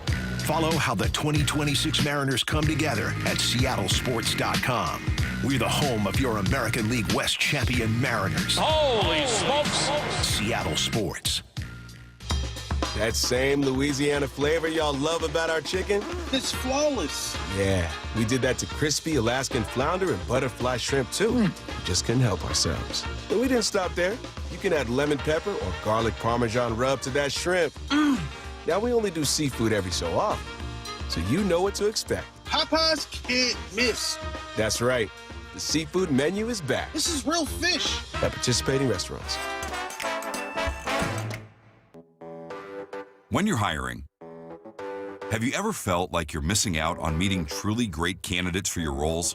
It seems impossible to find them, but they have to be out there somewhere, right? Well, they're not hard to find when you know where to go, and that place is ZipRecruiter. And right now, you can try ZipRecruiter for free at ZipRecruiter.com/radio. ZipRecruiter helps 10 million people with their job search every day.